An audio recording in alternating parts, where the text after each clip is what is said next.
number one. How is Dress Up Darling whack? I honestly don't like it. It's just a cosplayer who teases her boyfriend. Yeah, that's just nothing but incel fuel. Incel fuel? Wow! That anime is whole incel fuel. Let's be real on that. Incel fuel? Really? Even though he probably fucks the girl at the end? Probably. I didn't finish it. I want to say this is incel. I'll say this is anti-otaku stuff because, like, no, it's waifu. It's honestly a waifu anime. Let's all be real. This is made for like the character to attach the viewer to attach itself to the main character, since the main character is like socially awkward and shit. But my theory still stands about anime. Incel fuel. Wow. So socially awkward people are incels? Wow. Dang. Go ahead, King. No. That's not what I'm 100% saying. Dang. That's not what I'm 100% saying. You hear that, socially awkward boys? You better man the fuck up.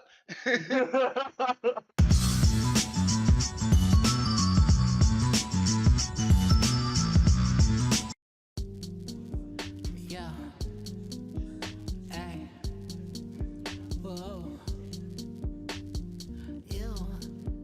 Yeah. Pop me a perk and I got the whole wallet. Met her drip like faucet. She let me do what I want cause I'm bossy. She let me do what I want cause I'm awesome. Kylie beat, awesome, Johnson. We gon' get married like Nas and Khalees. We gon' break up just like Nas and Khalees. Bombings on my legs, Nikes on my feet. You gon' pay my motherfucking fee. I'm gon' paint her motherfucking feet. We gon' live amongst daily. They came a long way from hanging in trees. My bitch hair long, look at her weave. All I nigga had to. But no, I think we're streaming. Let me check. Some pussy, bitch, please. Can I have some time to myself, bitch, leave. Been going through some shit, can a nigga just grieve? Damn it, hoe, that's a new pet peeve. Thumb in her hoe, red bitch like sleep. Chain on my neck, got cocaine in my necklace. Been in LA too long, I'm reckless. Yo, ex-girlfriend on my checklist. I don't never know who the fuck I'm texting. Ew, stop hitting me up. Get off my dick, nigga, get off my nuts. Hop on my dick, baby, show me some love. Start my nut, girl, freeze my cunt. Might propose, might kiss my ones. Pipe her lungs, won't bite my tongue. Pop her ass, I pop my gun. But no, man, this is I think the first time we ever started this late. Yeah, it is. I was thinking of like wanting you to do it tomorrow, but like I already like cleaned up and everything like that. I still haven't washed dishes though. Yeah, I'll probably do that like later after the podcast. My body's hurting right now because of this stretching.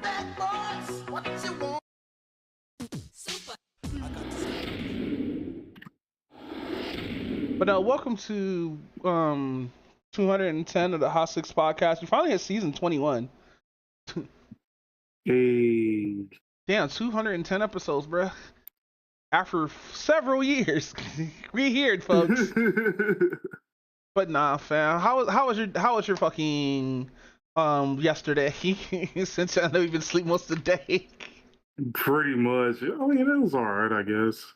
Yeah, it got kind of cooler. Fucking it's a lot more wind coming through my end. I don't know about your end.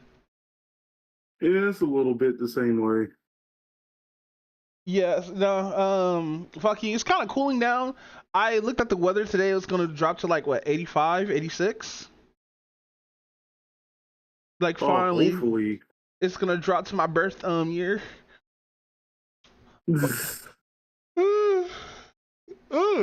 Shit. But sorry, fam. Nah, man, it's just like fucking, I had a long ass fucking day the day before yesterday, and that shit was annoying. Annoying in what way? Me trying to figure out what the fuck streamer you is, bro. Cause like it wasn't on my radar until like a lot of drama started happening with them and all that stuff. So like I had to do my research, but I feel like fucking there's a lot more to it than just what's going on, because we saw the Playboy Max stuff or whatever his name is, having beef with somebody who he put on through streaming and everything like that, and the home dude telling him like, nigga, you ain't gay, stop acting this way, even though fucking dude was just trying to be himself and stuff like that, which sucks. Cause like I feel like a lot of black people when you just meet them or whatnot has this expectation or assumption that you should be this and not yourself or whatnot. And I think that's due to not like getting to know motherfuckers. You know what I mean? Right. By the way, I'm talking about streaming right now. By the way, Yeah, I know. but man, it's like I just find it just weird that we still in black culture will still come at somebody in front of people on camera just to correct someone and shit like that. Like motherfuckers should have did this shit off camera, but motherfuckers, all the motherfuckers who I've seen in streamer, you're just clip farming, dude. All of them are real life, all of them are in real life streamers, and I just don't get it. Like, bro, if you want to have conversations with people, you could just go to any kind of like fucking card shop or fucking whatever your hobby is or whatever the fuck, right? But no, motherfuckers see it as a job and wanted to stay idle because they want to get that money. Because I think that's what it is. I think just like a lot of these people just want to get this money real quick, and having a personality probably will work.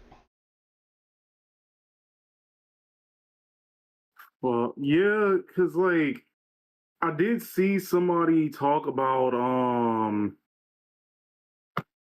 that what was it? Because I remember seeing like a video of like somebody talking about like how like a lot of them are just like what is it, clout demons and whatnot. Yeah, a lot of them are clout demons, and it's kind of sad too because like fucking Kai is pushing a lot of this shit. Like I know he's trying to get people up there, but a lot of these people already have fan bases to start with.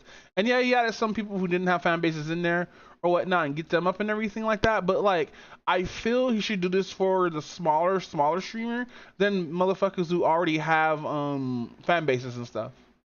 Yeah, honestly, I do believe that it should be more for people who has like less than 50 subscribers or something like that. Yeah, like Instead of just like trying to, because like, isn't one of the people on there like Plague Boy Max or something like that? yeah. That's what I was talking about earlier. Yeah. Okay. So it was Plague Boy Max. Yeah. A few other people are there too that I cannot say. Like I'm surprised the Spider-Man dude they get in. Those niggas has been fans, but I just find it like highly weird that we're doing this again. I guess because he's getting money off it too. Like everybody's getting paid, but like I don't think like a lot of our own people don't know how to network that well.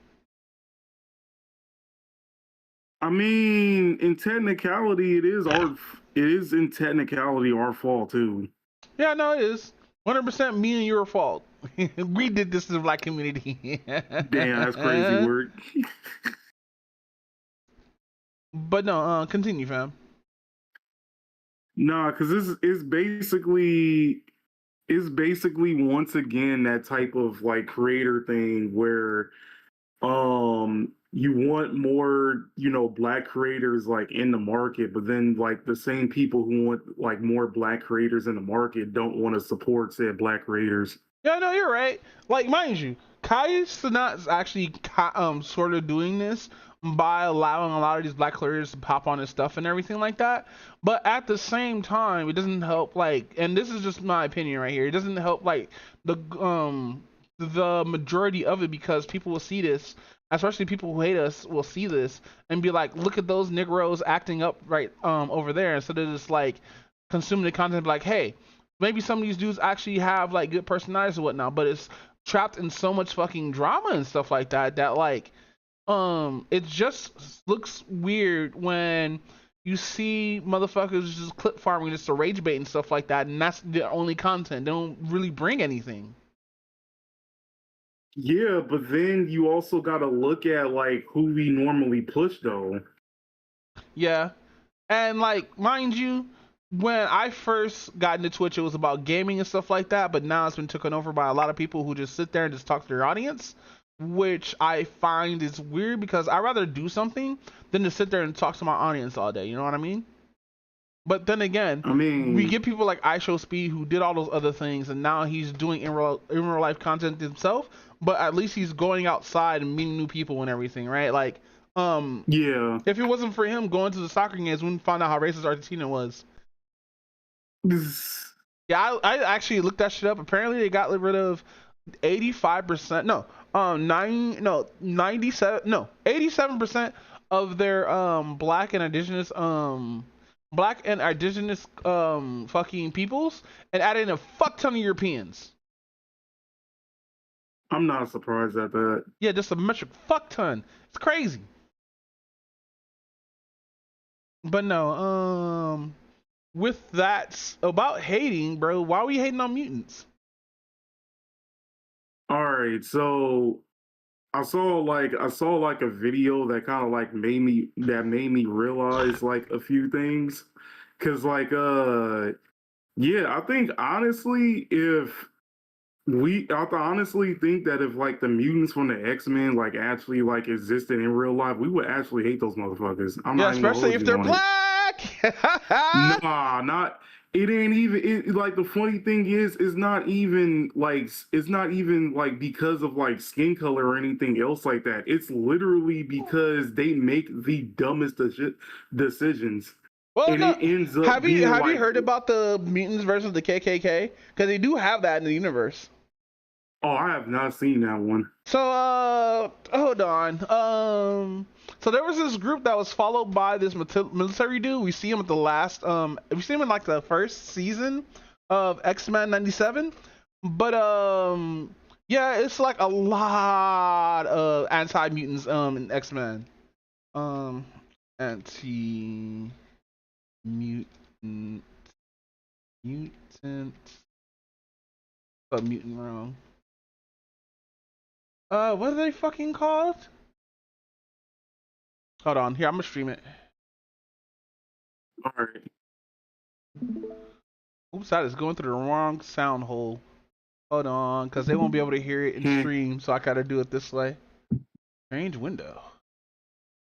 Change window. Alright. Sold them into Genosian slavery? The Republic of Free Genosha objects strenuously to the use of the term slavery.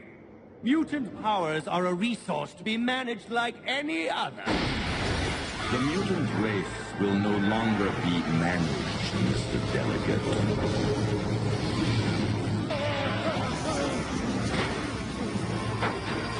Lock this thing in first. Until I have finished. Oh yeah. Ladies, Bro told him to have a seat. you have been chosen to witness the announcement of a momentous event in the history of our planet. The liberation of mutant kind has begun. Too long have we suffered under the oppression of humankind. I have witnessed firsthand the barbarous treatment of mutants on your wretched little island. I will not allow this madness to continue. Damn. Not Jubilee! We have seen communities torn apart by the jealous hatred of our mutant gifts. So that's what it is. FOH. The FOH. Yeah, the KKK, the X-Men. Dead ass. Firm among us.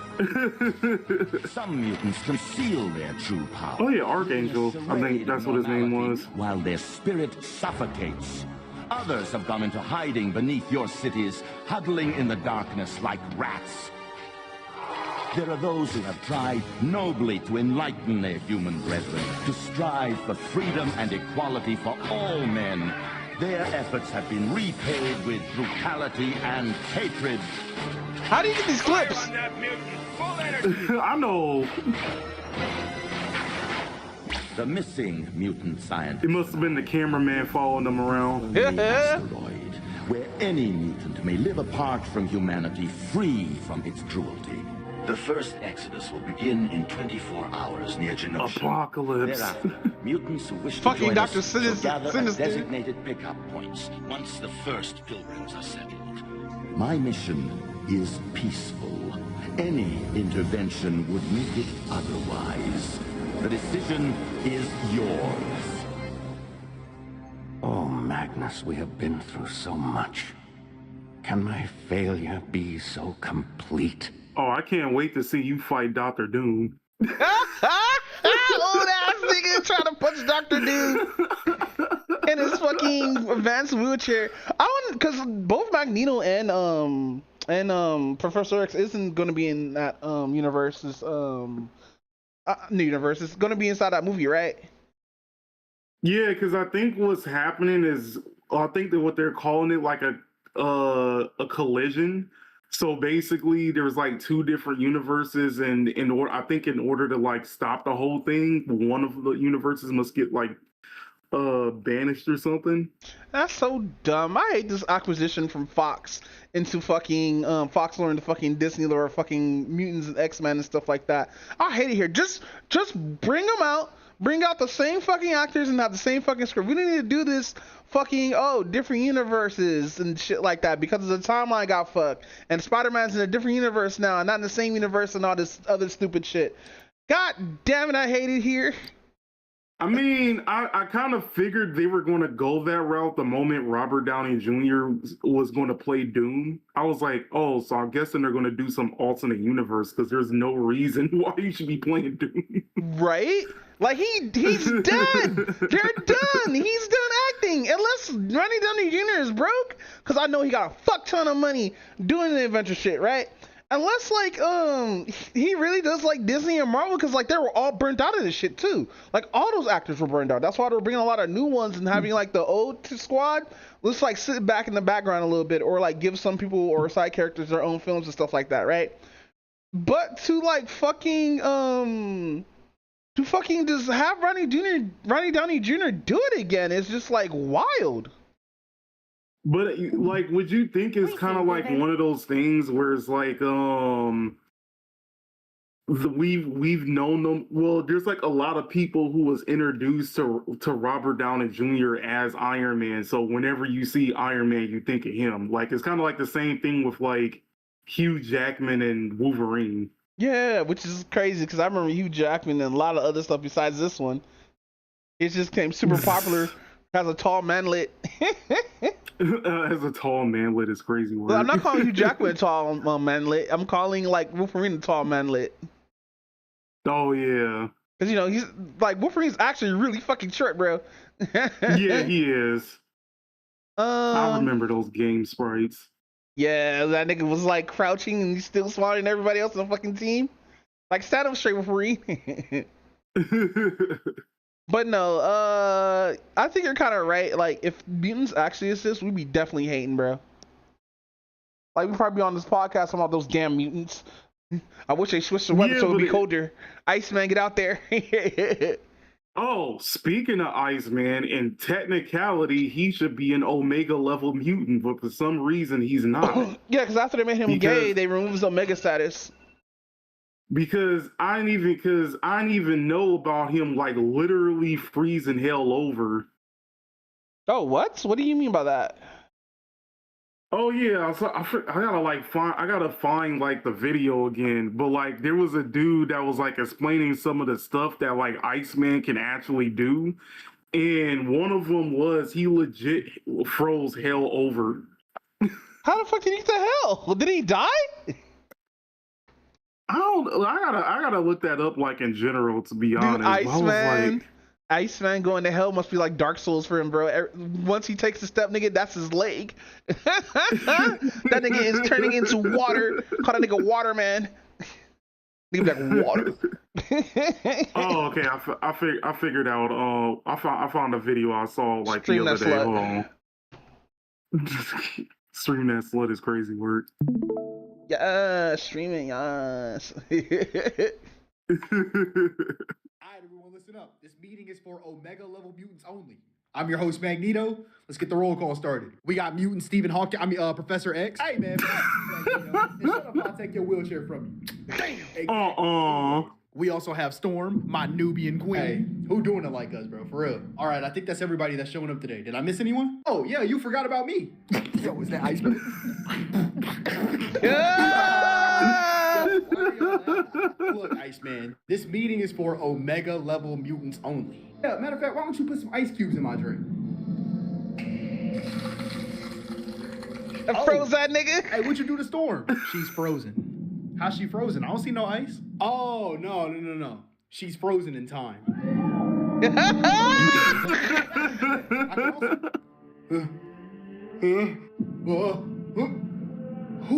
Man, I gotta be careful when I sneeze. I don't want to freeze the entire world. Wait a minute, you can freeze time, the world. What else can you do? I've frozen hell before. Hell? Like, yeah, actual hell. Yeah, Charles, why did you tell me Iceman was this powerful? What, freezing time and hell? I didn't even know he could do that. Damn, you're really like that? Yes, I'm cold as fuck. Yeah. I see what okay. I really am Omega level though. I'll freeze all this shit. Oh. That's so dumb.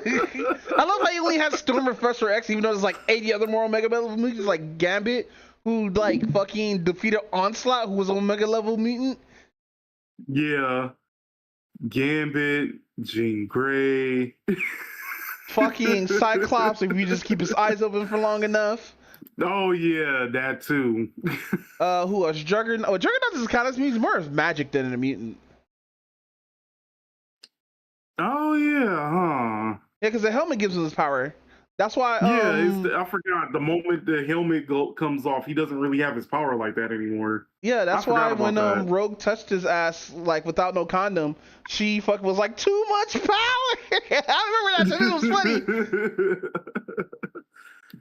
But no, there's a lot of Omega level mutants. Like, obviously Storm is an Omega level mutant because like she just controls the weather. Like, how strong are you just control the weather? Who else? I think Gambit. I can't really think of any more mutants. Mystique doesn't count because she could just switch because she doesn't have control powers. Morph could probably do it because Morph I think can control have powers. I think. Hold on, let's actually look this up. I'm trying to remember if like the difference between like Mystique's and Morph's power, because I think Morph just can imitate the person, but they can't imitate their power. I think that's how it was like described to me, I think. Mutant.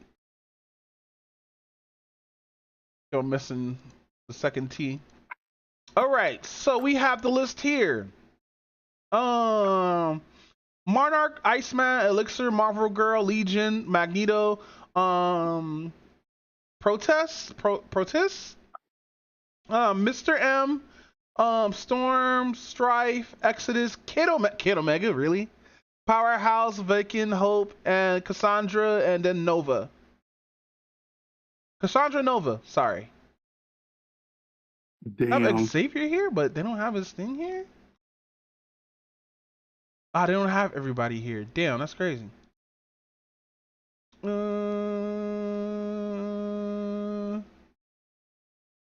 this one's a longer list. Maggot? Yeah. Wait, you can still see my stream?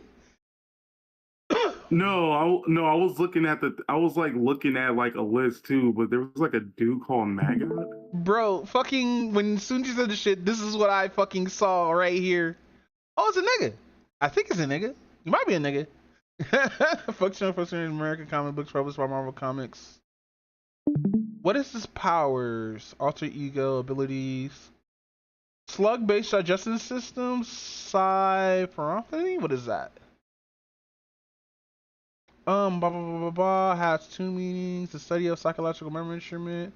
Called psychochromatics. The mainstream science. And alleged ability to the spiritualism. Purpose.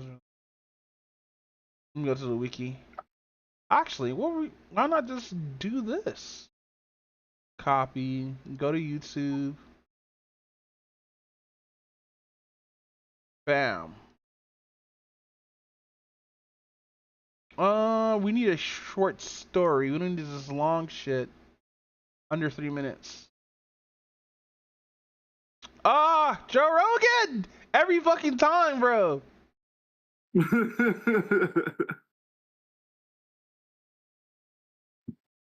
Paranormal psychology, additionally recognized as parapsychology, is the science. I hate this. She's coming out my left ear.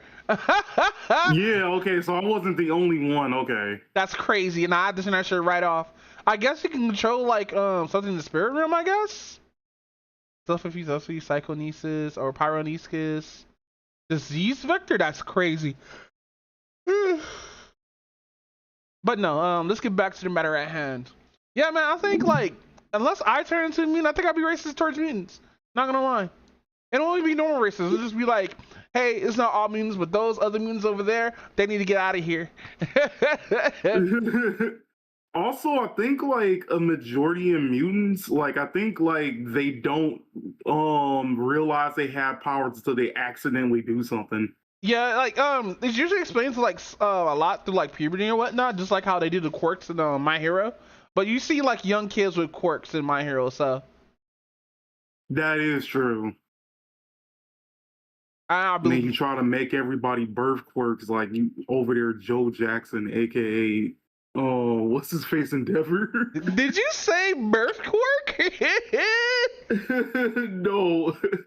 Unless you're trying to have somebody, like you're trying to birth people just to make quirks like Endeavor. I always thought that was crazy when they try to redeem his ass. But like, nigga, like the mom, understandably she went crazy, but that's because that's his fault, bro. She loved you. He did all this shit just so you can have a fire and ice baby, just so you can chop All Might. I'm like, damn, that you suck, remember, Endeavor. He bought her technically. Oh, he did. That's right. Yeah, as soon as they start giving that nigga like a redemption arc, I was like, I hate this show. Like the whole anime community, like, nah, hit that bitch again. That's why he's got so popular. Look, I don't like that. I don't like that he's a piece of shit father, but I can't deny that he does have a cool design. Yeah, no, one of the best designs in My Hero. Which, by the way, isn't this My Hero just X-Men? Without like the racism? Actually, yeah, it kind of looks like it has a lot of like properties of the X-Men, but it also kind of uses the popularity system from the boys. Yeah, which is weird. What the fuck is Cross Zone Renan? Why there's big titties on my screen? Damn, that's crazy word. I'm gonna bookmark this for later. Listen, it's a fighting game, okay? I have to bookmark this. That thumbnail got big ass titties, and I have to look at these later. Ivy is right there. Ivy? Ivy? From Soul Calibur. Ivy? She hasn't got an upgrade since Soul Calibur fucking 5. Or what are we on now? 5 or 6? I think 6. Yeah, there was a 6, so yeah. You know what's funny? We haven't had any new fucking Soul Calibur games in a while. Because didn't Soul Calibur 6 come out like some decades ago? Maybe, because I think like whenever it was, because I think 2B was even in that game if I remember correctly. Yes.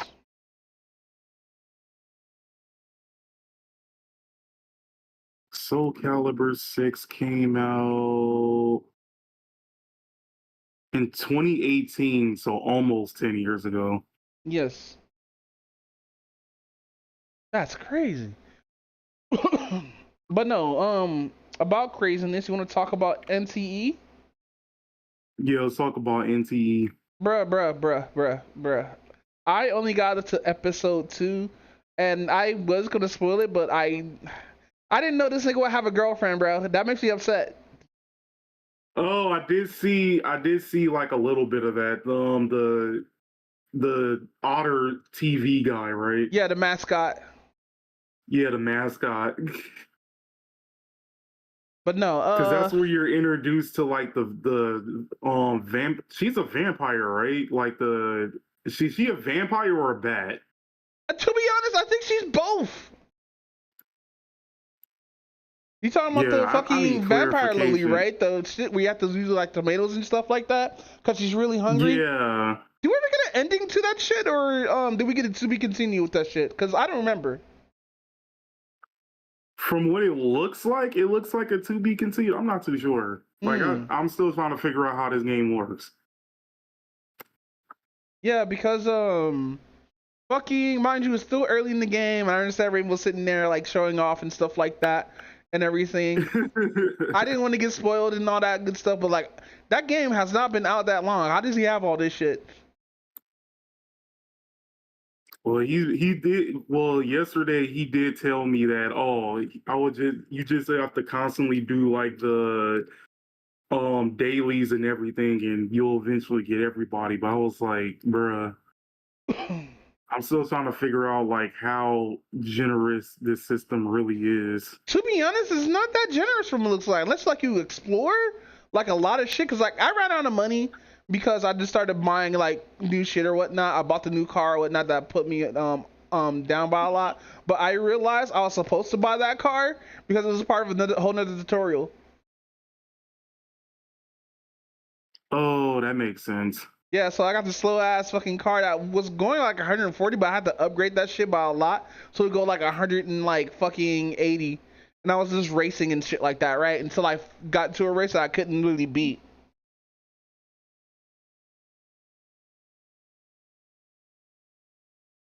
But no, Let's see. go ahead.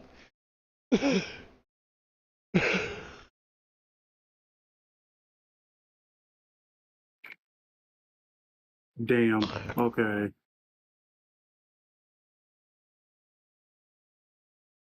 I guess we just gotta ask Google then. No, don't ask Google about the lowly babas. Uh-uh. I'm so upset I found out that the whole lowly baba shit is actually like a fucking thing. Like I didn't know like lowly baba means like legal lowly or some stupid ass shit, right? But like, I just hate it. Dead ass.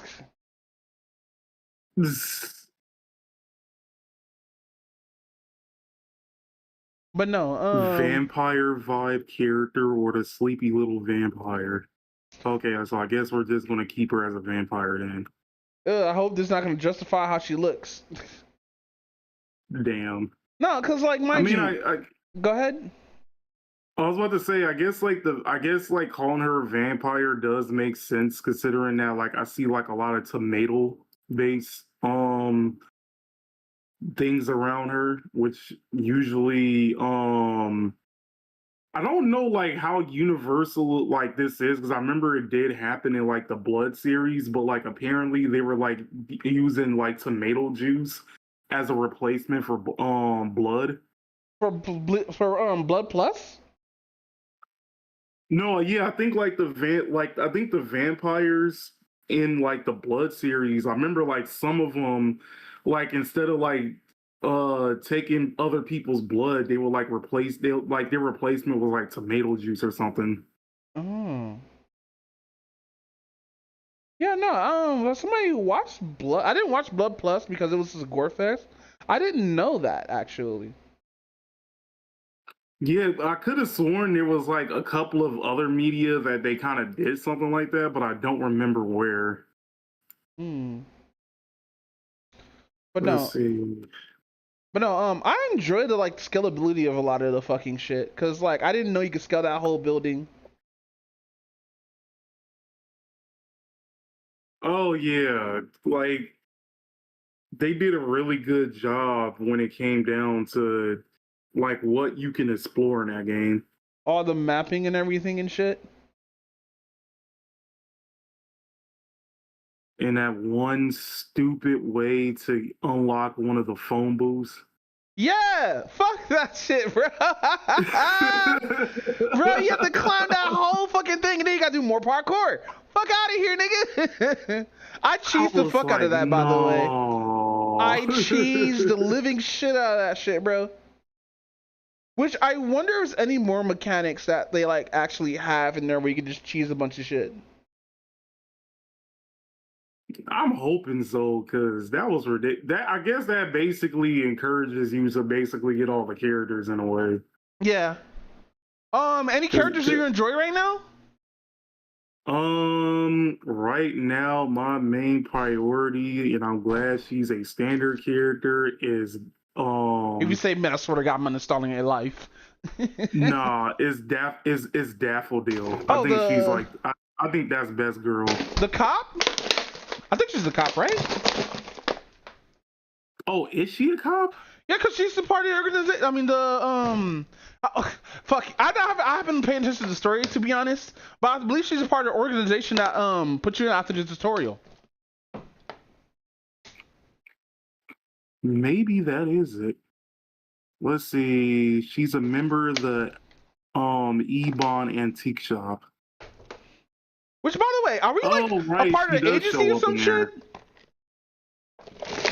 So from what I'm looking at, that's what I'm guessing. Like I guess like after like what's his face accidentally like found us like in the beginning, I guess he was like, oh, you have like a lot of you have like very good esper abilities. I guess we're gonna take you in now. Yeah, And which is like weird. I don't know. I don't know y'all niggas. I got And then I amnesia. was like, yeah, I was like, of course we have another pro tag in a gacha game that has amnesia. Come on. So, what I hope they add as Everybody characters. do not need to have amnesia. No, what I want to so what I want for them to add for characters is Sentai or the Tokusai characters that they have running around. Oh yeah. Because I was like, yes, finally some Tokusai and fucking a gacha game. I hope we get these skins or cosplay as these people, because I would definitely love to be the blue one. Or at least get a playable character that's kind of like them. Now they're gonna give us a mission probably where we're fucking on one of the stages fighting as one of them. Like they're not gonna give us that, bro. But it's weird seeing like. I believe they will. But it's weird seeing like fucking Kamen Rider, Power Rangers, fucking Space Sheriff mix on stage, just fighting.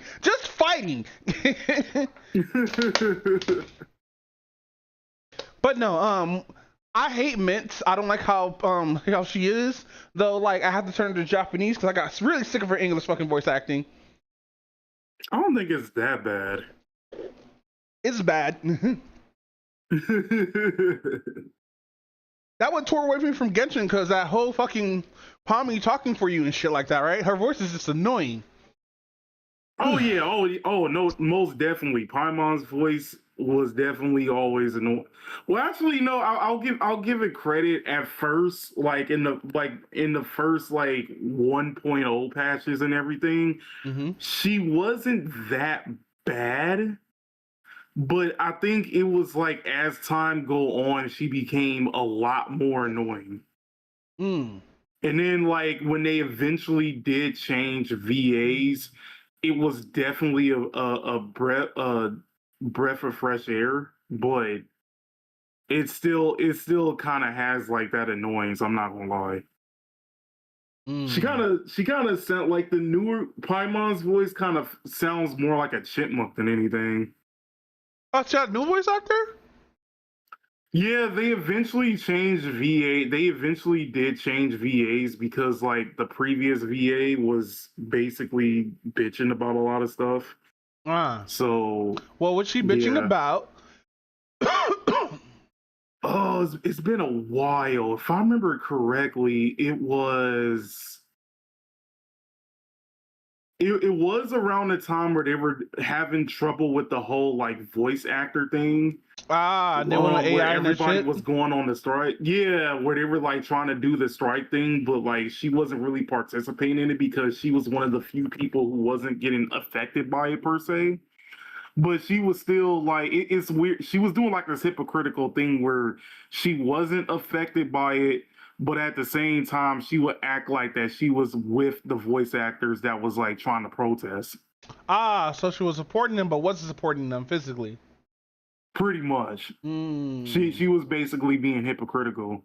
Like it's kind of like around the time where like we started the pandemic and you had all those celebrities talking about, hey, we're staying in the house ourselves, you know, you can do it too. And I'm just like, yeah, in that $1 million mansion that you in where you have unlimited access to anything while hardly anybody has stuff to I don't think she was in a mansion. I think she was in an apartment when we saw that video. Who? The voice actress of Paimon. No, I'm not. Well, not her, but I'm talking about like that time where like you remember like when we started the pandemic, and you had like all those celebrities like Kim Kardashian and all of them talking about, hey, we can stay in the house too. You guys can stay in the house as well. I'm just like, yeah, in that $1 million mansion you have. You're right. Motherfucking, but dude, I think go ahead. I was about to say, I think one of them was like in a pool, as they say that, in a jacuzzi, as they're saying that. Yeah, it's like we don't have the necessities that you have. Some of these motherfuckers are dirt poor, stuck inside the fucking house, can't do shit. All they can do is either be on the computer or be on watching TV or whatnot, or watching whatever they're being trapped inside the house with somebody they probably don't even like. And shit is so stupid. It's all kinds of bad, bro. But no, fucking, I like how we don't have any like modern RPGs that look like this. Yeah, I think this is definitely a breath of fresh air, like when it comes down to this, because I was not expecting this to be like legit got like fantasy world GTA. Yeah. Fuck, I haven't committed any crimes yet, but this is still a card I gave my wanted level 1 star. But I realized after like moving to like an area or whatnot where they can't really get to you, always works. No, I got like, it was weird. I got like a 1 star like earlier yesterday because what was it? I was trying to stop like the bullies, and I for some reason um that actually like got the cops attention for some reason. I don't know why. Did you do any damage to that? From what I have seen him play or whatnot, you don't really hit anybody unless they're like an enemy. Yeah, exactly. Which I find kind of weird.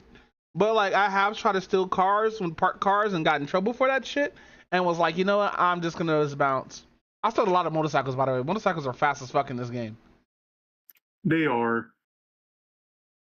Also, I think the only thing that this game is missing is like those random like lines that like NPCs be saying in a Grand Theft Auto that be like out of pocket. Right? Like I'm hoping I'm hearing I'm hoping to hear something fucking out of pocket in NT, but I haven't found anything yet. Cause now I'm missing my shit's in Japanese.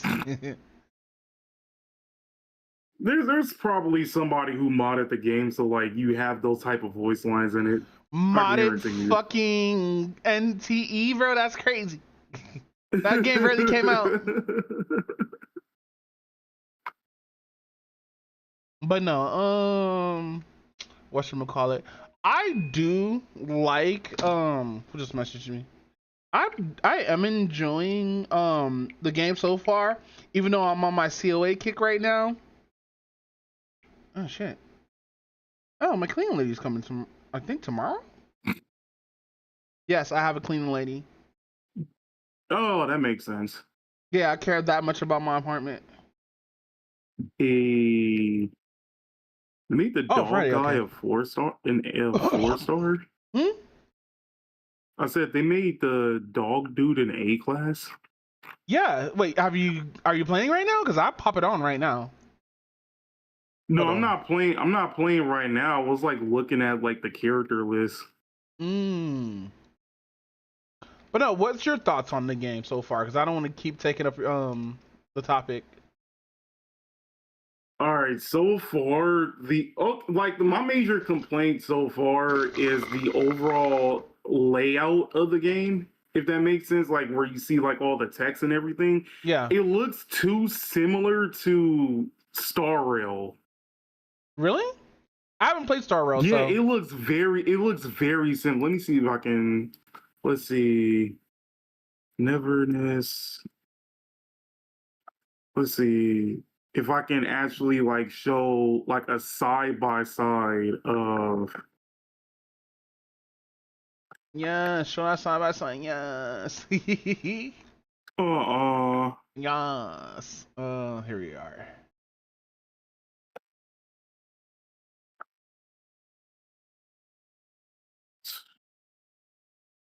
Or like wait, how can I search this? Because not text layout. That's kind of weird. Take your time, or just stream it. Or actually, I can pretty much do this. So let me see. That means I gotta open up 2 separate tabs of YouTube. Yes, and fuse the 2 tabs to make them into one, kinda. Uh, let's see.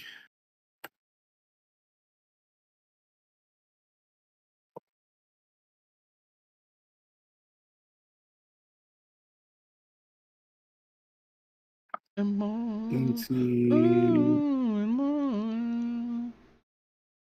And I hate this phone. and I hate this phone.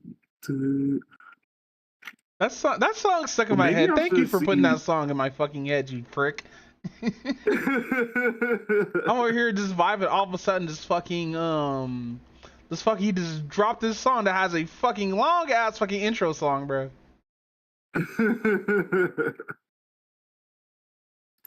Let's see. I guess that will be like the best. Hold on.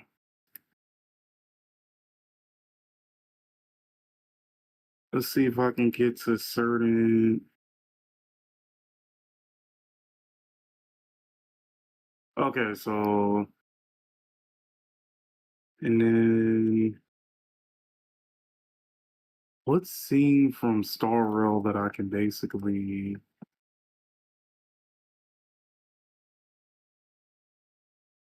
Yeah, star that rail. I mean, rail that star. Yeah. Oh fuck. Uh. Star that real hard. Yeah. Yo, what if That's you crazy came up to a word. girl, right? And you're fucking her, and she just sounds like that. It's like, yeah, big boy, get that shit. From the back, yeah. That's crazy work. Yeah, you're breaking my womb, yes. Uh. Tap that ass. Okay. Pause.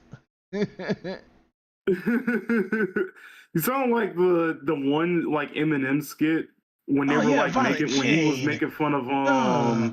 yeah, where they were making fun of the Insane Clown Posse. Oh yeah, suck that dick. Uh, So so like you see how like the text layout like looks right here, right? yeah. So this is Neverness to Everness. So and then look at the text layout to Star Rail. Aren't they made by the same people? No, they're made by different companies. That's the funny thing about it. Oh no! You Yeah, they serious? look like they got similar. They look like they got similar layouts and whatnot. That's what's kind of throwing me off. That's crazy. But no, theirs is a little bit different because they don't have the little accent or symbol that's under their name. This got the Yeah, that's line. like the only thing. That's like the only thing that's like kind of like making it different. But you can see what I mean by like they kind of look like they got the same like layout in a way. Yeah. Oh, yeah, that was crazy work when I thought about that. But my only gripe, my actual real gripe with it, like, mind you, I could like take Mint talking and stuff like that because that's all fine and everything. But my only real gripe with the game is how their banners look. With the whole like trying to play Monopoly and everything. Yeah, I hate it. I hate it so much. Just let me play for my shit. Open like that shit like it's a pack, or like if it's just like a fucking figurine box, and just give me that. I don't need all this flare in my fucking face and shit. You know, I haven't like really pulled on it that much, but I can tell that that looks very enduring because like remember when remember like how rage enduring it was like playing Cuphead and you're like 1 second away from actually beating the boss and they show you where you're about to beat the boss Okay, at. so my thing with that, I'm fine with that because that tells me though I'm actually doing good if I just go harder and just switch up my weapons to the right time and shit like that. I could get this boss because it gives you that point of fuck. I was that close. Maybe I could do it again. But it Yeah, does suck exactly.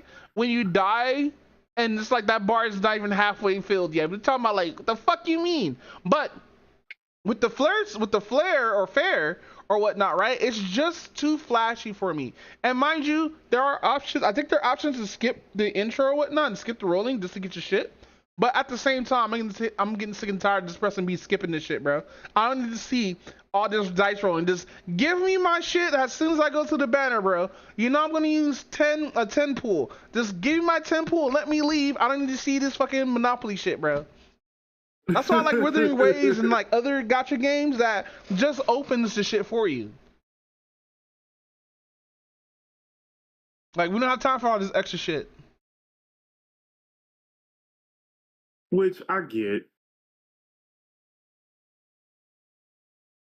But no, fucking. I do have a couple characters I like. Like I like fucking Christian mommy who comes with the giant cross. Parachalicia mommy because she has underwear, like actual underwear, no spats. Like I like the modesty of this fucking game, but at the same time they get the parachalicia underwear. It's crazy. Like she's not wearing spats. She just out here with a skirt flying like this. Which, by the way, I think she's support, I believe. I haven't seen her heal because I've been trying to use her heal for like a cool minute. Let's see. Her name is Aurelia, right? I believe so.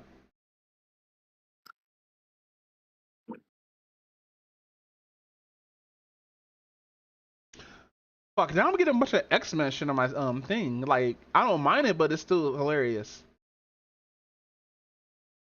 Oh, yeah, that makes sense. You know what? I think the thing I do like about this game is design. Like the default designs aren't really that bad. Yeah, no, a lot of default designs are really good. Like Outdoor, I like his design a lot. Oh yeah. Too bad he's a range character though, because that design did not give me range character. Is like all range characters considered condensate? Is that like what all the range characters are? I don't know. I wouldn't be able to tell you, bro. Let's see, condensate.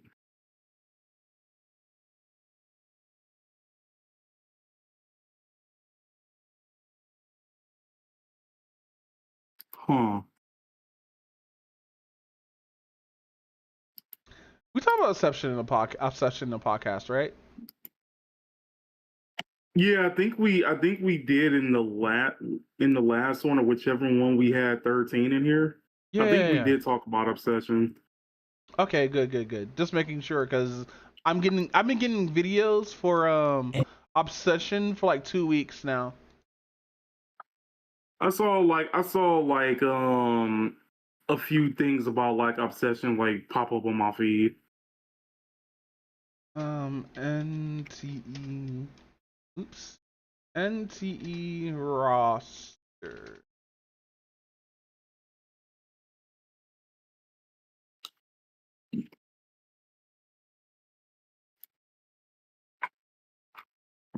Wait, is Linko like a 2 characters in 1 or something? Or is that her stand? I can't wait till we get stand characters in this game, by the way. Yeah, I would be kind of curious of how they're gonna do that. Linko. Yeah, I'm looking at the fucking NCE characters.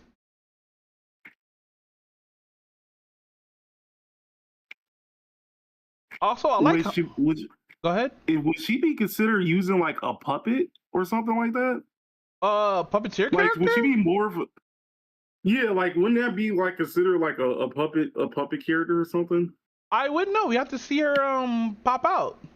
Like she's unknown. She's coming out soon. Like we only get 2 new characters soon. Wait, then who was like the one that was like kind of sort of using a puppet or something? Was it a tutorial? Because I do not remember. It was a character that you do a tutorial with.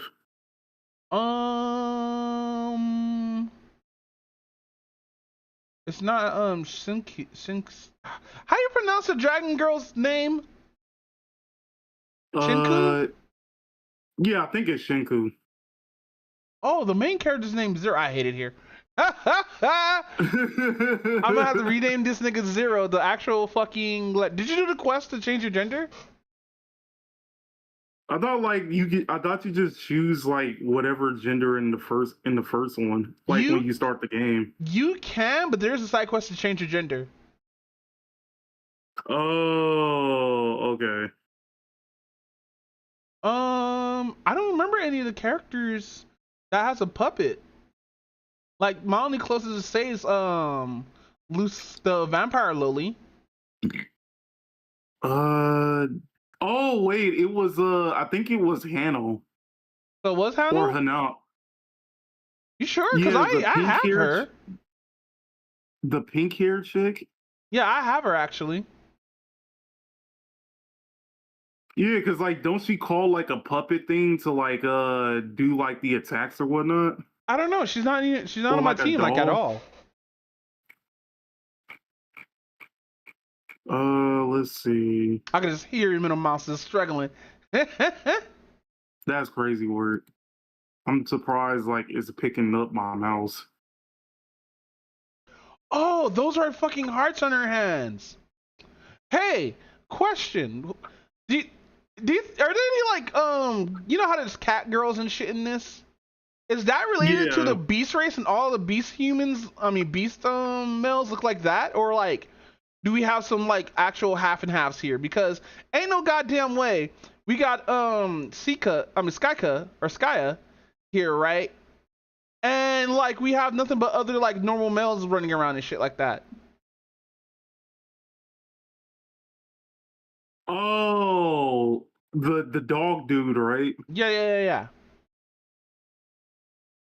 Yeah, I'm still trying to figure out like overall like how race actually like plays in this world, because it is kind of weird that we have like a full blown dog dude and then we just have like a bunch of girls with cat ears. But then again, like they kind of do a similar thing in what is it?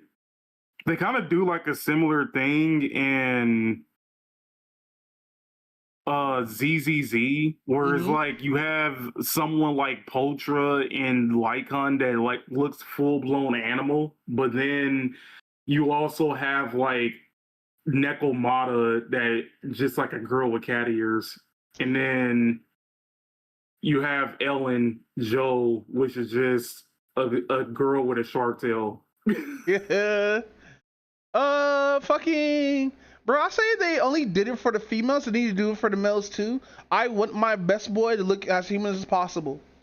Even though I do like the design of Skia. Fucking, they should have did that with the rest of the women. And by the True, way, go ahead. I was about to say, yeah, I do kind of hope we do get like a full blown like furry woman. Which, by the way, I hope we get like every single race that's here, because I only see the little lowly fucking demon shit, vampire chick, fucking pointed ears characters, and then we have the humans, and then the non-humans, the furry bunch. Well, you're like hoping we get something like tieflings or something like that. I hope we get goblins, nigga. What the fuck you mean tieflings? Oh, goblins, yeah. I need my modern goblin girl and her to have a huge ass fucking Gatling gun for no reason. That is very specific. I am thinking of fucking Poppy from League of Legends. Oh. Cause she's a short stack, adorable little Yoda with a cannon, and that like is hot. Hold on, do I have my soundboard up? Actually, no, that's the right. No. Here we go. Sensational.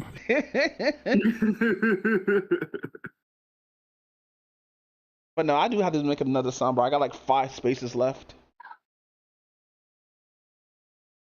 But I'm enjoying NTE, even though I went back to COA. It's a World of Warcraft private server, which by the way, it's just topics, by the way. A lot of stuff has came out for hold on, wait, I gotta check my notes real quick. Hold on. Where's my NTT note? Explaining the game. No, that's something else. Black people.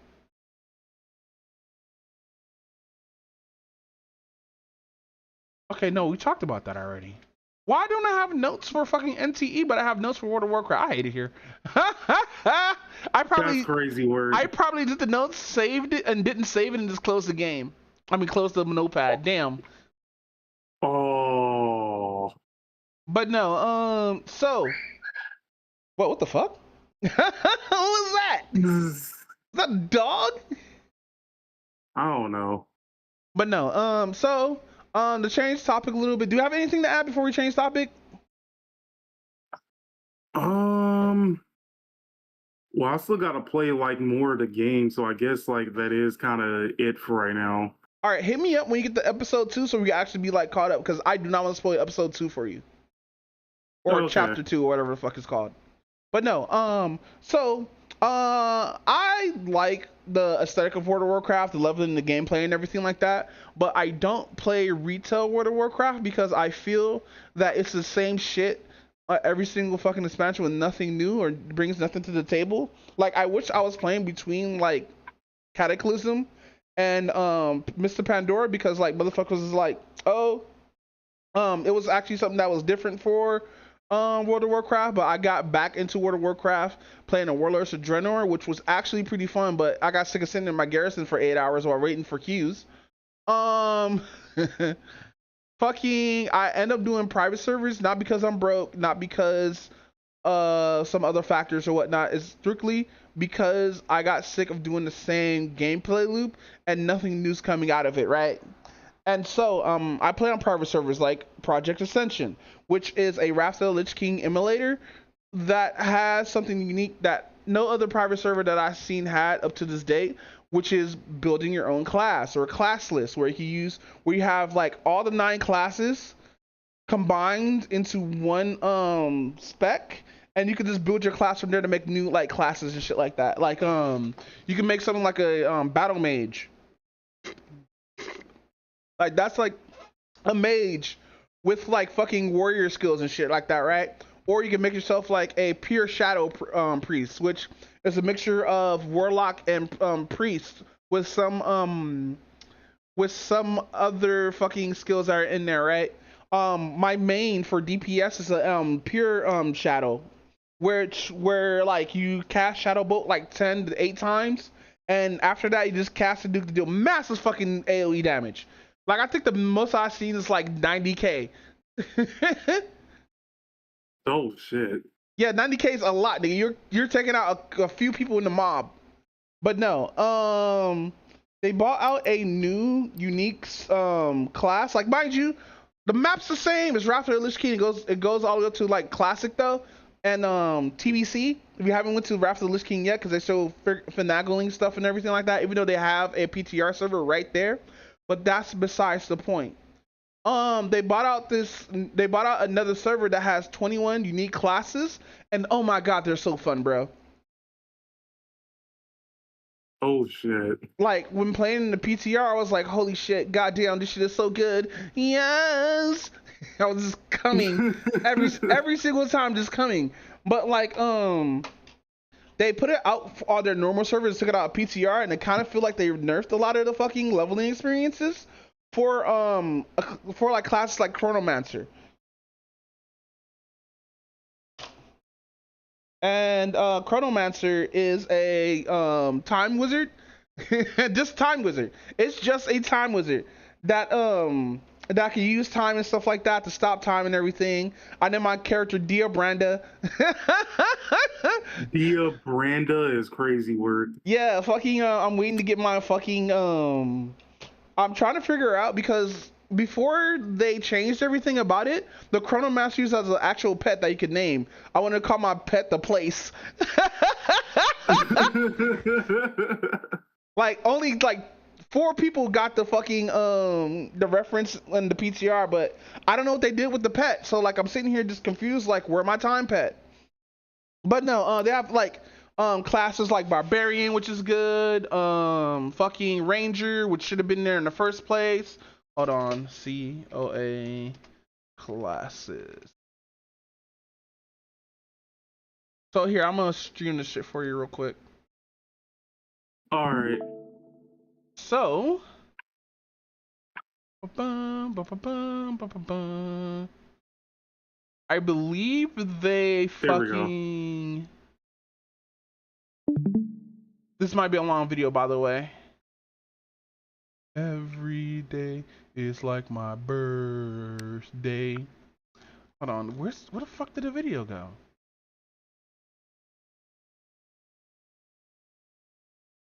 No, it's not there. I was watching a video. They're saying they took it down. All right, so we about to look at these classes real quick after muting this dude. Bam. So mind you, this is a private server. Class list, a full overview. This is gonna explain what each class does and everything like that. And do you want to play the whole video or just want to play the gist of it? Because it's a lot.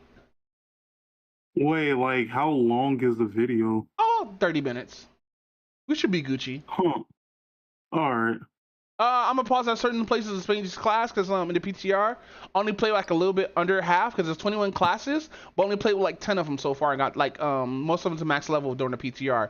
I haven't gotten all of them to max level yet because it took me a while. Because mind you, I was being lazy with it with a lot of leveling experience and whatnot until I got to 60. Or until I got to 50, where I started streaming my leveling experience because like I'm not putting people through all 60 levels through me just trying to fucking get the levels and shit like that because this is me just boringly farming and I listen to music in the background.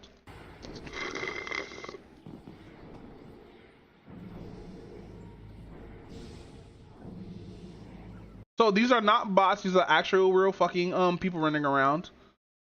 Oh shit. Where did all the views go? That's crazy. They had like damn near 700k views and now that's just missing. Wait, how are you missing that many views? I don't know. To the beginning of your greatest adventure. A realm of possibility. By the way, this is a lot of stuff that's added through like the community, through private servers and stuff like that. So this is a brand new place. A festival of creativity. Also, this is too. These are not in retail. Of every adventure Interesting. over the past 10 years. Magic ripples out across Azeroth, bringing everything Ascension has ever created into a single massive season. Now is the time to ignite your imagination, to forge classless heroes and archetypes. Yeah, when I saw Death Grip, so they have like 3 different modes in this game. They have free pick, class, and classless. I mean, draft. Which draft is like, you know how roguelikes will work, like you play a roguelike game, but instead of you getting like certain items, it gives you like certain abilities. Yeah. They give you it's that, but like they give it to you to like every other level. So like every other 2 levels, you get a new ability or new fucking skill to use. That you've never been able to before. To create what you want to and play the way you want with simple foundational synergies that let you finally build your hero the way. By the way, all this is transmog, by the way. They're probably wearing basic armor and all this shit. You were always meant to. Oh, shit. Take what you forge and set off. So what transmogging is like putting a cosmetic over your armor that you have. Like, let's say you have like a basic sword, but you want to have fucking the most epic looking sword. You could transmog it into looking like that epic sword while still having a basic sword. Into the most complete, most okay. ever created. Yeah, none of this is in the live game, by the way. Anything you've yet seen. Face new dangers, delve into new perils, and confront colossal threats. All while creating. Wait, have they always had mod servers like this?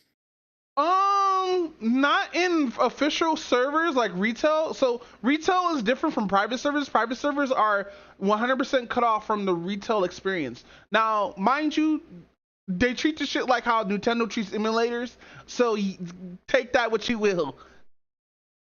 Oh, okay. Yeah, because so in technicality, like Blizzard could just instantly end the server because they don't like it, right? Yes, or infringe on their copyright. Because like this server has been up for 10 years, by the way. And they did a lot of shit. Like they did the classes stuff first, then they built like the fucking 21 classes from the ground up, and then went further from there, which is pretty cool. Yours. By the way, these are 40 slot boxes here, by the way. That's a lot of fucking bags for no reason. Come together with thousands of other players, make new allies and friends, and experiment with extraordinary new features. Enjoy Ascension to the fullest as we... So, this has not been put into the game yet. It's in the game, but we have to wait till the 24th till we can touch this or whatnot.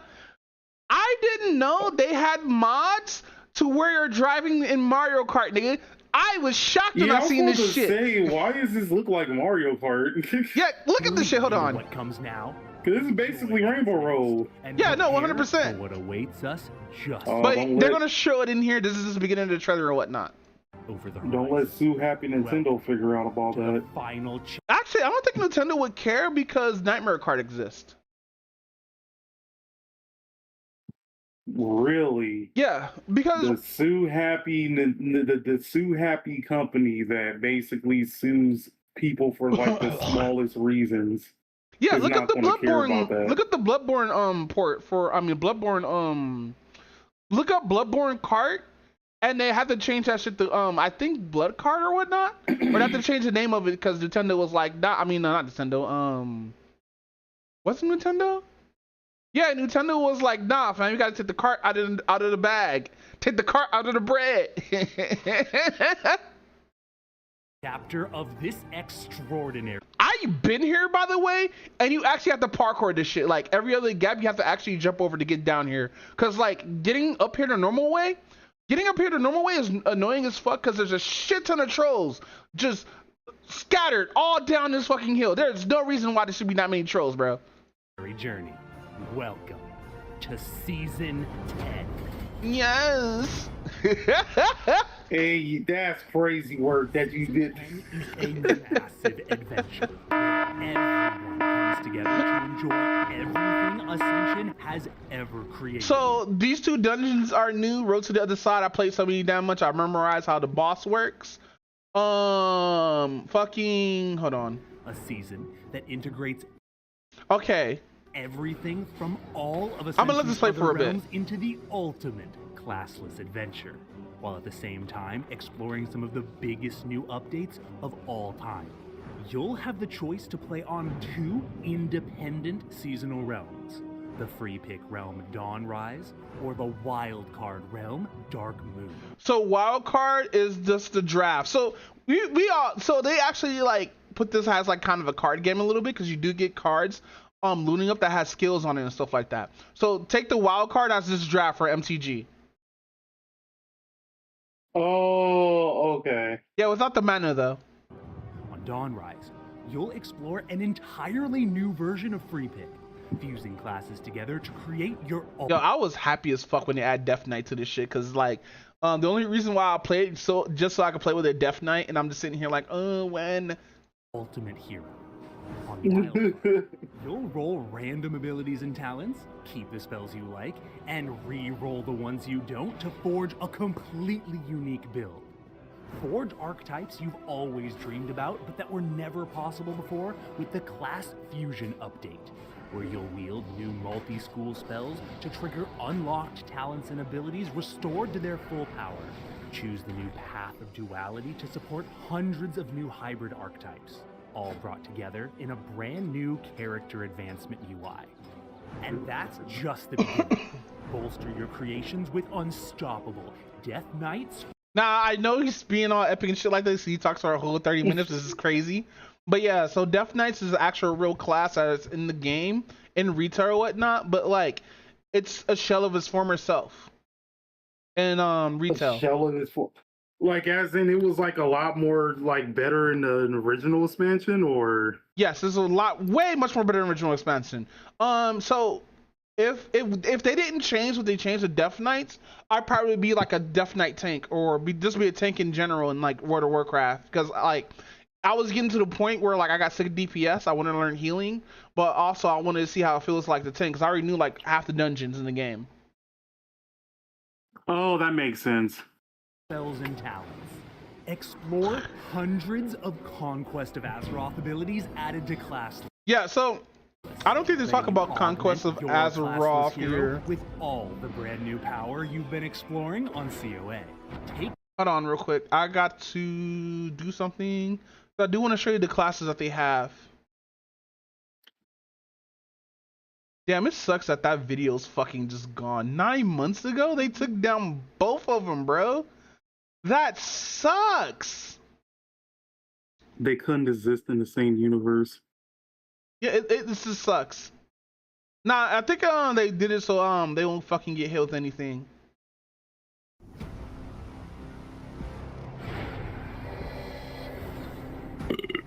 Excuse me. No, they're not gonna show it here. Fuck, man, I want to show COA, bro, and all their classes. It is what it is. It is what it Into a further is. expanded Azeroth. Discover a completely new zone. So this is not even in the original game. This is only in this game. I believe it's a mod that somebody made, or a mod map that somebody added to like one of the areas or whatnot. It's a really good fucking area. It has so much verticality. Like the cave system on this map is fucking huge, and I see why they made it that huge. The Pale Reach. Handcrafted with new danger and excitement. I haven't to seen this explore. monster yet. Experience the massive Azar Fair on a whole new island filled with mysteries. All while adventuring in an Azeroth that keeps building on everything introduced in Warcraft Reborn and Conquest of Azeroth. Set off into further expanded towns and cities. Discover new points of interest, aid new NPCs. Yeah, so what they're showing is not in the original game. That's usually just empty spaces right there where you just kill some boars or whatever, or monsters or whatnot, right?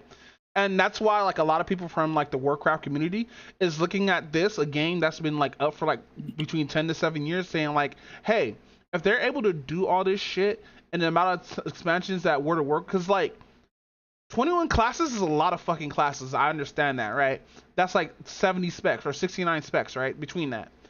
I understand that's like a balancing nightmare hell, but I also understand like fucking why a lot of people are going into this, because the leveling system for a lot of the classes feel just nice.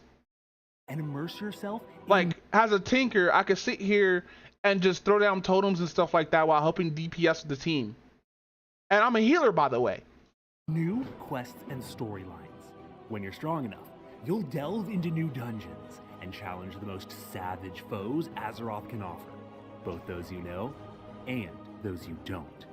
Now is the time to set your creativity free, to forge a completely unique build that no one else has ever had or ever will, and set sail with us to brand new horizons. Off the eastern coast of Kalimdor lies the ancient Dawnrise Island, a haven for the ancient. Yeah, this is what they're gonna add in like, I think 2 days. What's today? Yeah, they're gonna add this in 2 days. Trolls. Their old ruins and ritual sites. Oh, okay. now lay buried Yeah, it's like, beneath a it fresh feels like that this is its own expansion on its own, that we're getting like 3 to 4 maps or whatnot in this game. Because I can't wait till we get Gilneas. That would be I'll be happy for that. And big top tents. The resourceful goblins of the Azar archipelago have transformed Dawnrise Island into a massive carnival, aiming to top the success of Silas Darkmoon's Darkmoon Fair. Because sometimes you want to kick back on the beach, relax, and have a little fun.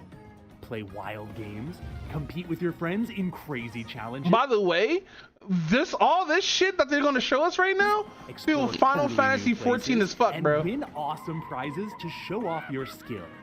Welcome Yes, Kinda that's looks Mario. like it. Azar Fair. Dawnrise Isle is a brand new island rich with adventure. A completely new zone. Bro, this shit looks thick as fuck, bro. There hasn't been any fucking like World of Warcraft expansion that made a forest look this fucking thick. Filled with new places Really? to explore. Yeah, new they always have like, okay, so let me rewind a little bit.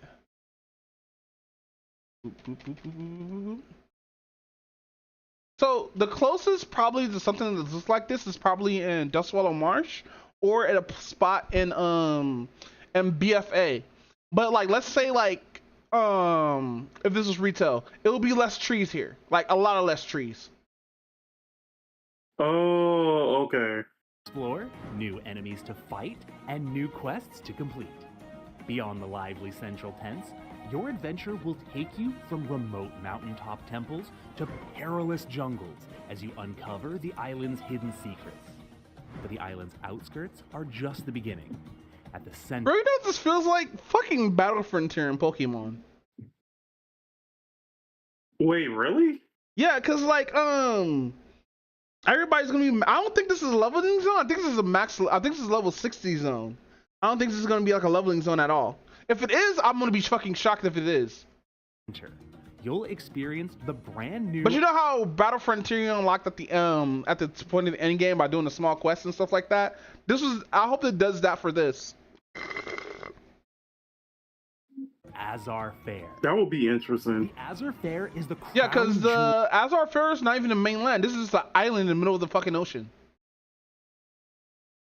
jewel of Dawnrise, a carnival filled with quests, minigames, and prizes. See, hold on.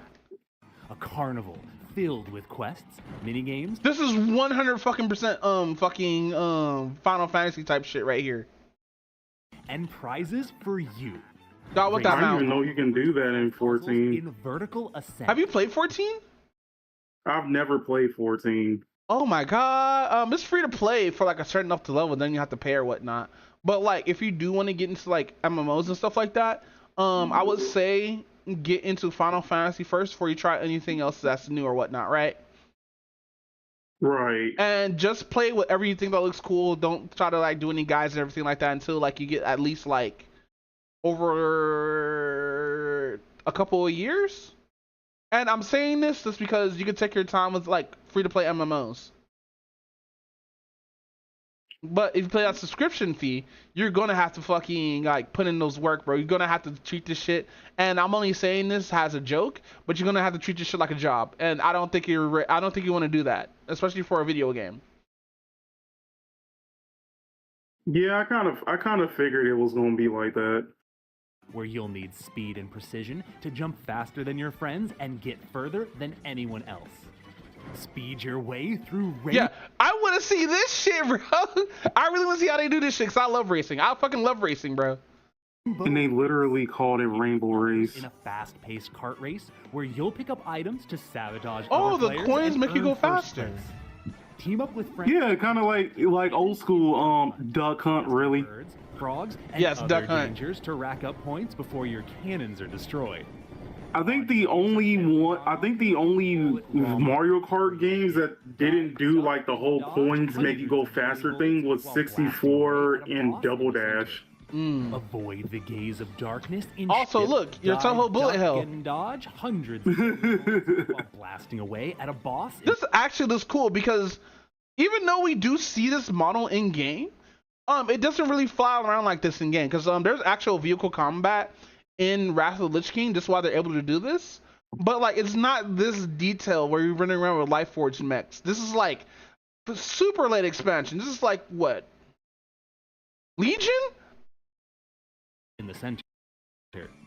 Avoid the gaze of darkness in Shadow Eye, saving allies when they're trapped in darkness and collecting crystals of life to stave off the shadow. And rescue the most adorable creatures in Azeroth. I want this mount low key. With Wonka. where you'll Yeah, I just want this steal mount just creatures from because. enemies to rack up the most rescued Wonkas for yourself. And if you can't have them, no one can. The Azure Fair is your place to have fun. Collect tickets, amass reputation, and obtain awesome prizes as you play and have fun with the entire Ascension. Yeah, so hold And on. obtain awesome prizes as you play and have fun. So in Final Fantasy 14, they have actual real parkour challenges. Like you can just partake, just at random. But in the Golden Saucer, they have something super similar to this. It is the most weirdest shit. With the entire Ascension community. But Dawnrise Isle is only the first of the brand new places you'll discover. Yes, the Pale Reach, yes! Why you say it like that? I'm copying off what another streamer said, bro. There's a streamer named Savix that was salivating at watching this video. I'm copying that. Between the foothills of Elwyn Forest and the But no, Project Ascension is currently under lawsuit right now, but they're kind of fucked up. So these dudes are just dropping everything before the servers just get like shut down in the near future. Oh, that's fair. Now, well, I'm assuming what they're gonna do, and this is just me assuming. Don't take anything that I said has truth or anything like that. What I'm thinking they're gonna do is, if this server gets shut down by Blizzard, they're just gonna switch up and make a new one that's super same like this or whatnot, and just have it out there already set up and everything. Because they did the same thing in Turtle WoW, and Turtle WoW came back under a different name called Octo WoW. Kingdom of Dunmorrow. In ancient times, this region served as the bridge between Ironforge and Stormwind. Also, this is not a real place anywhere in the game. If you try to come here, it's just ocean. So them adding this is crazy as fuck. This is like literally a whole new expansion right here. Connecting the two kingdoms through a massive road. Yet trouble now brews in the mountain's peaks as the Frostmane trolls ravage. Yeah, fuck this area, bro. So, remember how we saw in the beginning of the video them parkouring through like a long ass like fucking path? Yeah. Yeah, if you go the alternate way, you're just gonna run into this shit, bro. There's nothing but trolls. Communications between the nothing but Grey trolls and the dwarves of Dun Kazad. It's up to you to scale the mountainside and confront the emerging danger. I have to find hold on. I'm rewinding a little bit, but I have to find this area where this boss is at, because in the map of Pale Reach, under where the fucking high elves are at, you could actually just run into this area or whatnot. I don't know what level it is, because when I went down there, everything was just skulls. So I just had to just leave. This sprawling zone explores verticality, giving you both massive mountain Yeah, fuck this fucking parkour. Caverns to explore. As you discover the Reach's I haven't been here yet either. You'll find hundreds. I'm gonna be going here next, probably on my stream, just to explore and stuff like that, because I'm already like level capped, so it doesn't hurt to run around these low level areas. Of new quests, new dangers and creatures to defeat, new mini bosses, new stories to engage with. This area is pretty cool. Mini bosses? Yes, mini bosses. Arm yourselves and set out for the Pale Reach to see what new adventures await. Whether you're choosing spells and talents in an all-new version of Free Pick. Have you ran into the one fat guy yet? The one that can't be killed? I think he's in the game as an NPC, but I don't think, like, mind you, there's a lot of losers who play World of Warcraft, like a metric fuck ton of losers who have like this weird ego, and that needs to be checked, and all that other shit or whatnot. And that's gonna be whatever fucking MMO that's just dealing with people. Motherfuckers are gonna have weirdo ass egos. Oh, that makes sense. Always been about yeah, so like there are forging people your here, and that's only PvP. I just avoid PvP because like I don't like PvP that way, especially when I'm especially on like in a server, in a private server that has build your own fucking character. Fuck that. I don't want to get CC'd to death. Fantasy hero, mixing and matching abilities and talents to create your ultimate archetype. In Season 10, everything that wasn't possible before is possible now. The Class Fusion update brings 3 massive changes to make sure any cross-class combination you want to build has baseline foundational synergy without bloated mystic enchantments, by making sure that abilities, talents, proc effects, and more work together at their core. At their core. Stop talking like you're talking to investors, man. Nigga. Talking to fucking players. No, I hate this investor talk. Like you saw this in like, we see this in like retail. We see this in like other games and whatnot, where they try to like give you like these catchwords and be like, oh man, you know, very immersive, very fucking detailed, very fucking lore heavy and stuff like that. But like, nigga, chill. Just be like, hey, new shit here. Here's some clips. That's why I hated the summer of games and like fucking the Game Awards and shit like that. Like, stop talking, show us the game, and then leave. Like, Microsoft is really good at doing that shit. Very beginning across multiple classes and specs. Multi-school spells are thematic versions of melee and ranged abilities that deal both elemental and physical damage. Well, actually, I think if you're gonna do a voice like this, it gotta be like a better sounding voice. On top of that, Oh no, this Like, so go ahead. benefit from talents. I'll say like, what's home dude that does honest reviews? I know who you're talking about. That makes it sounds like an actual like trailer voice. Like Yeah, if it the trailer like guy. that, yeah. Bro, nah, the dude who's talking right here is fine. I heard him on Discord. He talks fine, bro. It's just his mic is a little wonky here. For example, the new Oh, that's fair. Strike, a version of Sinister Strike that deals both physical and fire damage. Since it deals both, it benefits from any talent that increases the damage of fire or physical abilities at all times. Additionally, multi-school spells also proc both elemental and physical talents, unlocking the combos you need. So basically, let's say you have a move that says chance on hit, strike again, right? And you have that on, like, let's say a crossbow. And since crossbows fire like they're fucking slow ass semi-machine guns, you could proc that like 40 times and just get like a fucking just constant attack. I have seen this shit happen in retail. I've seen this shit happen in private servers. So like if they put it in here, oh my god, there's a sword in this game that will just kill people in like 4 hits.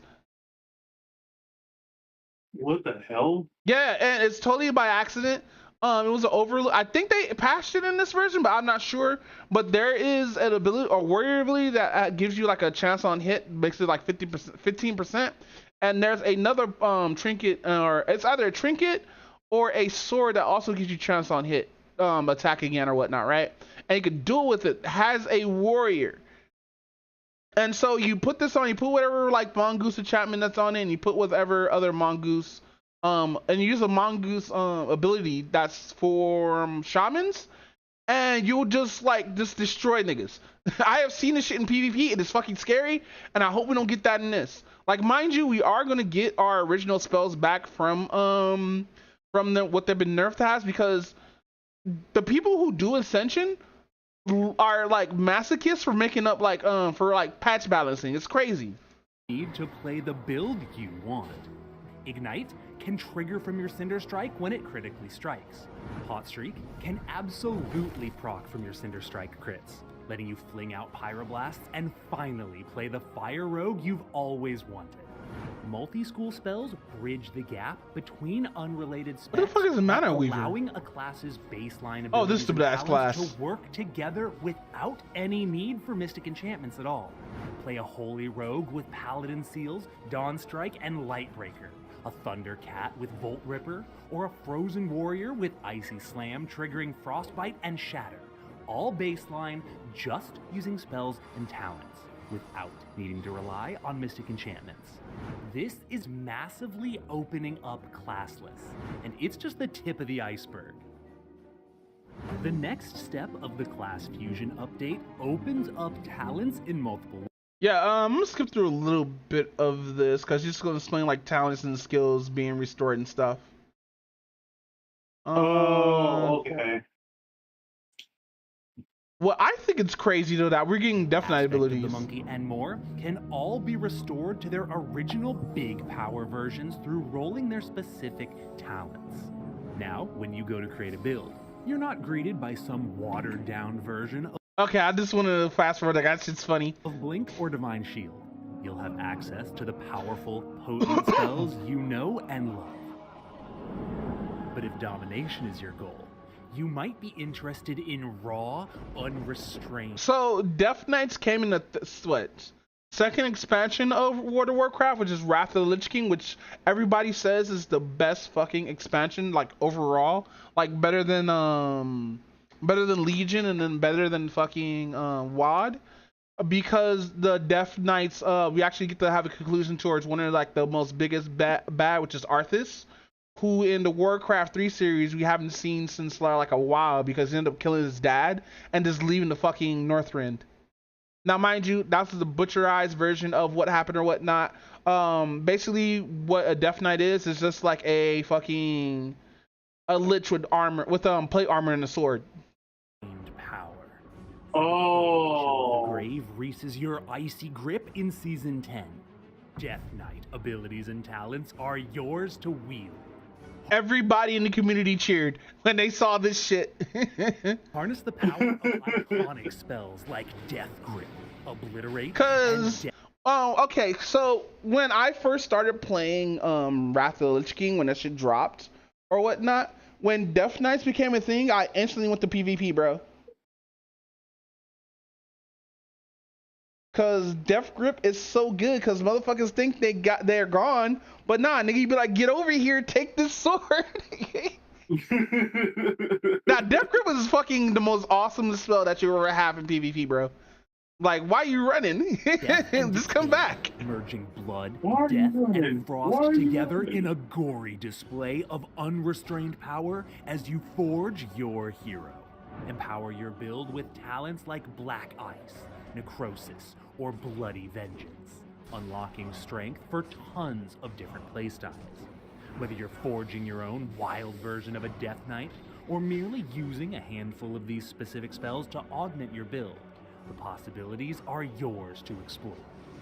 This is the first time ever on Ascension that Death Knight abilities are available for you to harness. So expect some powerful combos as the world experiments with the power. Oh my god, PvP is gonna be a fucking mess, nigga. Like, cause like there's a lot of people that just PvP here, and like their theory crafters is about to get this fucking molested by fucking Death Knight talents. That's crazy. Of undeath. Cold death beckons, heroes. The strength of Ice Crown is now yours to command. But Frozen Death isn't the only new magic you can add to your arsenal in Season 10. Wield incredible strength, unlock wild new utility, and unleash effects that are just plain fun with Conquest of Azeroth. So classless is when you get to build your own class. When people saw this in the Discord, people also screamed and like fucking cheered. Because we were waiting for this. We were wondering like, okay, since we're getting all this going to be in the main server, will we just keep the fucking 9 classes? But no, how they're gonna do this is a little bit different, and I'm gonna let the video explain. Azeroth spells in classless. Use Koa spells on your free pick and wildcard heroes to add crazy theme and flavor to your custom hero. Summon a frost worm on your shadow archer, give your fire warrior draconic wings, or it, I don't know, choose the strongest shadow spells in the game from warlock and shadow, and necromancer and mystic enchantment. You know what's fucked about this, bro? This is I'm gonna have to stop myself real quick. So there's something called dots, which is damage over time abilities, right? And these dots could last for like a few seconds to like a whole minute. And this shit does damage over time, which you need like a cleansing spell in order to cleanse yourself, right? And in PvP, you barely have that because you're thinking about like I need utility and anti-CC stuff. But if you just get a bunch of dots onto your body, it is the most worst thing to get, especially in PvP when you're only getting targeted. But if you're the only person there and there's like a lot of people with this dot abilities on them, you could die in about 2 seconds. Because all these will just proc and you just take a fuck ton of damage. You already see this says like 106, fucking, which one says? 409, fucking 768, 260, this is a dagger. 768. 600 and all that shit, right? The highest health that's in level 70 right now is probably 10k. Hey, you're taking all this out. This is a lot of fucking damage, especially taking over time, because like fucking that 600 turned to like 10,000 real quick. That got shattered in Season 9. Then get Shadow Form, dot up some poor bastard in PvP, then vanish into stealth while they flail around painfully trying to save themselves. Then demand their pants or else you'll do it again.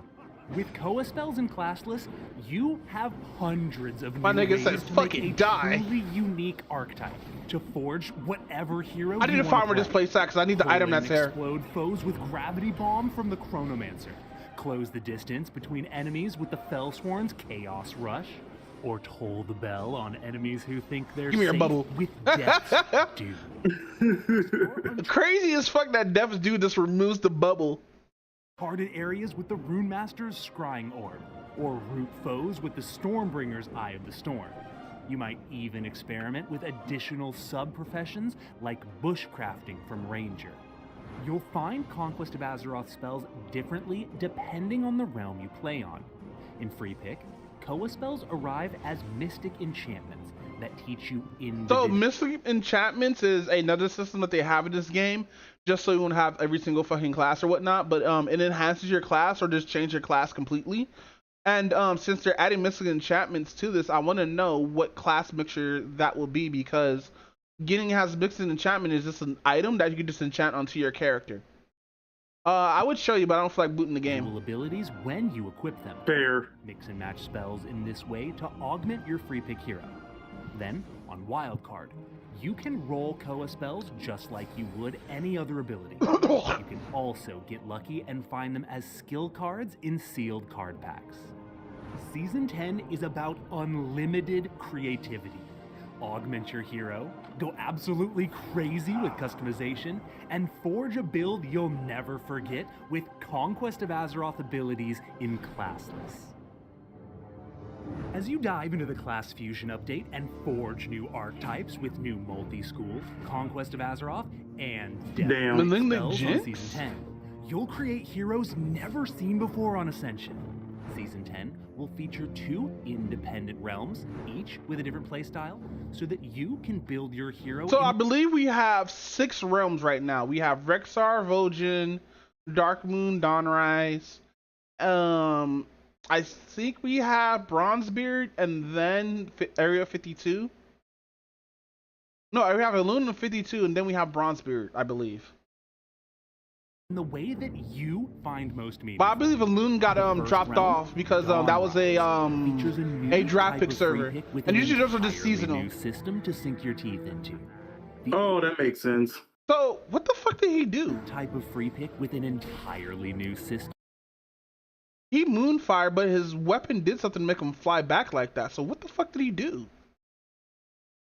It is what it is. Bye, gnome. Old ability gem limits are Damn. gone, replaced with a new essence system that lets you finally augment your hero with the strongest versions of iconic spells and talents. Here's how it works. Each ability and talent you choose gives you class points. Class points unlock more powerful abilities deeper in that class. Then, every talent point you use unlocks deeper talents in that specialization, while also making it easier to get to the bottom of future trees. By level 60, you'll be able to get to the bottom of 3 individual trees while still having a few points left over to put where you want. Now you can really put your theory crafting skills to the test as you I like these armor sets that we're never going to see in game unless you do the fucking seasonal shit. imagine and build. And these are all transmog. This is not real gear, even though you can find the actual gear set for this in game, but this is all transmog. Thousands of different archetypes. Okay. What kinds of builds could you make with the 15% haste from Judgments of the Pure? Sculpting anything from a rapid-fire missile barrage arcane mage to a flurry of steel with combat rogue. Or the power of new multi-school spells combined with the shaman's dual-wield specialization and enhanced weapon mastery. You might find a way to make an unstoppable juggernaut with restored Second Wind and Blood Craze. Yeah, Second Wind and Blood Craze is a good combo. New free pick system is the foundation that allows all of your favorite skills and talents to be restored to max power, while at the same time giving you more ways than. So this is how the Mystic Enchantment tab looks like. You put like 3, or it used to be 4, but you put 3 enchantments that are common, rare, I think epic and legendary, but I don't see a legendary one here. So basically you get an enchantment, you put it on your thing, and it gives you that skill, or it gives you that buff of that enchantment. Oh, okay. Multi-school spells and the class fusion update. From the moment you begin Like your I would adventure, say, like if you do want to get into this, not to unless you play it like 5-6 years ago. because there is a lot of cosmetics that you will not have. You're running around here talking about why does everybody look so good but me. Use the 9 ability essences you start with to choose your favorite starting spells and immediately begin building your hero. Maybe you'll fuse warrior and mage into a spell sword, taking spells like I did that first time I played. Slam, and heroic strike. Or maybe you'll grab a mix of spells from multiple classes, choosing Blood Strike, Steady Shot, Shadow Bolt, and Shadow Word Pain to start building towards the ultimate corrupted He's teaching us the dark combo. As you blaze a trail through Azeroth, your choices naturally start fusing together as you find mystic scrolls that react to the spells you've chosen, becoming the multi-school abilities perfect for your build. When you find these scrolls, you'll apply them as mystic enchantments, giving you full control over the individual spells and talents you use to improve your build. The more you level, the more ability and talent essences you'll collect, and the more you'll shape your hero throughout your adventure. Oh shit. Meanwhile, Dark Moon is a wild card realm, where instead of choosing a class, you'll roll random abilities and talents as you play to forge a completely unique Sorry, I didn't fix hero. my headset. On Wildcard, you're one of a kind. I didn't even know your headset was messed up. Yeah, one of the pads keep coming off. I need to buy some more. With 4 random abilities. Now you see how they're fucking repeating shit, bro? Giving you the chance I hate this. We know about this. A complete are wearing when taking them down. Oh, what's interesting about the server is how they did loot in this game. So basically, in a lot of MMOs, they will have like something like an item there, like laying on the ground or something like that, and you pick it up and it'd be like an item. They did it for this, but they overhauled the fuck out of it. Gets into they overhauled it. Yeah, so let's say you see this monster, right? And you want this thing on his body. If you kill it enough times, you just get it, which is not in the original game. Oh, so it's like a more complicated version of how you make armor in Monster Hunter. Yes and no, because they dropped the full armor instead of just fucking dropping parts. Talents you keep, okay. How well you perform against Azeroth's RPG creatures. No one build dominates all the time. Every pack you pull, somebody. If I make another fucking Artificer Chronomancer, I'm naming that shit North Side North Side Pistol. I'm naming that shit South Side Gat. Ever shifting sea of South Side Gat. Or South Shore Rifle. There we go. As you pit your choices against Azeroth's expanded RPG creatures, you'll find that enemies drop the actual items they're wearing when slain. Immersive gear drops allow you to hunt creatures wearing the gear you want, slay wizards wielding swords or daggers to get those items with spell power on them, or take out Scarlet Knights to get strength and plate gear. On Season 10, you'll use immersive item drops to find the gear that's perfect for the hero you're trying to build. While you're climbing mountain peaks and descending into catacombs, battling RPG creatures, and searching for the immersive item drops your hero needs. Also, these are called Warforged items where you can just run around and just pick these shits up. And it rewards you from like running around the map and just exploring, which is really, really good what they did for this. Because at first they had this shit called the Mana Storm, where everybody would just go to just a level just to get shit or whatnot and ignore the fucking outer world, or like the outer world would just be like just to be like fucking empty. Nobody's questing, nobody's doing PvP, nobody's doing nothing unless they're doing PvP instance or fucking they're doing dungeons in the Mana Storm. But the Mana Storm was a good way to make gold, so a lot of people just started doing that. But now, since they kind of disabled it for now, they added these things called Warforged items where you can run around the map and everything and pick these items up. Now, they're not based off class or what your classes you have. They're just items that are there and they get buying when you picked up. You can sell them for like gold, or you can enhance them if they're your class type. So say like if you have like a rogue or whatnot, like a real axis, you could definitely use this. Stumble on treasure you never expected thanks to world forged items. Loot scattered across Azeroth that everyone can walk up and loot. 1800 is a lot of items. That wherever you choose to explore is a chance to find something amazing. Where is that at? Hold on, what? I know where this is at. You choose to explore is a chance to find. Where the fuck is this at?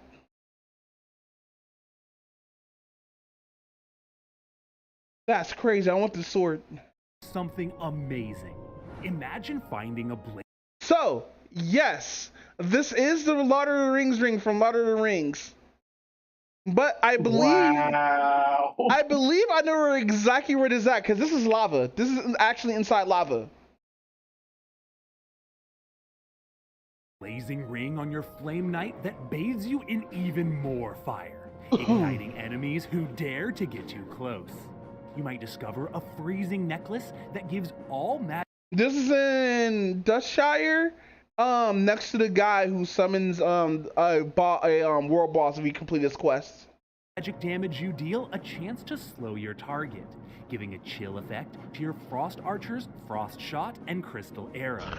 World Forged items add a completely new dimension to how you customize your character. Explore the world, find unique effects, and further enhance the theme and immersion of your class and spec. What sucks about this area is it's just one thing right here, while there's like 4 other bodies with like fucking holding up weapons too, right? What I suggest, and I said this in stream, that they should give you like 5 different choices, but you can only pick up one.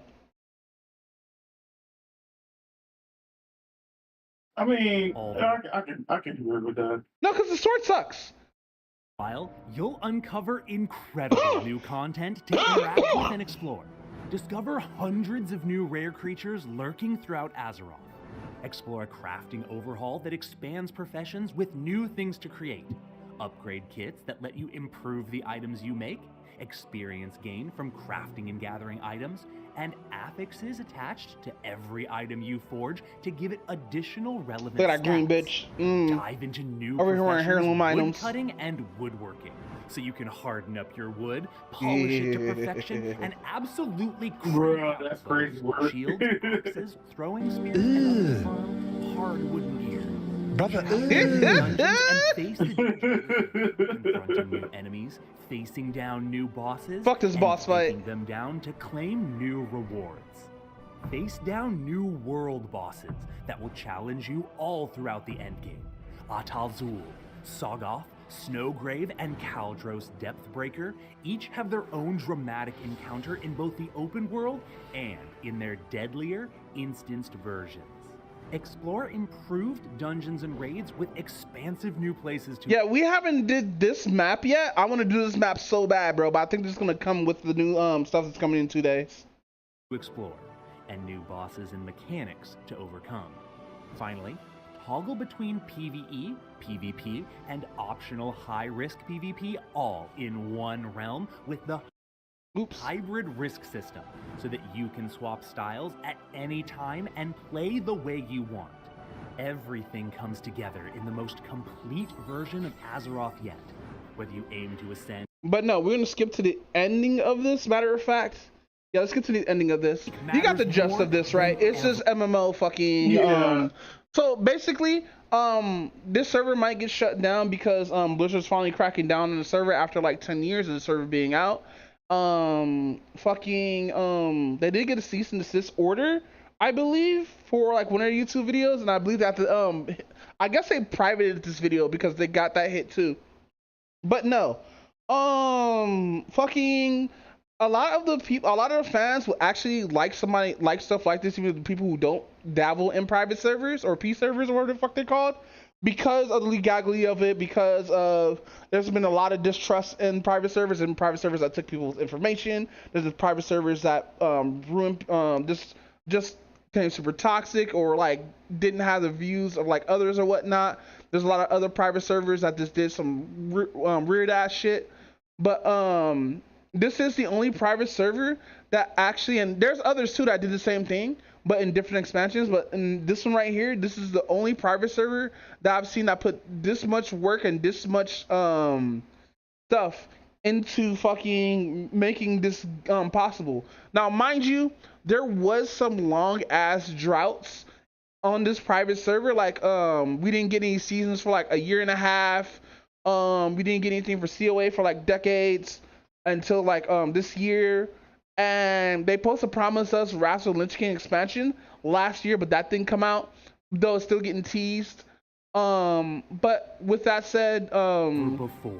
it's it's a new experience, but also it comes in the package of World of Warcraft, which, mind you, a lot of people play World of Warcraft as a casual game. I don't give a fuck what anybody says. World of Warcraft is for fucking casuals. That's what they made it for in the first place. They said this shit in interviews and shit like that. I don't care what anybody fucking says. World of Warcraft is for fucking casuals. This is people take it as a non-casual game because they want to have their ego not destroyed by playing a game that's super easy. But with that said, I'll say play it. This is free to play, but like if you're gonna put time into it, don't. I mean, I This probably is season 10. don't know about putting that much time into it. That's probably why I don't know. I Nah, don't know like, yet. don't do it. I'm gonna tell you right now.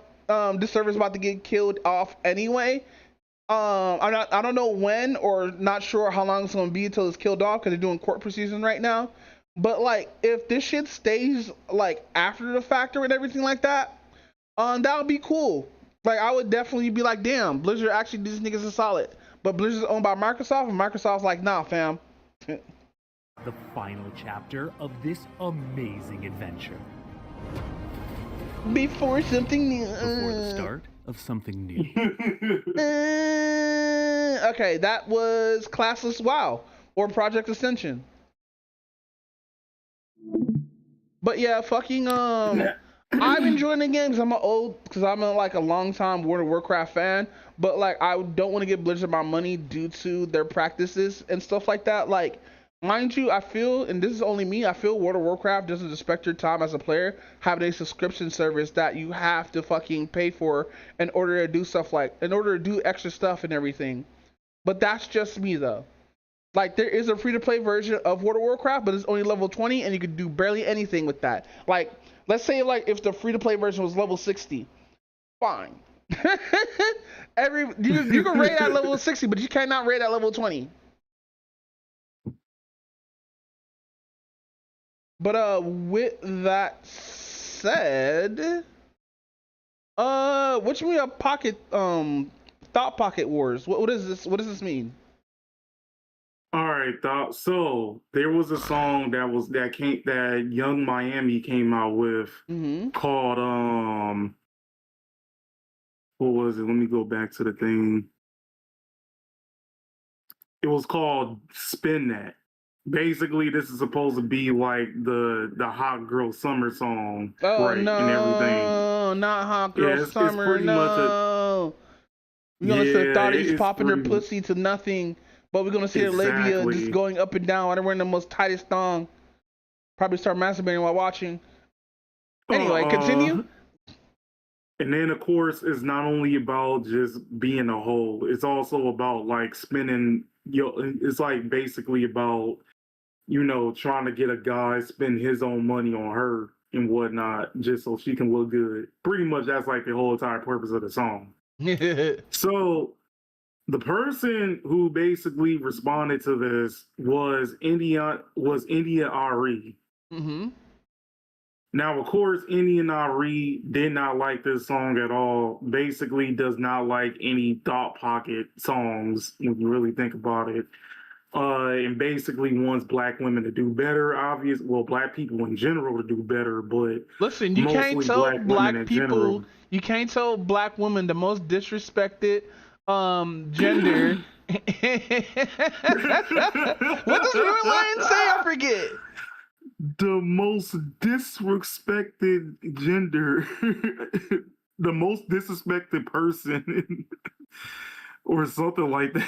Yeah. So continue. Oh shit. But yeah. So you already know Indian Ari basically wants, black people to do better, basically wants black people to strive, doesn't want black people to do like this dog pocket stuff and everything. She's been very consistent and everything. So of course, that she ain't BS and of course, just like any other just like any other person who basically is telling black women how to dress and everything else like that. Obviously they got an issue with it. When Felicia Rashad basically said the exact same thing, that like a lot of the modern black women and everything needs to like dress better and actually like hold themselves better instead of being a hoe. Obviously everybody got an issue with it as well, and Indian Ari is basically saying the same thing, and again the same exact people are pretty much having an issue with it. So there was two particular people in the rap community, two particular black men who is old as dirt and is basically defending Young Miami. The first one is Uncle Luke. And the second one is Trick Daddy. Okay, so they're trying to, what the thing is, a lot of these old heads like that shit because they think women should be promiscuous and stuff like that, right? Because they grew up probably around that stuff when they were growing up and everything, and seeing like promiscuous women, meaning that it's probably going to be easy for them to get some pussy. I mean, it's Uncle Luke. It's me so horny. Is Uncle Luke me so horny guy? Of course, I know. He's going to defend somebody like that. He's on top of women popping pussies and stuff like that and liberation and shit. But we really just need like, and mind you, I don't like modesty, but I like modesty at the same time. It's like, fam, why are you twerking after like fucking doing some ratchet shit? Calm down, bro. You don't need to twerk. Like whoever made that shit up is weird. It's just weird. But go ahead. I'm sorry. I mean, my thing is, I definitely like modesty too, and I also think that there is a time and place when modesty shouldn't definitely be a thing. But like making your whole personality on being a thought is crazy work. Right? I'm just saying. It's all like, so that's like the most ridiculous thing about it. And then like also kind of realize that like most of the time, like your career really don't last long when you think about it. Cause we ain't talking about Ice Spice anymore. And there was a particular time we were talking about Ice Spice. We ain't really talking about like Sexy Red anymore like that. And again, she's also somebody we were consistently talking about. And the same thing with Suki Hana. Oh my God, we'll clap the fuck out of Suki Hana. Oh, no, I'm kidding. I still can't believe you really cracked Suki Hana. That's crazy. You see Suki Hana's ass, nigga? See me any goddamn. Nigga, you see Suki Hana? I will destroy that nigga if she lets me, nigga. I do have to lose some pounds though, because I don't be. Yeah.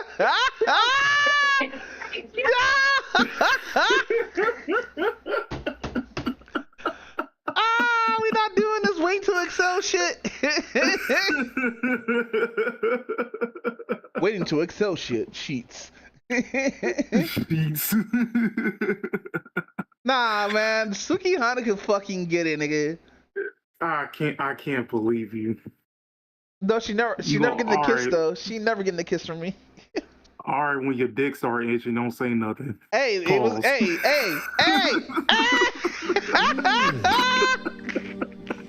Brother, I will always wrap it up. I don't give a fuck who it is. If you say take birth control, condom, nigga. If you say like you allergic to condom, double condom, nigga.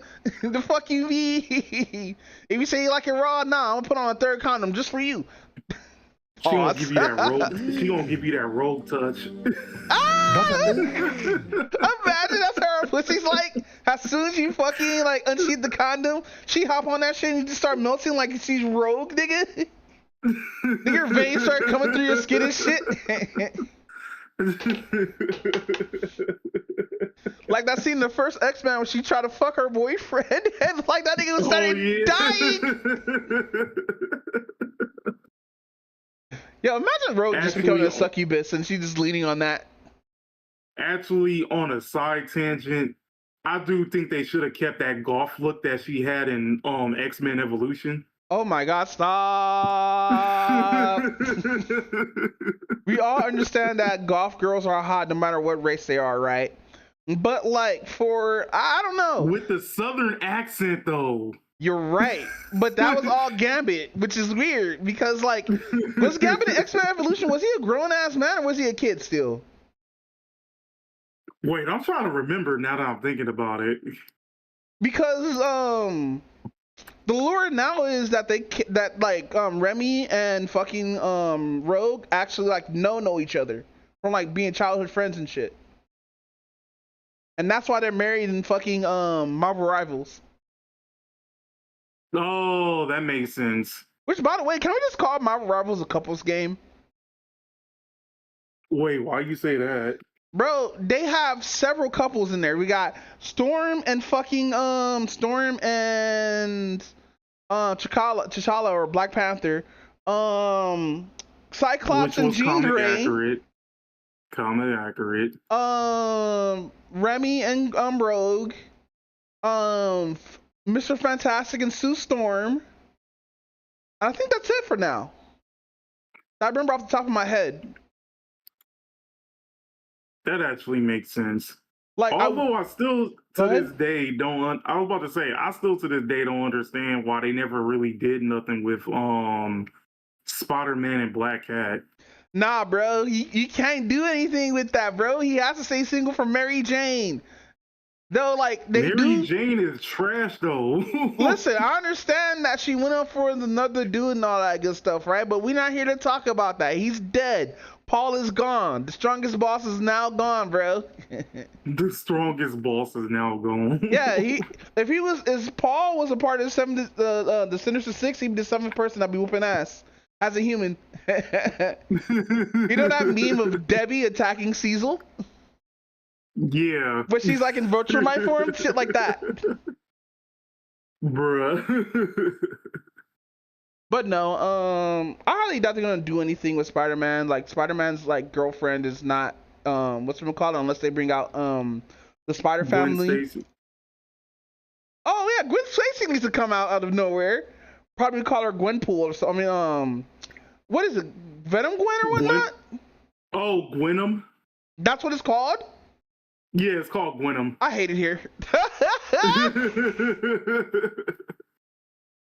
But no, there's too many couples and rivals. But no, let's continue. Let's continue with pocket thawing. Yeah. So yeah, obviously a lot. It's all like, but the weird thing about Trick Daddy over there trying to defend Young Miami is it kind of seems like he's trying to simp for her, like in particular. Yeah, how old is what's the name? Like he's like in the 60s, right? Trick Daddy? Yes.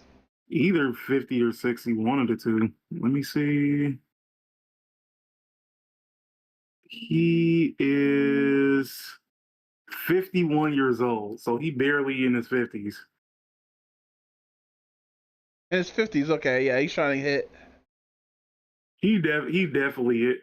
Oh yeah, I forgot he's also from Miami. I guess that would be like another. Actually, now I think about it, both him and Uncle Luke, if I remember correctly, is from Miami. Let me see. I think Uncle Luke was also from Miami. Hood rat, hoochie mama. Yeah, both of them. Oh, Luke is older. He's like almost 70. Damn. Man, I think if I get like that close to the age, if I ever get there, bro, I think I'm gonna like just fuck a woman my age, bro. I don't think I could be trying to fuck with like a 24-year-old being 73 with probably non-working dick by then, cause I'm gonna have ED. I know I will. I mean, once you like at 65, like yeah, because Uncle Luke's at 65. Once you at 65, the only two women who was kind of close to that age that looks very good is like what? What's home chick from? Why can't I think of her name? Jennifer Tilly and what? How you say her name? Woodard. I'm trying to wait. How do you say her name? I wouldn't know who you're talking about. Like, what does she do? Because Jennifer Tilly can get it. Alfre Woodard. That's her name. She was. Hold on, I'll post a picture. Yes, post that picture, fam. Cause to me, she kind of seemed like she never aged as well. Nah, bro, I wouldn't. Oh, her? Bro, she potentially in like fucking like I'm your auntie age. Yeah, she like 73. Oh, she older. Yeah, she's 73. She's 73 She looked looking like like she that? never aged. Yeah, she looked like she never aged. Yeah, like she just stopped aging. Like, mind you, the hair looks kind of fucked, but that it is what it is. It's hair. But yeah, no, Jennifer Tilly could fucking get it like hard. Same. Like fucking, I want to hear just her raspy voice just bone one time. I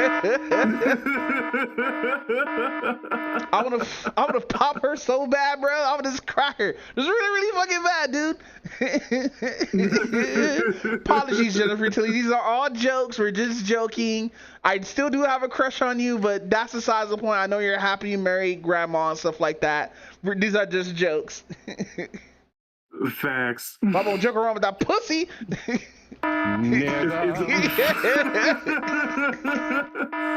No, it's just gonna be that thing, you know, like the author fist and everything. He's like, I'm so happy for you. Stop.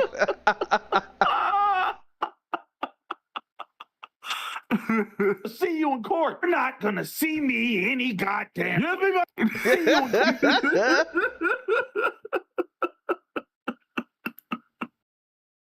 Oh shit. Oh man. But no, go ahead, fam. All right, but actually I've never actually forgot to actually listen to this song before this podcast. I'm not even gonna hold you on it. Well, we're all on YouTube, so like I think we're able to like do it, but I'm not sure if it would like fucking cut the shit off or whatnot because YouTube being so fucking weird with shit. Yeah, honestly, I don't even know what YouTube's. Well, we haven't known what YouTube's been doing for like the longest of times.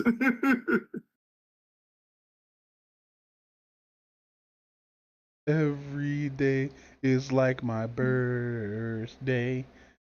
Every way we got to do something every. I got that song stuck in my head. There's this animated show on YouTube called Hazmat Buddies, and they go around in hazmat suits, is clean shit, taking out anomalies and stuff like that. It's actually pretty funny because the way how the animation style is, it feels like you're watching an Adult Swim cartoon. Dudes at hazmat? Yes. Huh.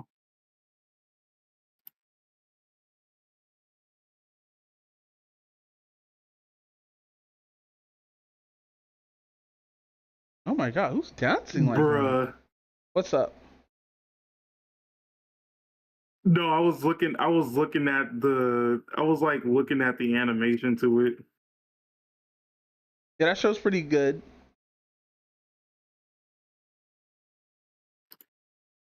Oh right, yeah, I'll probably watch the Hazmat Buddies later then. Or the Dudes at Hazmat.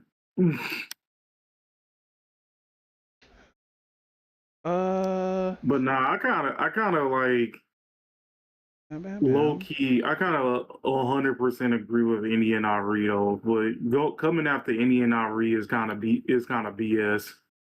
No, I feel you, but like the whole thing with like women having modesty and stuff, like there's certain levels of modesty, but if it gets to the point where a lot of the kids just want to like be like you because of what you do and how grown you act and stuff like that, it's like this whole thing. Did I tell you? I know we talked about like the fucking this morning or last night about the 30-year-old who got his or 20-year-old got his thoughts exit out of his brain, right, through being a pedophile.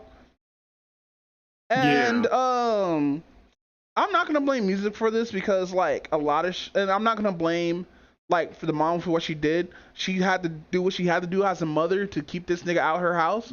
But sadly, I just wish she gets less time. That's all I have to say. But that's besides the point. The reason why I said that because a lot of people are saying like, oh, the little 13-year-old is fast. She's listening to these kind of music or whatnot and everything, right? And that tells something because like when We do, especially when we were growing up. We did see a lot of these girls trying to like dance to a lot of these songs and whatnot, right? Until TLC came out, and made no scrubs, or was that no? That was Destiny Child, made no scrubs. That was horrible for like teenage boys because No, like no, you're right. The first time, that was that was TLC that made no scrubs. Yeah. that was TLC. I thought it was Destiny's Child. Damn, my bad, No, Beyonce.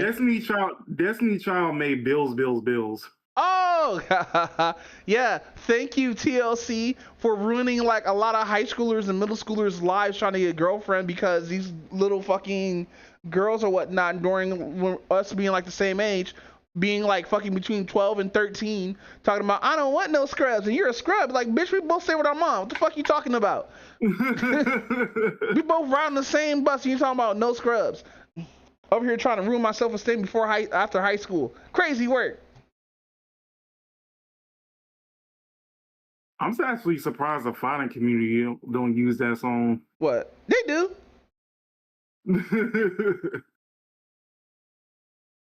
But no, with that said, anything else? Nah, that's about it. All right. So, you want to learn what happened at DreamCon or Freaknik 2.0? Freaknik 2.0. Yeah, so DreamCon is Anime Expo, but in Texas for black people. Right.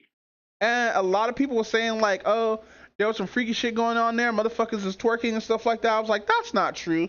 And I looked at like a lot of videos of Gen Con and stuff like that, and you barely see anything like that. Cause usually when cons where they talk about like this booty shaking and stuff like that, that's usually in the hotels. That's usually outside of the con premises and stuff like that, right? And a lot of people who didn't go are just being racist. But like, there's something interesting that happened recently. Which is so there was this chick who didn't want to who needed to go to DreamCon, but she didn't want to go because there's too many I think she said weeb diggers on her Twitter, or nigger weebs. Yeah, I think it was nigger weebs. Yo. But she said the same post that I need to go here because I think it's interesting anyway. It's like, bitch, you came for money, but you want to call us nigger weebs? That's crazy.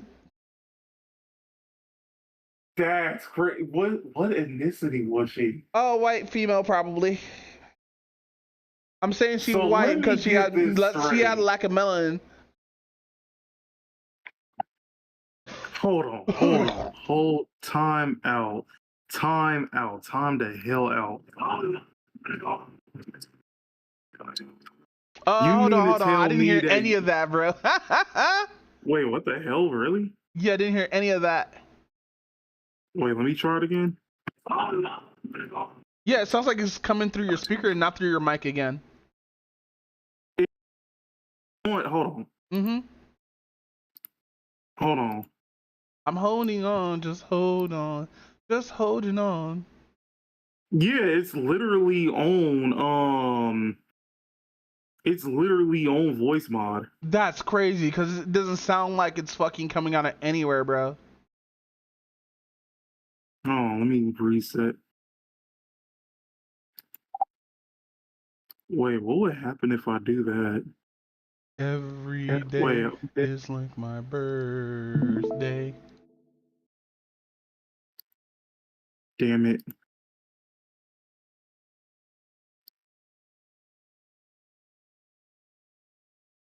Tell me when you're ready to watch the video.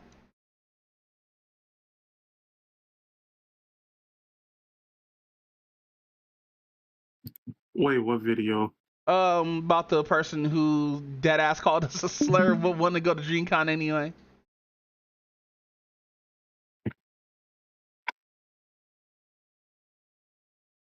All right, I'm in. Oh yeah. Nigga. Pause.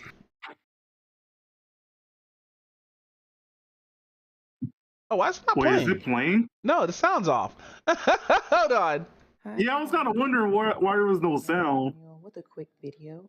So I was on FB last night And as you all know, DreamCon is this weekend actually. It just started.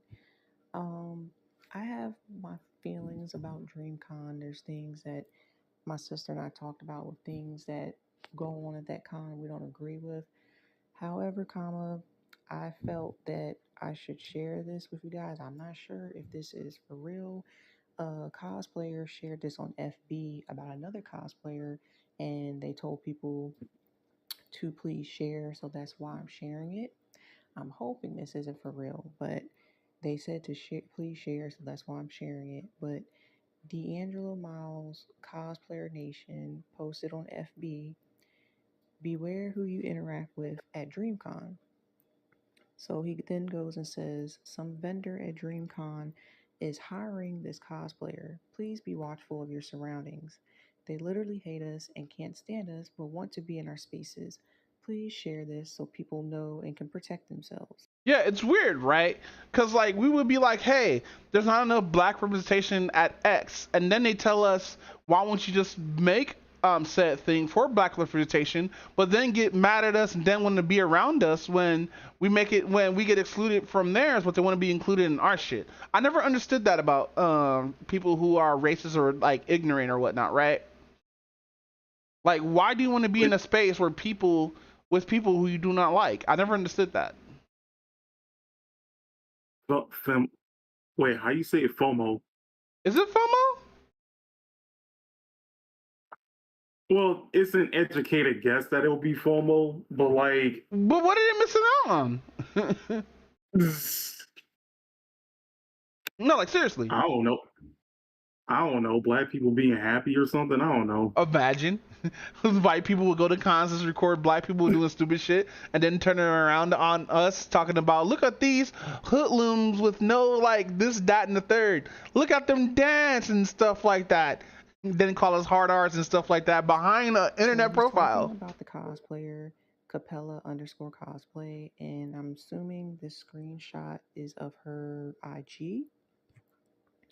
So then that cosplayer that he's talking about here, of course she's a VTuber. Of her, but post, my friend offers me.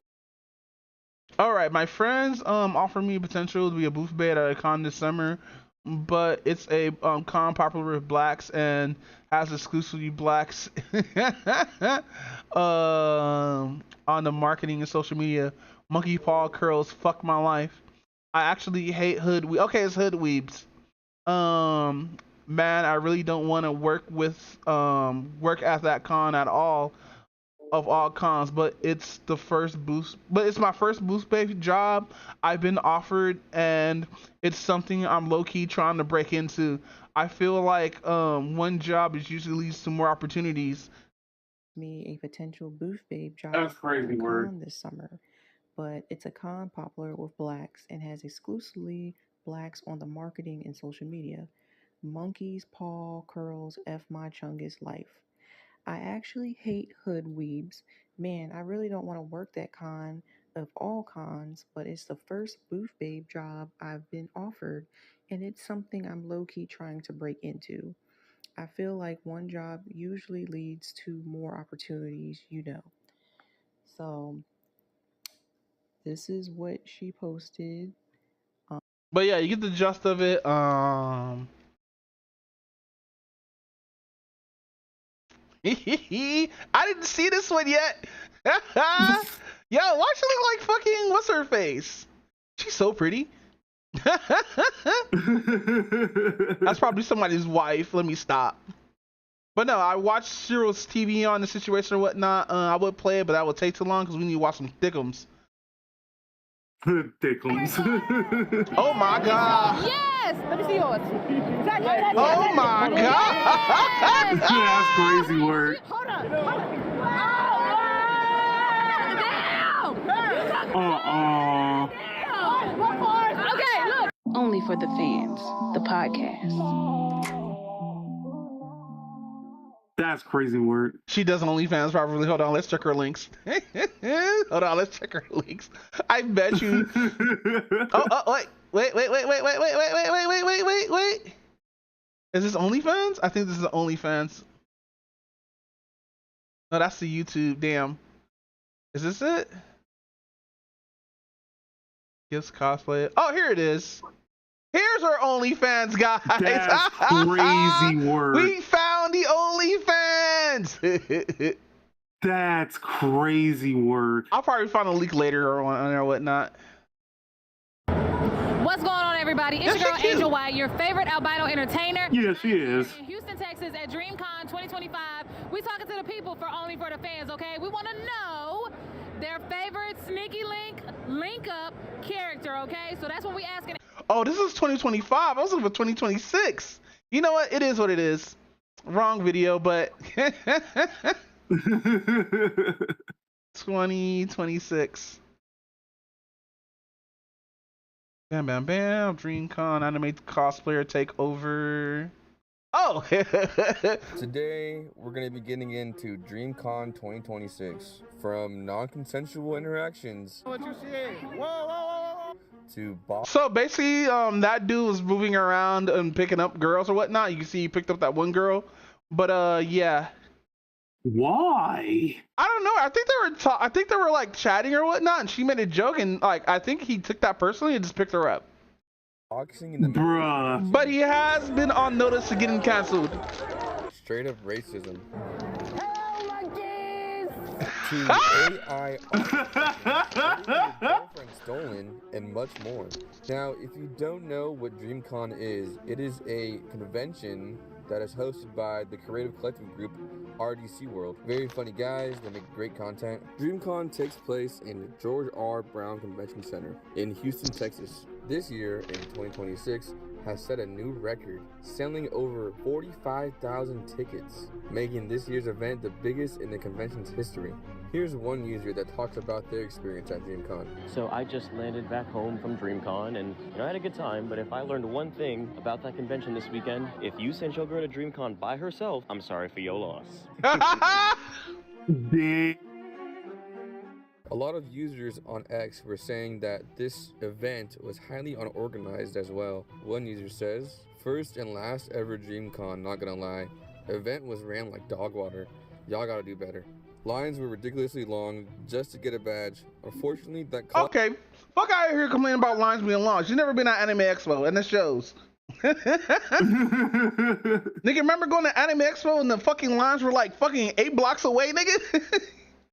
LineCon, yup. Fucking I hate negative date when LineCon, bro. caused me out of my tournament because I didn't make it in time. The venue had enough space to expand, but they decided not to use the space they had, so it was severely crowded. That's the thing now about anime conventions, it's just always gonna be crowded because it's so mainstream now, it's insane. Like back in 2016 or 2015 in that era, like those halls were empty. Another person says, I've gone to DreamCon every single year, and this year might be the worst. I don't know who's in charge of operations. They're horrible at their jobs. There's no reason the line for a single day badge should be 3 to 4 hours long, and there's no reason volunteers should be giving us wrong info. Also, I would like to say, DreamCon taking away people's deodorant at the front door is so wild. Like they wanted Chernobyl to happen a second time. What? Wait, what? DreamCon taking people deodorant at the door is wild. That's crazy. Nigga, they ain't doing that at DreamCon. There's no way motherfuckers getting their deodorant stolen. Front door is so wild. Like they wanted Chernobyl to happen a second time. That's like the worst thing you could possibly do at an anime convention is taking away deodorant. If you know, you know that place is a funk fest. It's probably one of the worst places to go and not have deodorant.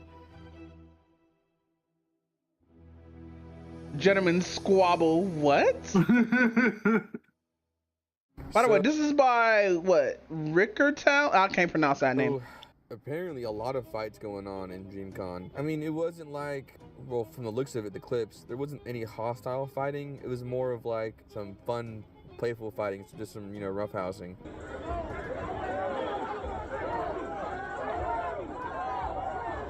Why does that look like Mandinko fighting? Right?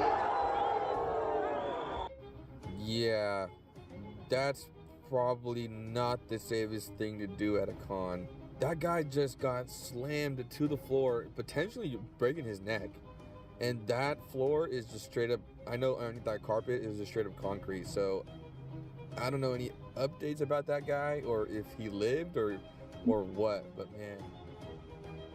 The racist Frieza saga, let's go! And this one saying, oh yeah, you know, it's the show. This is what Frieza does. This is what he says in the show. Like, clearly you didn't watch Dragon Ball Z. But this is just blatant racism. Actually, my first event. I'm so excited. Just make sure you stay in character today. Okay, yeah. Hello, monkeys! I know it's funny. I actually know this guy. I believe he used to be part of FaZe. He used to do a bunch of like Fortnite trick shots. You know what? I'll allow it.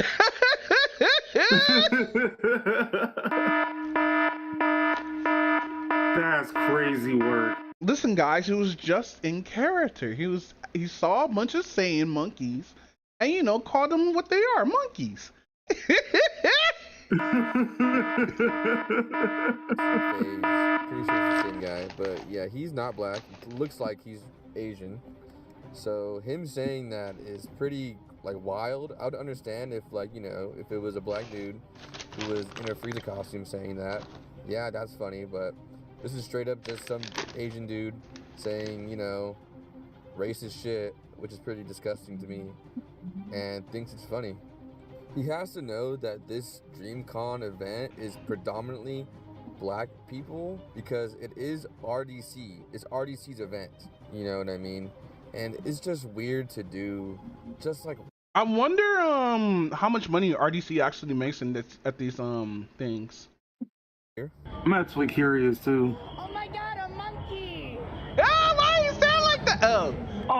Wow. Okay, that was cool. Okay, no, that's funny. Ah! That was funny. Nigga turned off the mask. He was also Asian. That's crazy. Like, the dude just looks so uncomfortable. I'm actually surprised that this guy didn't get kicked out. Creepy show. Okay. So this is the shit that I've seen online. Yeah, you gotta tell the camera what you said. Whoa, What the? You gotta put it down. You gotta put it down. You gotta put it down. You gotta put it down. You gotta put it down. You gotta put it down, gang. This dude has no shame. The fact that he thought that was okay, he has to be chronically online. The lawsuit coming soon, but we gonna beat the division. Y'all, I don't think you beat that one, gang. I don't think you beat that one. I don't think you beat that one, Scud. Like Nate's cousin.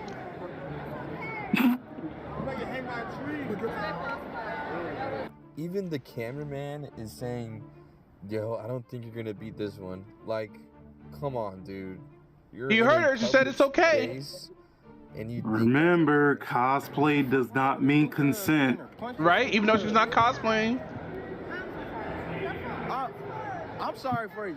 It's funny though because this has been an issue. I feel like this has been a long-running issue in the anime / cosplaying community. Or I know that she's a streamer and all, but still, this happens at conventions a lot where people do things unprompted and just physically. Especially if they're in a Deadpool cosplay.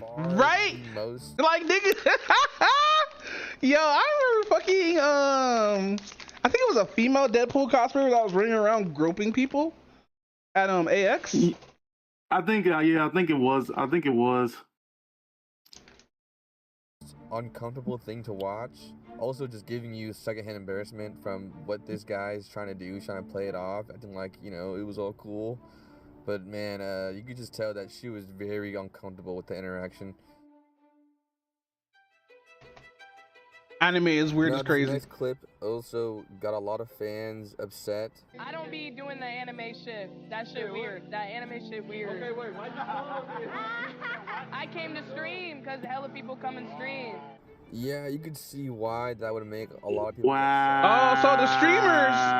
So hold on. So the streamers came up here talking about, nah, anime is weird. I don't fuck with the shit at an anime con. Bitch, why you here? That's crazy work.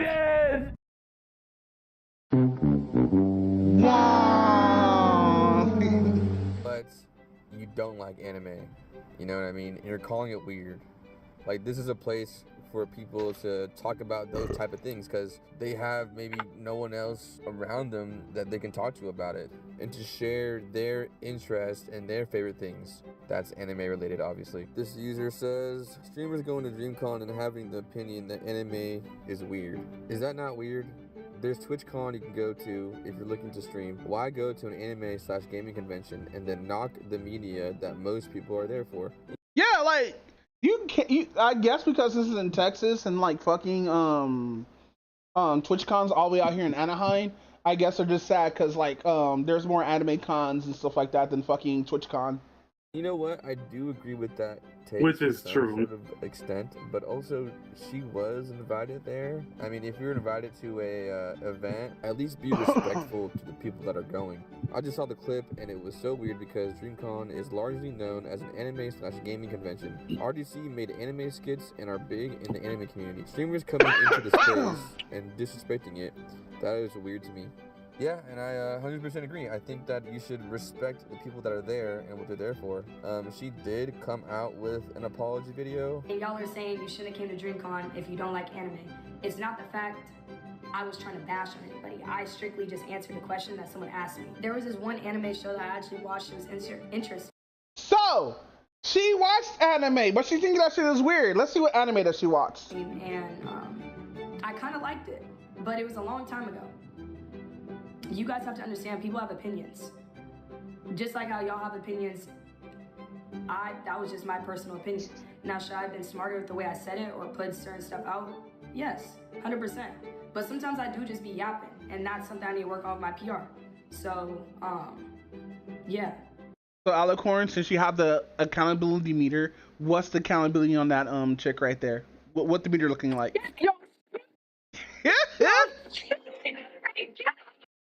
You gotta change the volume on that, bro. That just sounds too low for some reason.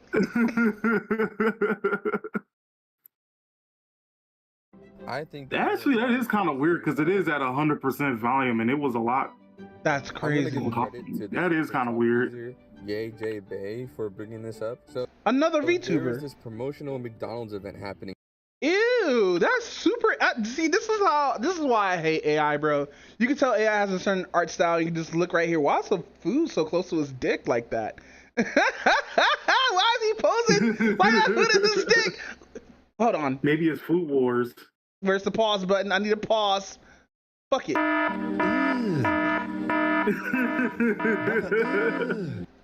There. Apparently, they had used AI art for their promotional. Now, the official Dream Convention. I want to actually go to this at McDonald's in Japan. Remix is coming to DreamCon 2026. Yeah. The event will include demos led by Southern Cuisine chef Erica Barnett. You'll also be able to build your own anime-inspired McCrispy Strips remix. Take home a custom collectible item. Spend time at our gaming station.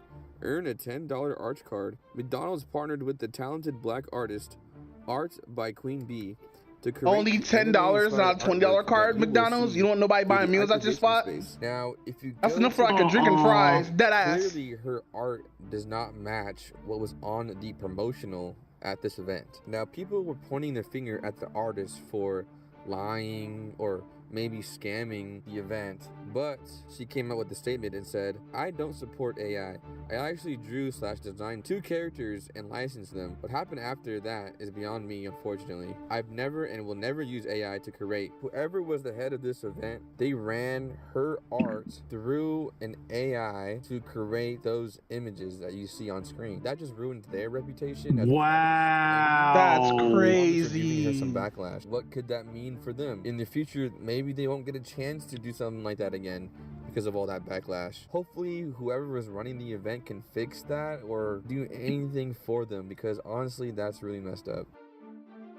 Stolen girlfriend. Yeah, I want to hear what the NCR that happens at most cons. Like, this is not a DreamCon thing. This happens at every single fucking con. Damn.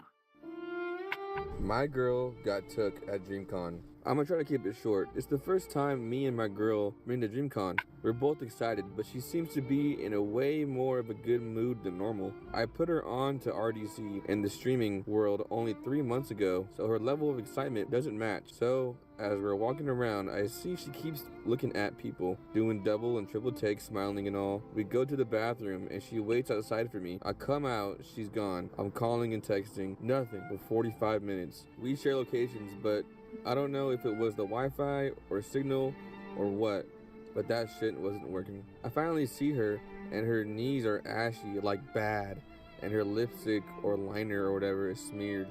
Immediately, my thoughts are racing. I relax and not jump to conclusions, cause no way, right? I asked her where she was at, and she said met up with some friend. Anyway, we go back to the hotel and get ready for a basketball game. Then she tells me she's not feeling good and wants to stay in, and I should go by myself.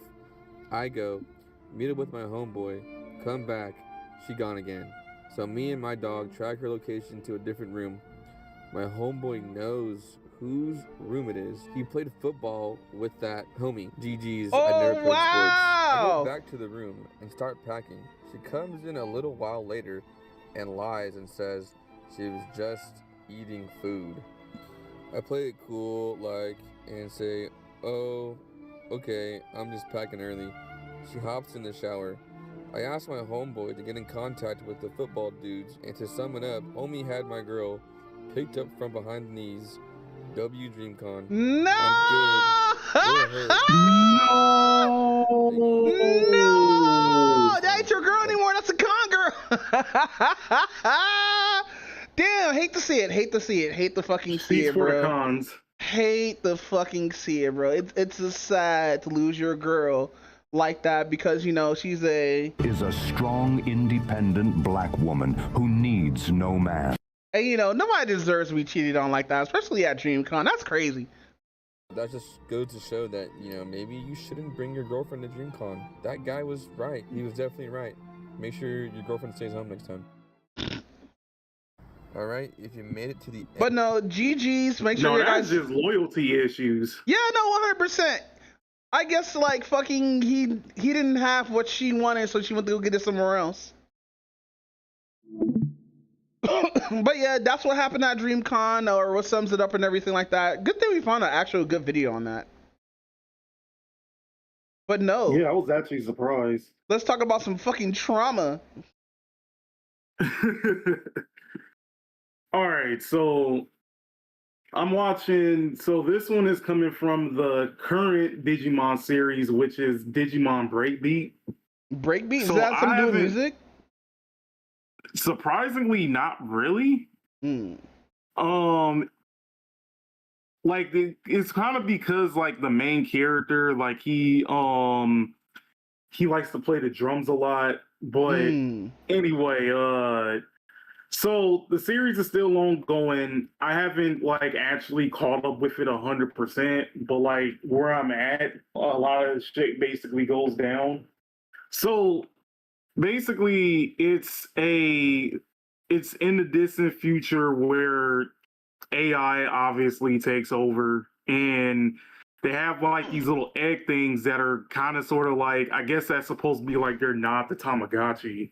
Okay. Since like Digimon and Tamagotchi does have like an actual historical. Well, you know what I didn't know though?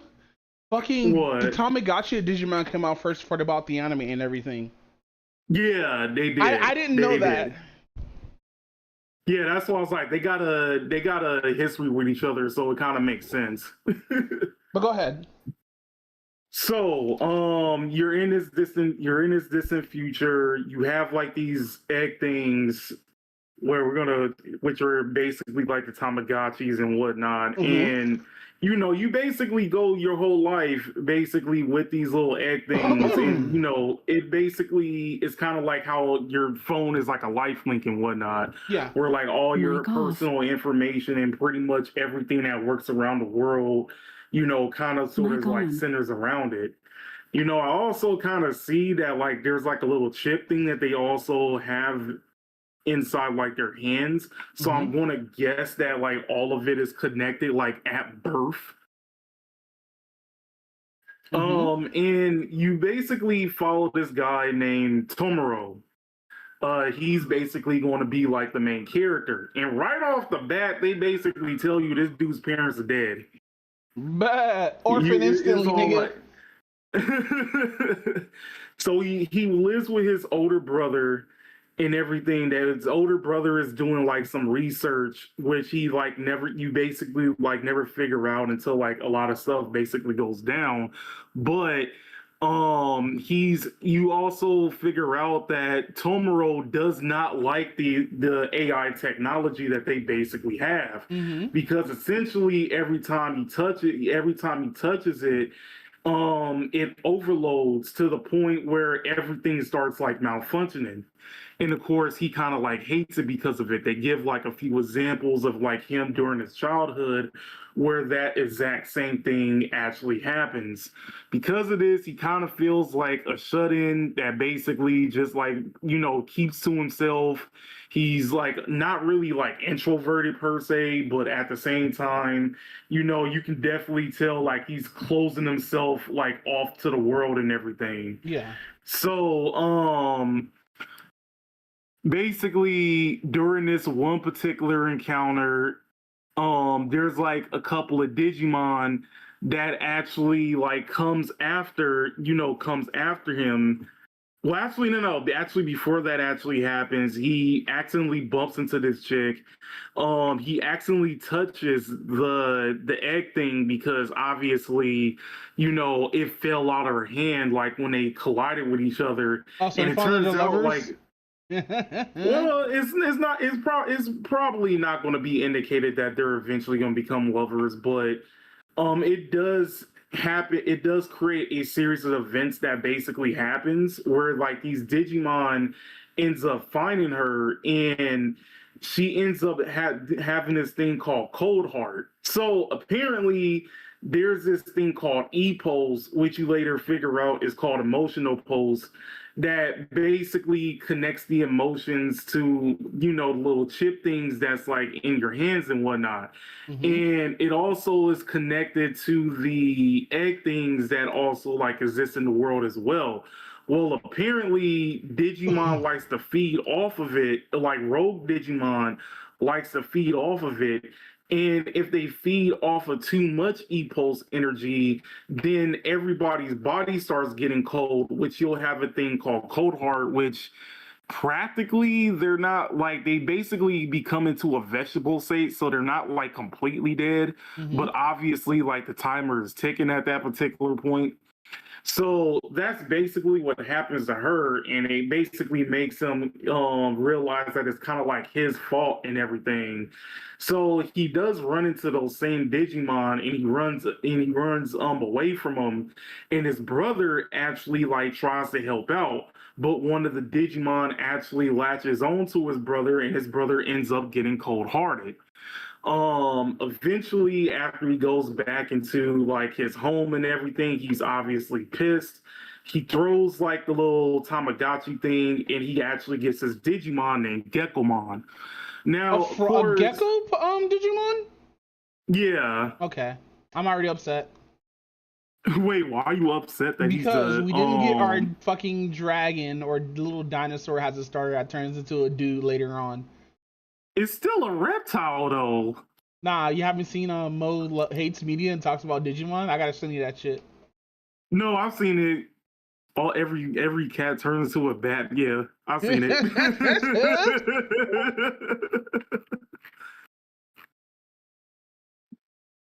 Oh, that's an ugly ass design, by the way. That's an ugly ass design. I'm sorry. I hate that design already, but continue. I mean, he is a gecko. I don't think there's like cute looking geckos. Yeah, but like he looks like an actual cartoon character. Like you don't see a one off of him or some bullshit. I mean, I guess that kind of makes sense. But yeah, actually, now that I do kind of think about it, yeah, I think what was the pro tag to Liberation? Because I never seen Liberation. I haven't watched Digimon since fucking we bought the new shit where people were fucking dying actually. Wait, which one? I forget which one that was. Wait, what happened in it? Basically everybody's older, but they still have their Digimon. Oh, so it's like the Digimon Adventure thing, but it's like they're older, right? Yeah. Yeah, I think it's just called Digimon Adventure, but I forgot like what was like after Adventure. So yeah, you basically Try. That's Yeah, what it Try. was. Yeah, so you're thinking of Digimon Try. Yeah. Yes. So the ones that I watched outside of Digimon Try was basically like the other four series. So like Digimon Adventure 1 and 2, Digimon Tamers, and then Digimon Frontier. And then of course, I tried to watch Data Squad around the time like it came out, but I necessarily didn't like it that much. So I like stopped watching it altogether.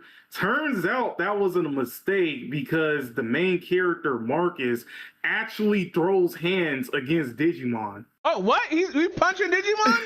Yeah, he legit starts punching Digimon. Let's fucking go! I was like, I should have never gave up on this series. Bro, and he says it because that's like the manly thing to do. I was like, yo, we got Kamiya and Digimon. Let's go. But so going back to Digimon Breakbeat. So I don't know if this is kind of true to like every single Digimon series or if it's true to like every single character that's in this Digimon series, but usually they say that some of the Digimon that they are partnered with is usually like a reflection of the tamer that they come across with.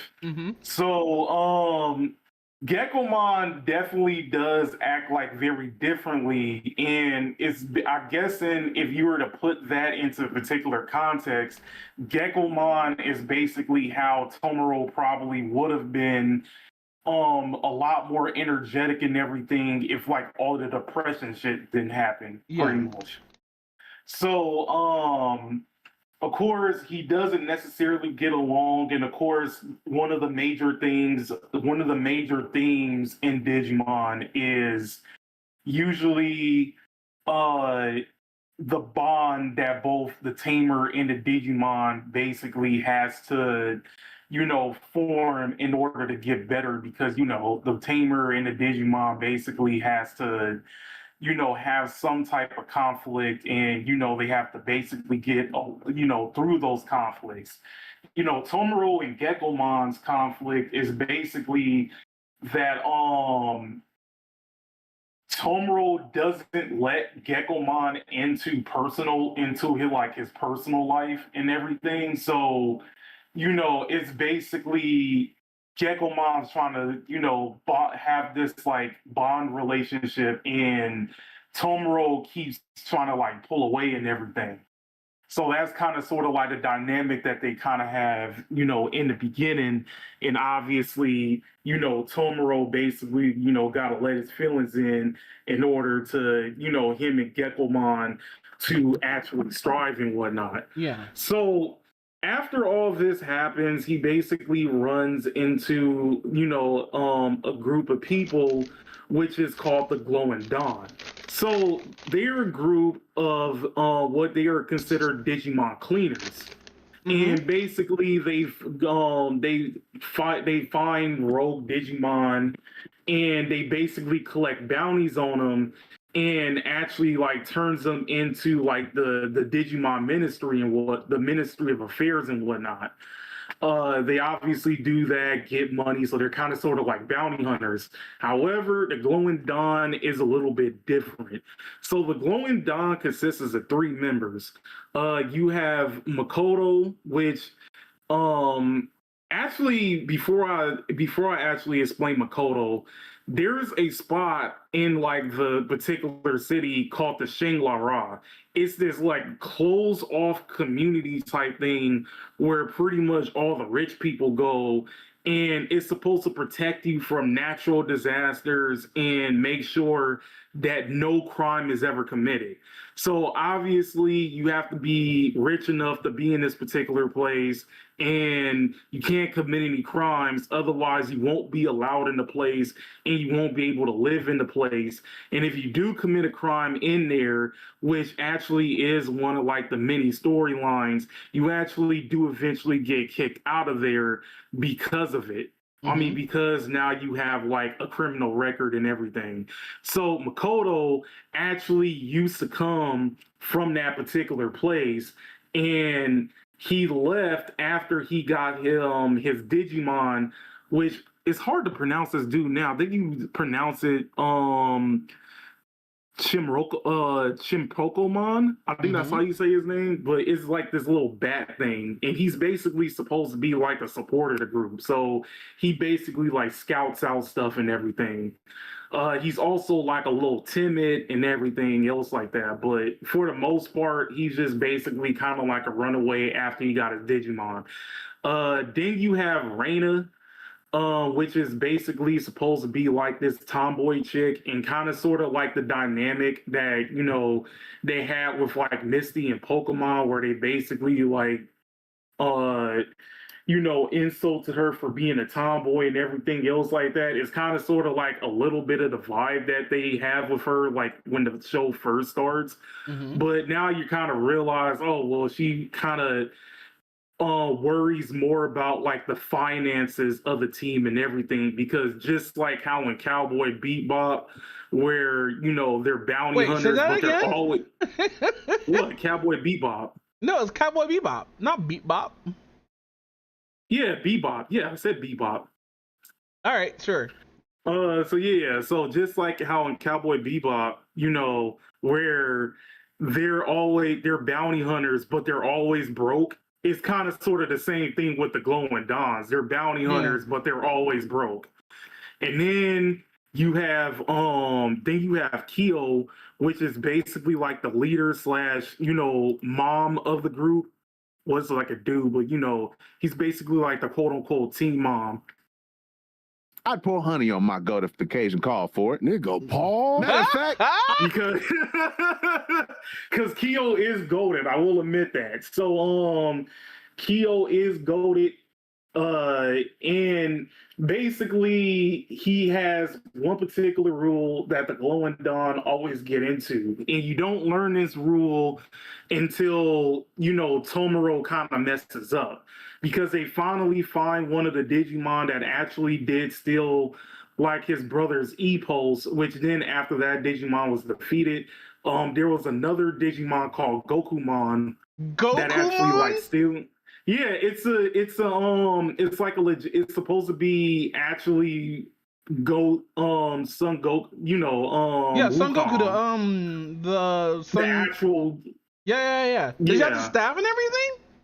Yeah, he has the staff and everything. Because if I'm going to guess correctly, I'm going to guess that they're basically showing all of like the Digimon that is from the journey, that's supposed to be based off of the Journey to the West. If you ever seen that, but yeah. So yeah, basically that you don't really at the part I'm at, they don't basically explain why they stole his E-Pulse in particular, but I'm guessing it's because of his relationship with Kyo, because Kyo and his brother were actually friends and working with each other at one particular point. But as far as I've been in the anime, they haven't really said anything about it yet. But anyway, basically, Tomoro was about to kill this Digimon, because after they defeat him, they go into their end training mode, so they're basically defenseless babies. And he's ordering Gekomon to basically like take him out and delete him. But then that's when Kyo and the other two basically gets in his way and was saying that, hey, the one rule we follow is that we don't want to kill any Digimon. So then you basically figure out some more of their motives. Kyo basically wants to create a world where Digimon and humans can basically coexist without any violence and whatnot. You also figure out that the Digimon ministries, whenever people collect the bounty, they basically end up deleting the Digimon afterwards. So, yeah, they actually just delete the Digimon afterwards because they're like, hey, if this Digimon is going to cause any problems, in order to prevent that problem, we just basically just going to take them out at the end of the day. So basically, Kyo makes this like small sanctuary where he brings all of the in training Digimon that they capture for the bounties. So he collects the bounties, and then he basically brings those in training Digimon in order to do so. However, he's also kind of self-sacrificial because some of those in training Digimon, in order to sustain their, form and everything, he has them feed on his E-pulse, which makes him consistently sick.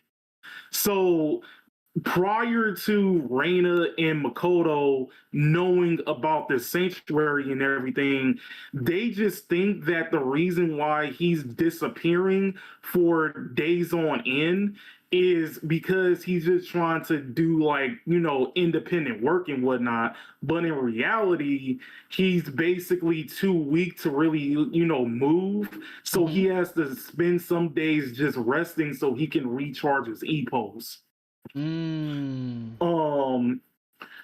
So basically the reason why this is kind of more, trauma bonding. Oh, also, I would like to point out that when you meet the Glowing Dawn for the first time, Makoto's Digimon is still in his rookie form.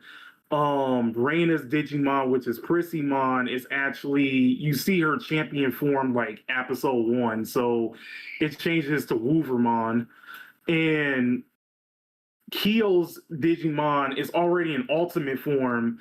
It's hard to really pronounce this dude name. I think it's called like Matsumotomon, which is like this lion dude with like a sword and everything. No, Leomon, that's crazy.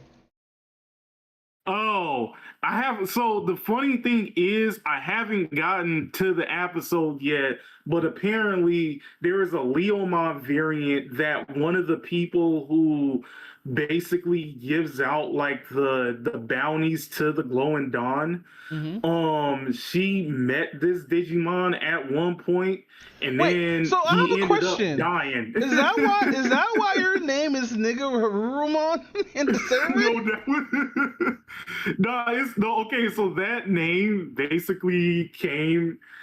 So that name came from because one of like the Facebook pages I'm following is like his name is like Vmon. It's not like Vmon like as in like the Digimon from season 2.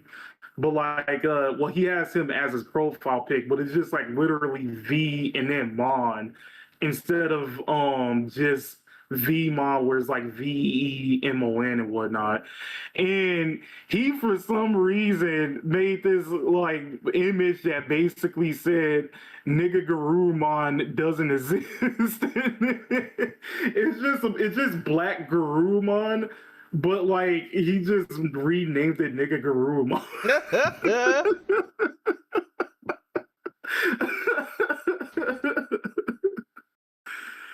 Oh man. But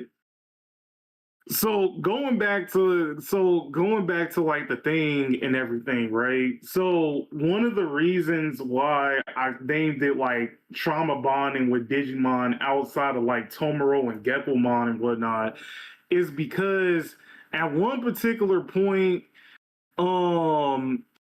you basically figure out that, so one of the things that I talked about the Shangla Ra place is you see this dad and his like daughter, right? His daughter has Shademon, and Shademon pretty much has the ability to basically like take over, people, control people and whatnot. Kind of like how Shikamaru's like shadow clone thing works.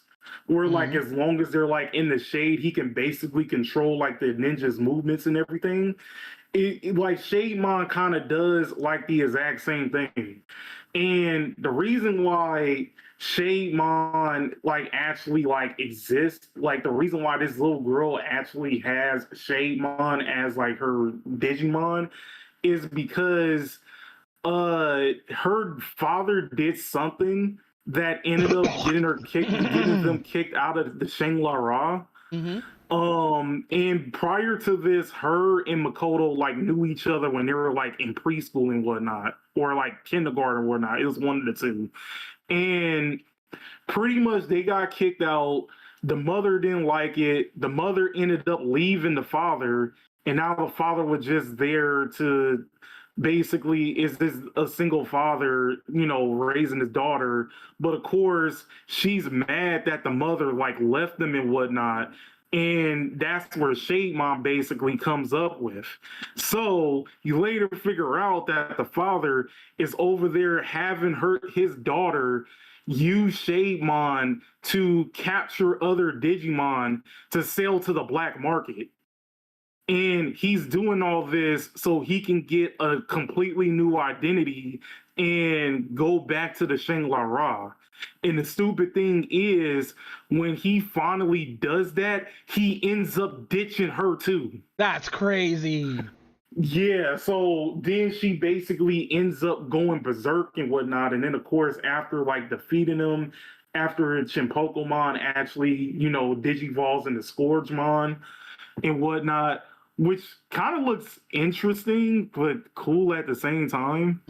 He's like a dude in like a spacesuit. It kind of looks like a spacesuit and whatnot. Let's see, Scourgemon, or I think I'm spelling it correctly. Wait, actually, let me go to Chimpoko. Chirrupmon. That's okay. I'm saying it completely wrong. It's Chirrupmon. Okay. Oh, and then just the next one is Night Chirrupmon.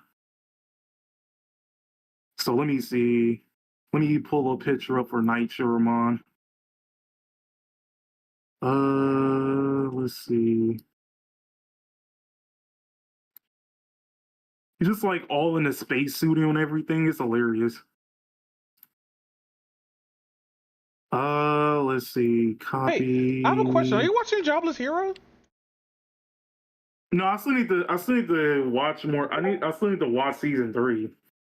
This looks like a Yu-Gi-Oh card. That's crazy. Is this somebody else's art? He does kind of look like. Well, actually, I think this one is kind of more of like the official art. But hold on. He does kind of look like an elemental hero. I'm not even gonna hold you on like it. I'm about to play a hero emerges and summon this card. It still looks like a fucking Yu-Gi-Oh card. I hate this. Dan, now that I think about it, I cannot unsee it. The first form, like Chirrupmon, it looks cute though. Oh. Like he's over there holding him like a plushie and everything. Huh. Oh, it's like a little bat. Yeah, it's like a little bat. It was cute. That's cool. So after that whole arc is you're kind of like, okay, well, they got like a whole black market where they're over there selling Digimon and everything else like that. But then you also figure out that some Digimon can't be. You figure out that like some Digimon can't be separated from their tamer. So what then happens is they traffic the tamer as well. So they're doing both human trafficking and Digimon trafficking at the same time. That's crazy. And I was like, yo, that's dark as shit. I was like, hold on. So I was like, bro, it's all like, so it does get like that dark, like out of nowhere. And then you kind of also figure out that there's like this Digimon elite team called like the 5 Stars, where they're basically Is it like based a around... mature version of Digimon? Like, are we seeing people actually die? Like, what's up? Yeah, I would say that this is kind of like a more mature version of Digimon. I think it's like one of those because like back in the day, I think like Digimon has always been like somewhat mature, but it was also like one of those things where they can edit enough stuff out to like bring it up as a children as a kid show. But like the more layers you peel off of it, the more dark the series actually becomes. Like for a prime example, it's a canon event that it only happens in like it actually only happens in a drama CD, but apparently when Mimi was in New York, she was actually there during 9/11. She died?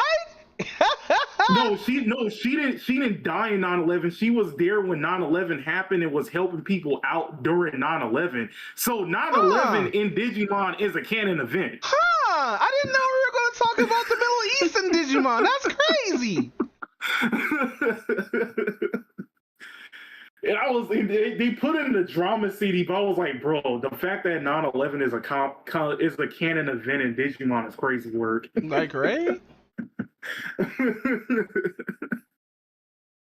And then also, I still find it hilarious that have you ever heard of that one Reddit story that somebody parents got divorced because of the Digimon movie? What happened? So remember, have you seen when the Digimon movie was like in the theaters? No, I haven't. So when the Digimon movie was in theaters, they did a mini movie. So like, remember when Pokemon did like the mini movie where like the first movie they had like Pikachu's Day Off or something like that.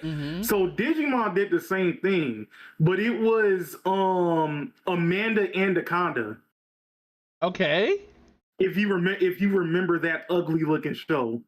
To be honest, I've never seen Amanda. I like saw like snippets and commercials, but I never actually like watched anything Nickelodeon like around that time. Yeah, so before the movie starts, it's basically Amanda Anaconda. Basically, it's like a little short where she's basically trying to go to like the Digimon movie and she does like this little kaiju battle and everything else like that. It looks weird. So it turns out that the parents thought that they went to the wrong movie and they were trying to check to figure out if this was like the right movie and everything. And it became such a huge argument that after the movie, they went home, they were over there arguing, and then they got a divorce right after. So all because it went to the wrong movie? Well, they thought that they were in the wrong movie, even though they were in the right movie. But of course, they were having this huge discussion, and then it basically turns out. Actually, no, I forgot. It was not a Reddit story. It was a 4chan story. Okay. Yeah, so this showed up on 4chan that then got translated into Reddit. That's what happened. But yeah, that happened, and then on a side off tangent, it actually turned out that the Bleach movie that recently came out, somebody got a divorce off of that. That's crazy. Because like in the Bleach movie, they have like they got like the title of the movie, but it's on Yoruichi's ass cheeks pretty much. And the dude did say that prior to that movie actually coming out, that him and his wife was already having issues, and by showing that in Orihime, she basically got pissed off of it, and then they just basically ended up getting divorced shortly after. But still, it was funny. If I had a time for every time an anime movie that showed in American theaters, actually had got somebody divorced, I'll have 2 nickels. But it's weird that it happened, which isn't much, but it's weird that it happened twice. Like, why do I have 2 nickels?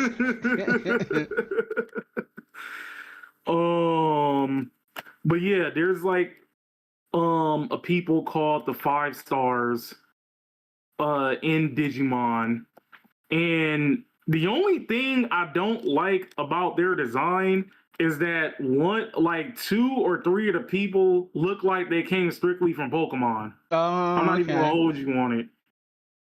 Let's see. Let me see if I can find a picture with like all of them.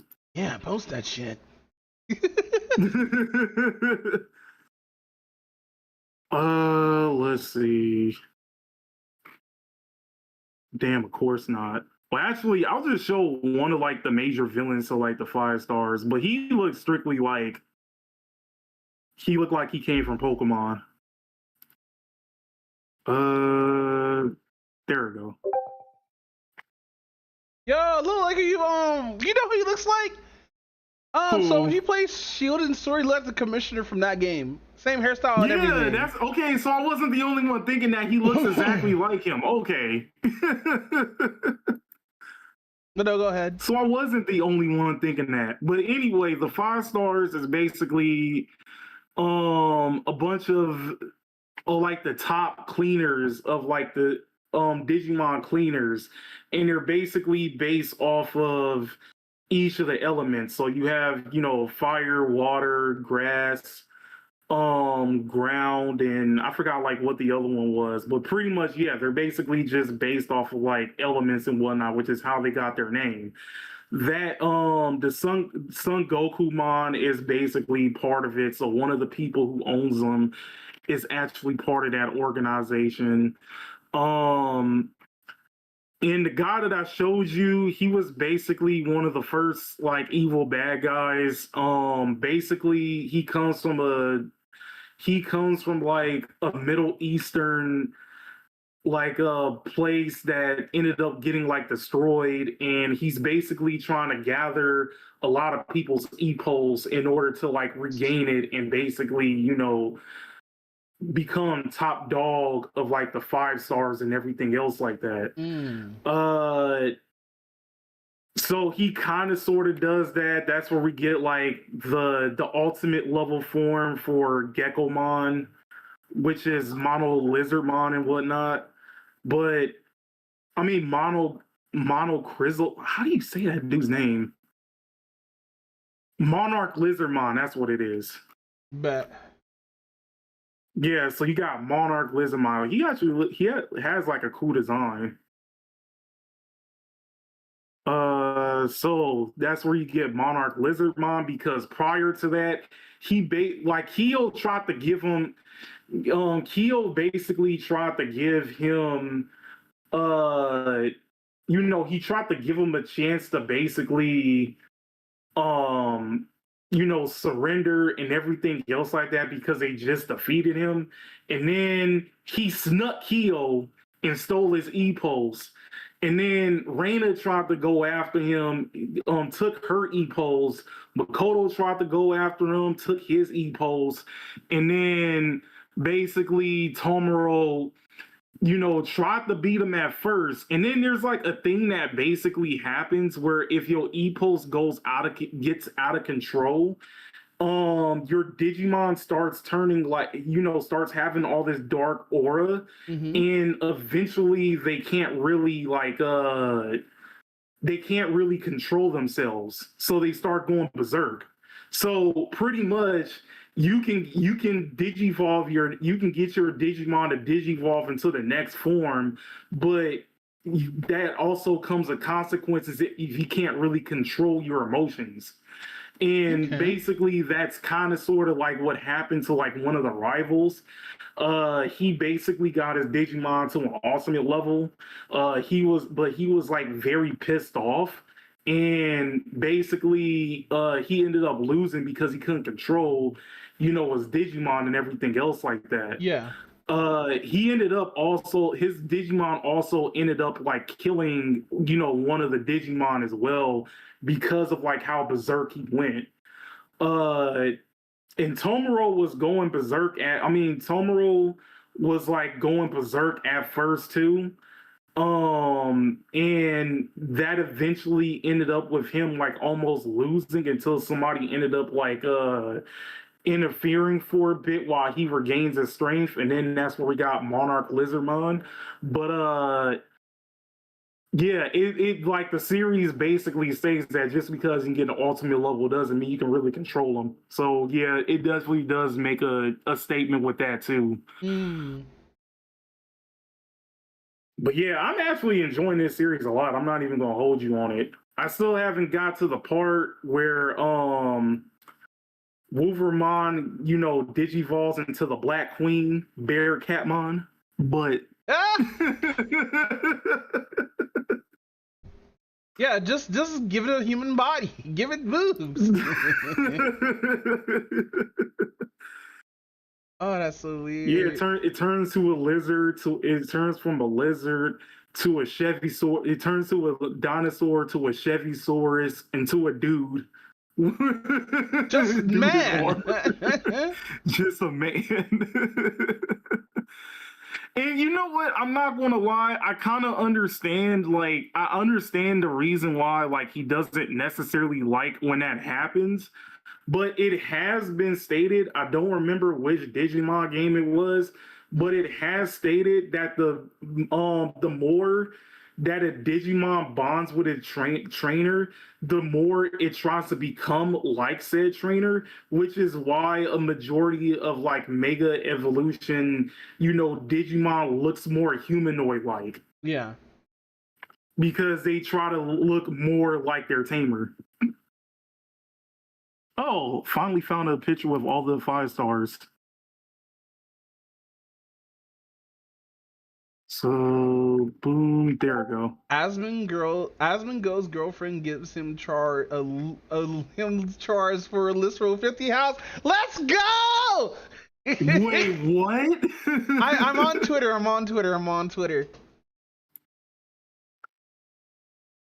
Oh my fucking god, that's so funny. Asmongo's streamer girlfriend gave him a list of chores, including showering and more, cutting his hair shorter. Damn. I don't think he should cut his hair, but no, that nigga needs to cut his dirty ass hair, nigga. Cut all that shit. He's trying to grow. He needs to wash it, but yeah. Yeah, he needs to wash that shit so the rest of his fucking hairline with this. I think what happens if he washes his hair is gonna be just gone.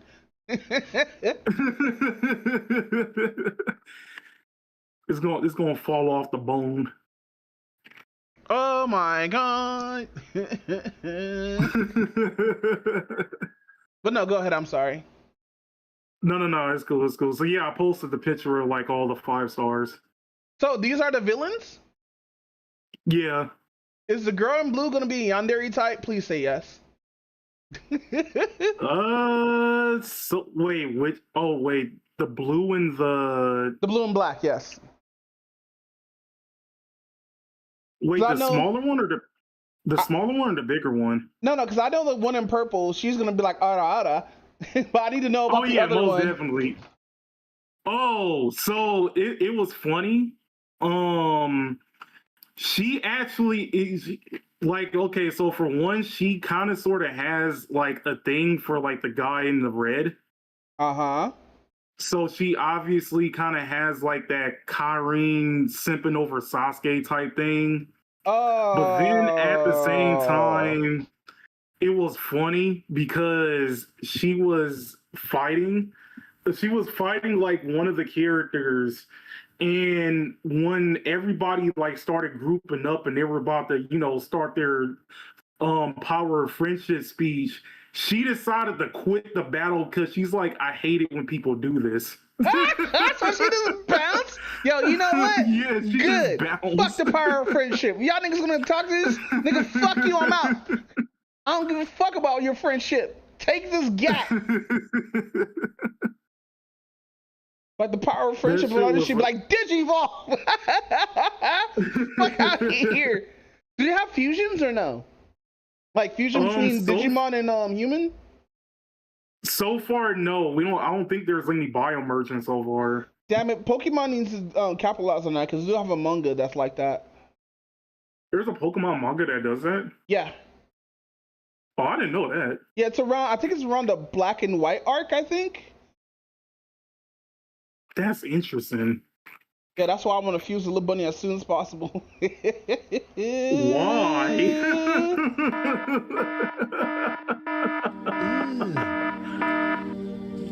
Brother, Listen, I'm just trying to fuse with my favorite fucking Pokemon, Lavander.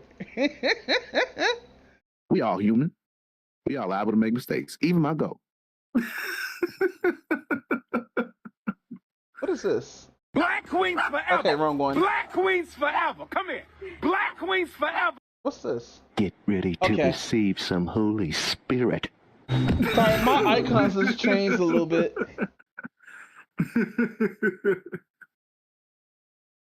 Oh, this is all Love Island. Damn! What? Nothing. Just continue. Oh, okay. I saw some shit.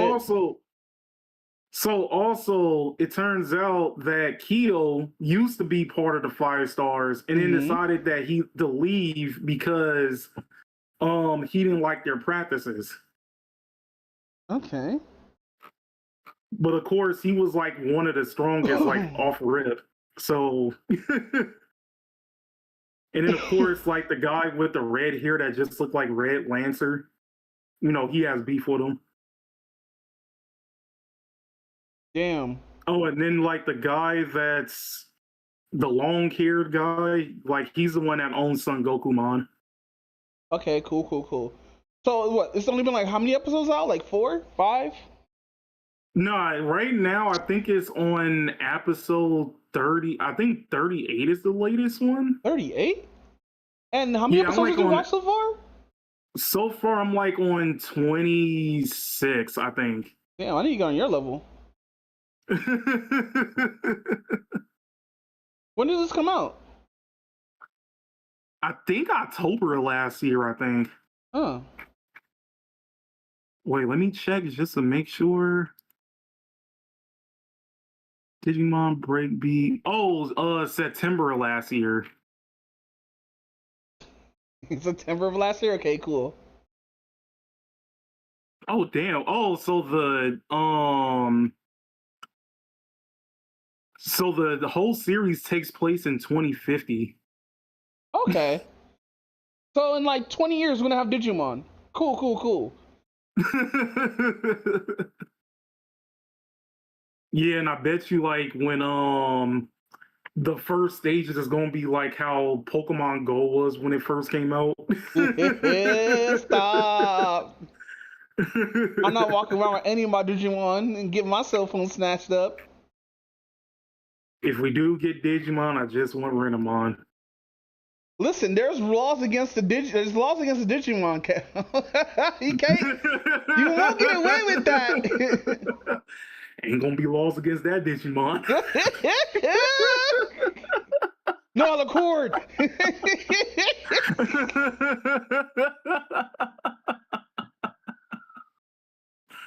But now, with that said, about like trauma and stuff like that, when I get really, really depressed, I start watching a bunch of like horror documentaries and stuff like that. And horror documentaries? Yeah, horror documentaries. Horror. Yes, a lot of horrors. Okay. Because you say a horror documentary. Wait, what's a horror documentary? No, horror. Like scary shit, right? And I watch a lot of Japanese horror stuff and everything.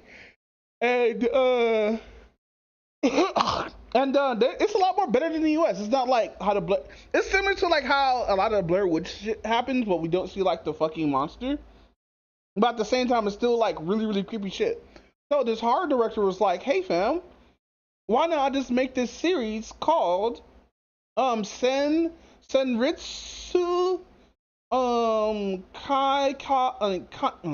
Kaiki Files Kawasagi." I'm sorry if I butchered the Japanese language. I don't speak Japanese. I speak Negro. So like, highly apologize that I butchered that. I speak Negro is crazy work. But no. Basically, it's like I think it's like 7 horror. I think that each one's like an hour to 30 minutes. About weird shit that goes on in Japan, but it ends up leading off to like some really horror surreal shit. Like, mind you, How the way they film it is so like surreal that it's actually pretty scary. Like you got like weird ass shit in the corner that you won't like catch until you watch it like a third or second time or until somebody points it out. They try to base it a lot on like a lot of like myth, like actual like mythos out there. Like the one with Slipmouth is a very popular one. Then they have another one about a cult.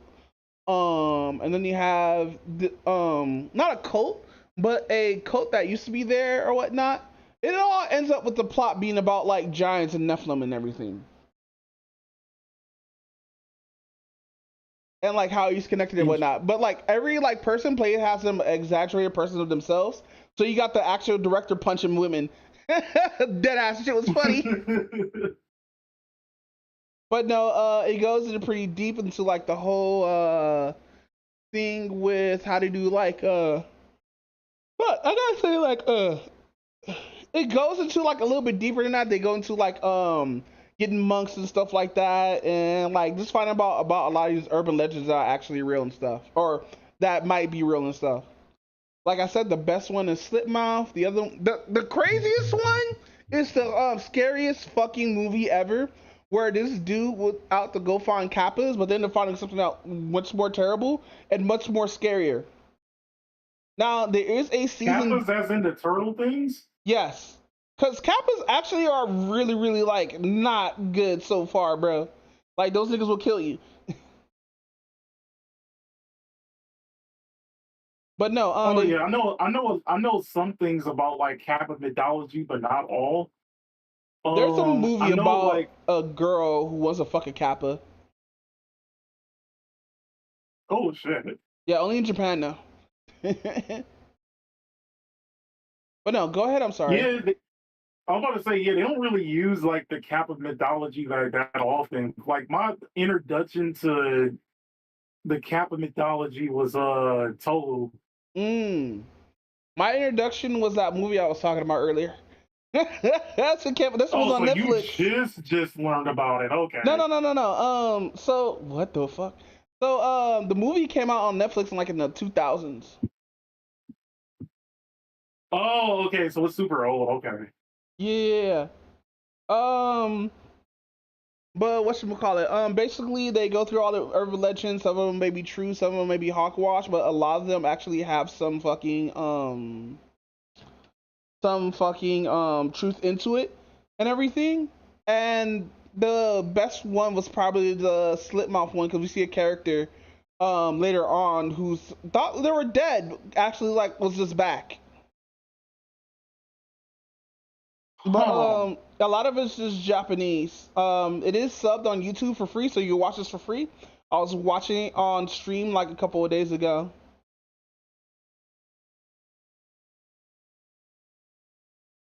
Wait, how long is it? Like it's like a 30 minutes to an hour for like each. It depends on the episode. I think it's like an hour though. Hold on, let's actually look this up before I talk out of my mouth, spitting shit.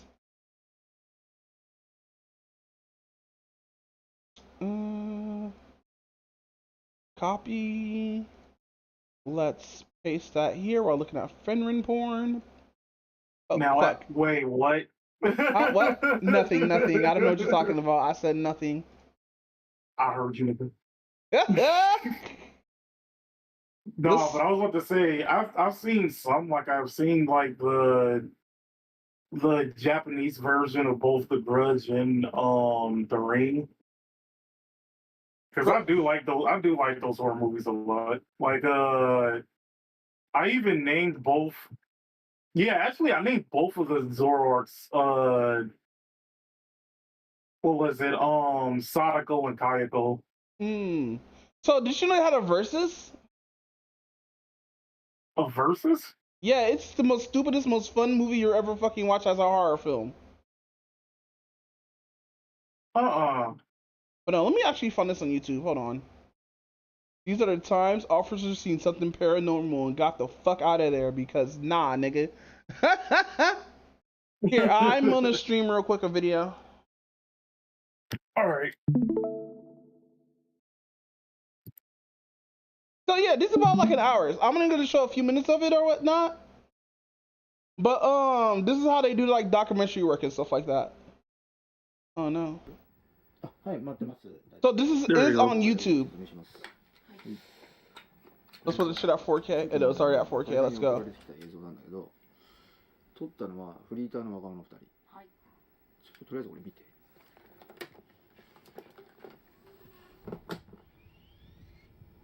So the fucked up part is a lot of the supernatural stuff just starts like not happening right away, but over the time where like they're getting like spirits at their house and stuff like that. Like there was this one really good depiction of a ghost where she would just look normal there and you see her vanish in the fucking frame. It's crazy.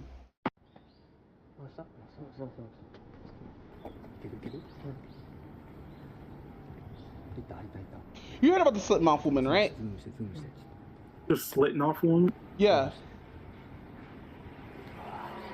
So basically how they explain it here, she was a woman who was like someone, I guess, and the dude ended up dying, and so she ended up becoming like a weird like fucking yokai or whatnot. But in the urban legend or whatnot, they didn't explain like who she was, but they explained like how to interact with her. So there's two ways to interact with her. One is she comes up behind you or near you or whatnot, asking you, is she cute?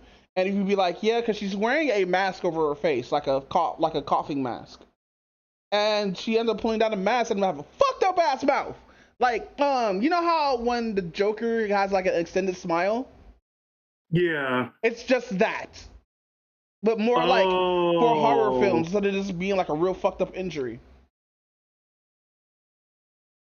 So, once she asks you if she's pretty and she takes off her mask, she asks you if she's still pretty.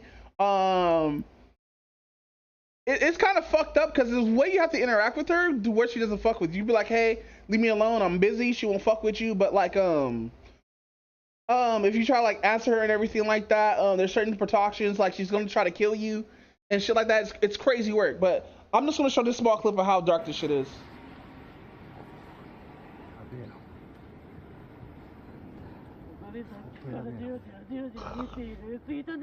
I'm hard right now, bro. Bruh.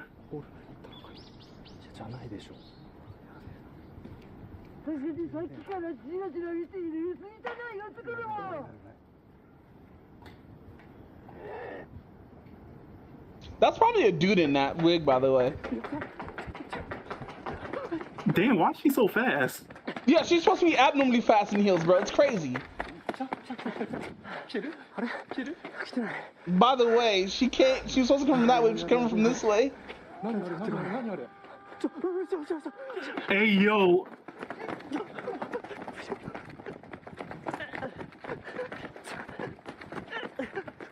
They see me running.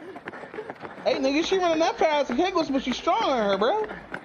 She got that fucking A1 track star beat, fucking speed.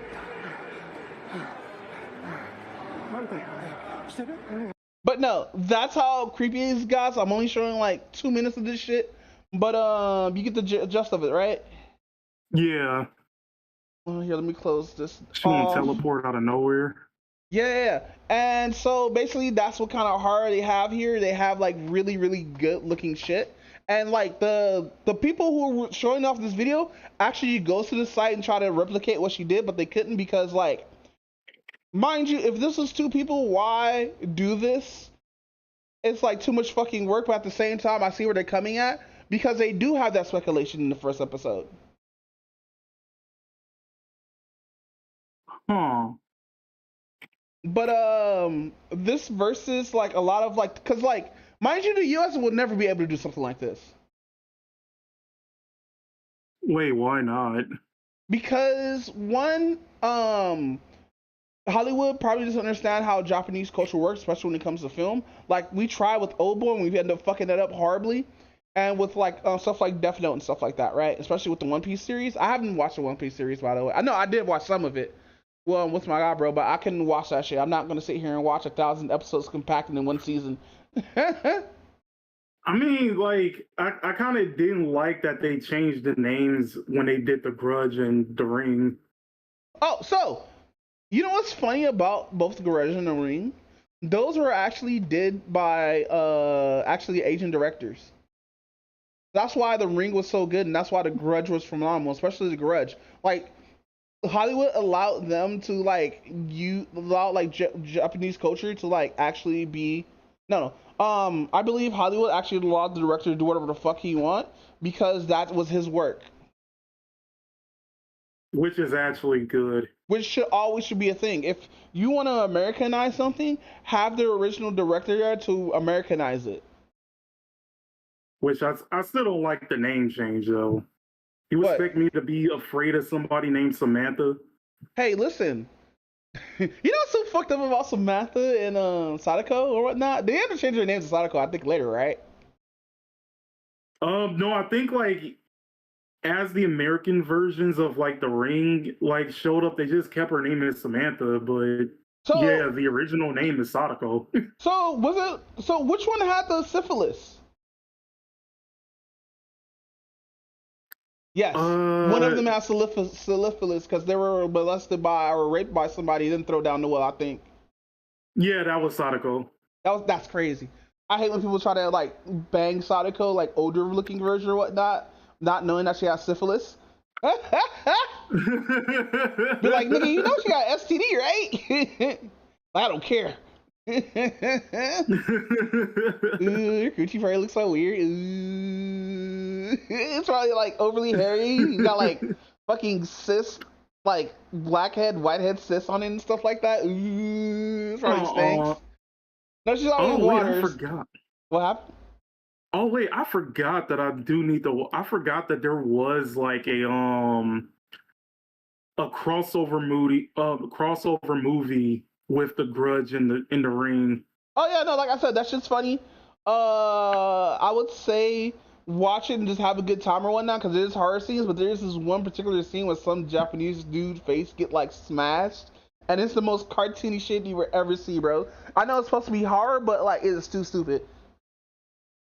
But no. Oh, that explains that it's supposed to be a comedy horror. But no, fucking this series or whatnot is about a dude who really want to punch a ghost because in the end he does get his dream of punching a ghost. He wants to punch a ghost. Yes. Like legit, he just wants to find a ghost and punch it. No, because like the director, he's bold as fuck, but like he is a scary nigga, bro. Not gonna lie, he's like Shaggy, and he's like Scrappy, but like I don't know, cause like he does succeed in doing what he wanted to do, but he's so abusive throughout the series, nigga. He's hitting everybody, nigga. But that's related to like a side plot of him watching his parents being killed. Oh, that makes sense. And then time shenanigans get into it. Then he found out he killed his own family. It was crazy. It's kind of almost like it's funny because it almost sounds like if you mix Scooby-Doo with like the plot to The Boys. Or like fucking Supernatural, but you just Japanize it and turn it into a documentary. But no, with that said, we're almost done. Oh shit, it's 8 o'clock. Usually you'd be done by now. Well, we started hella late. Yeah, you're right. But with that said, what's up with Genshin? Oh god. You sound like you hate it already. Oh yeah. So there was a creator that just started out. Her name is Candy Bug. Mm-hmm. Or Candy Bee Bug, because I do see 2 B's in it. But anyway, she's just started out and she made a series. She made a video. It's supposed to be like a 55-minute video talking about, was Genshin always this weird and bad? Uh-oh. Now, a lot of the community, a lot of people in the community, both outside and inside of the Genshin community, have seen this video and was definitely pissed on how bad her hot takes basically was. Mm-hmm. So the weird thing is she does bring up some good points that Genshin doesn't necessarily feel as magical as it was when it first came out, which is a little bit understandable. There's some stuff that Genshin definitely needs to fix, that they have yet to fix, which again is a little bit understandable. The meta is kind of ass cheeks because the meta requires you to have mostly like good 5 stars. So it just basically becomes like a FOMO type thing, which again is completely understandable because there used to be a time where you can just basically clear most of the in-game content with 4 stars. And now there's hardly any 4 stars that are actually like worth taking into the meta space. And even the person who used to be known for doing that, he couldn't even do it anymore. So the meta has definitely changed for the worse. Now, I'm definitely going to call this a problem that is in specifically the Genshin team because ZZZ actually kind of sort of fixed that problem in a way. They have a mode where you can only play with trial characters. And it's still an What? in-game content mode. Yeah. So do you they have unlock those characters or not? well, you don't unlock the characters, but they have an in-game mode where you basically can choose any character in the roster and play with them, but they're only trial-based characters. Wait. So wait, is it like a story thing that you use with it? Like, let's say, like if you see a character that's on the banner, you can have a trial period where you learn how the character how it uses it, whatnot, and they give you stars or whatever a currency towards the pool. Well, the mode I'm talking about, no, but they do that in ZZZ where, like, if you're at a certain part of the story, whatever character is supposed to be that came out around that time of the story, you can they basically do allow you to use that character and learn how to use the character because they do use some characters points in order for you to learn certain mechanics in the game. Like when they wanted to push anomaly more, I think I'm saying that correctly, they used Miyabi for it. So when you get to the part of the story where you're using Miyabi, you're basically like learning how to play that particular mechanic. And the same thing happened when they were coming out with the rupture mechanic last season. You were using Shifu in order for you to actually learn how to use like rupture units and whatnot. Okay. So, and of course, like next patch, which is going to be like, I think it's supposed to be in the middle of, I don't remember if it's supposed to be at the end of July or it's supposed to be in the middle of, in the beginning of August. But the next patch we're getting 3.1, Remethil is actually supposed to have a completely new mechanic. So they're more likely going to use her in the story for you to learn this whole new mechanic. Okay. So they do that, but the mode I'm talking about is it's in-game content, but they give you access to every character already pre-made. So you can't use your already like built characters in the mode, but they give you a mode specifically so you can use every character that's currently in the game. So they fixed that. They fixed that. What is it? They fixed that problem with in-game content and not having certain characters to clear certain in-game content and whatnot. But so that's why I'm saying this kind of feels more like the Genshin team of it and not like Hoyoverse as a whole. But going back to her video, she basically has 3 particular parts in this video. The first part is basically talking about where everything went wrong.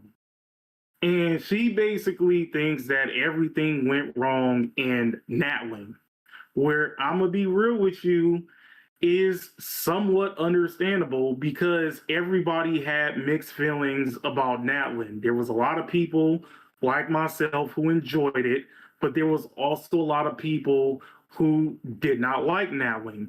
Now, the problem with it is I can slightly understand why there was some people who did not like Natlin.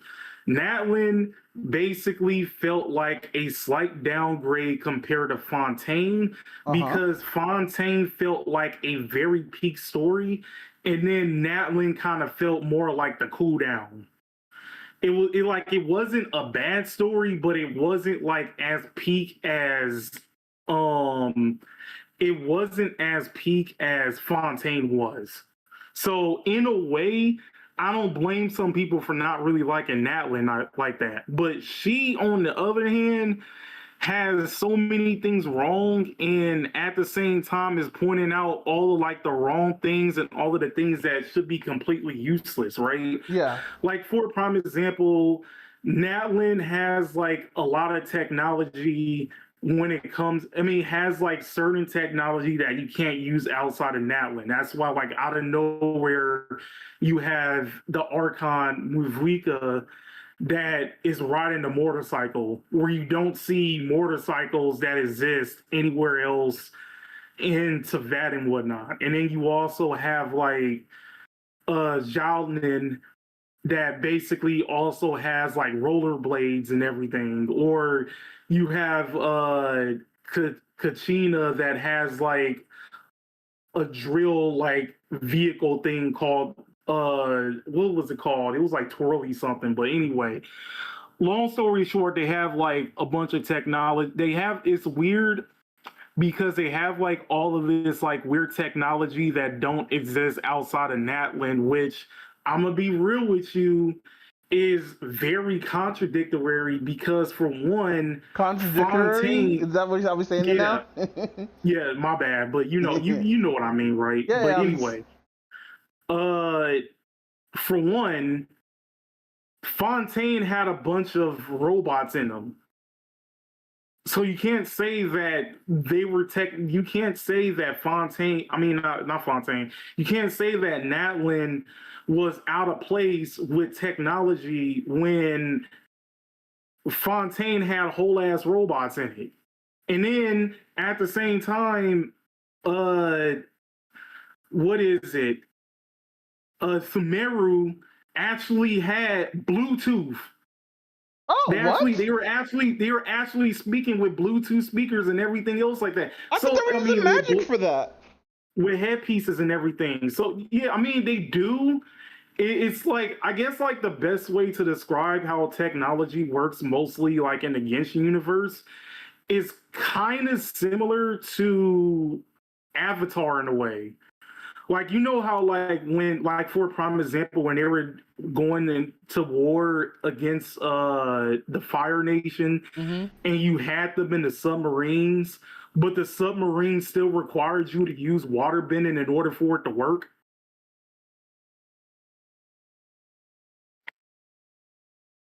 Hello? Yeah, so basically that's kind of sort of like how it is. Like there's like a lot of technology that does kind of exist within like the Genshin universe, but you still need a lot of the elements and everything for it to work. Yeah. So basically it just contradicts everything that she's basically criticizing Nat when it comes to that. And then of course one of the other things that she said was it's stupid because you don't see anybody using a lot of the technology that's not that's not the playable characters. And there's two particular things wrong with this. I did see a video reacting to this, right? And they basically explained all of the Natlin characters who uses technology and who doesn't use technology. And there's only legit 4 characters out of like the 9 that uses technology in it. So you have Xiaonin, you have Muvika, you have Kaching, and then you also have who is it? There's like one more that I kind of like forgot right now. But yeah, you have like 3 or 4 characters who basically uses it. And then she was using like, let's say, Kanik He uses like a grappling hook and everything, but that's not really technological advance. I remember the last one uses technology, Chaska, because she flies on that gigantic like revolver gun and whatnot. But outside of those four, everybody else don't use technology like that because Kanik uses a grappling hook. So is this Shilali, is this the gripe that the dude's having with this or whatnot, or like what's up? that home chick is using with it. Yeah. This is only beginning. This is like only the beginning of like I'm not even like 10 minutes in. That's like that's how much like issues that is already in the video. That's how bad it is. This is only part one. So outside of those two things that already contradicts everything that she basically says, she also don't like Muvika as a character. Again, Muvika is, I guess, like the best way to describe her, like her stance when it comes to the community, she's literally 50-50. A lot of people don't like her because she feels like a quote unquote Mary Sue, even though she's not really a Mary Sue, but she kind of feels like a little too perfect, to be honest. And some people like her because she's an interesting character. But the way I see Muvika is that she is what I would consider taking a break. Yeah. Right? Because like the thing is, every time we meet an Archon, it's always super depressing for no reason, right? Venti basically, Venti actually befriended this dude with the same name, and after that dude died, he decided to take over. You know, he decided to mimic his body and mimic his mannerisms, but now he's an alcoholic because of how depressed and how lonely he is. Feels like me. Without the alcohol. Look, man, he took more than 4 sips. And then Zhongling, he decided that he didn't even want to stay as like an Archon anymore, so he faked his own death and went into a whole new identity.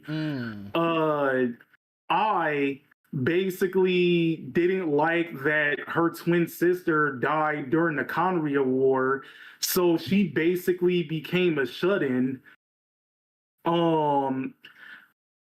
Nadia was kind of weird. Nadia basically, like her original form, Ruka, I don't even know, it's hard to pronounce her name, so we just gonna call her Ruka. But anyway, Ruka, long story short, basically made this whole Tria imbecile thing that's basically supposed to connect to the entirety of Tevat, which they call her Greater Lord and everything. She ended up making a branch, which then made Nadia.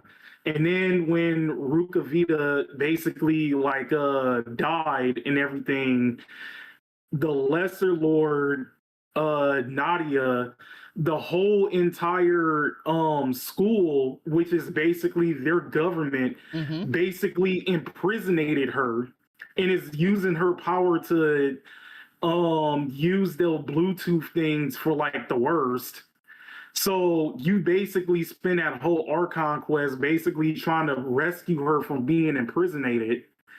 And then Farina, which pretty much had it the worst, pretty much was designed from the original Archon, which was Focalors, actually wanted to play God by basically having her entire race become humans.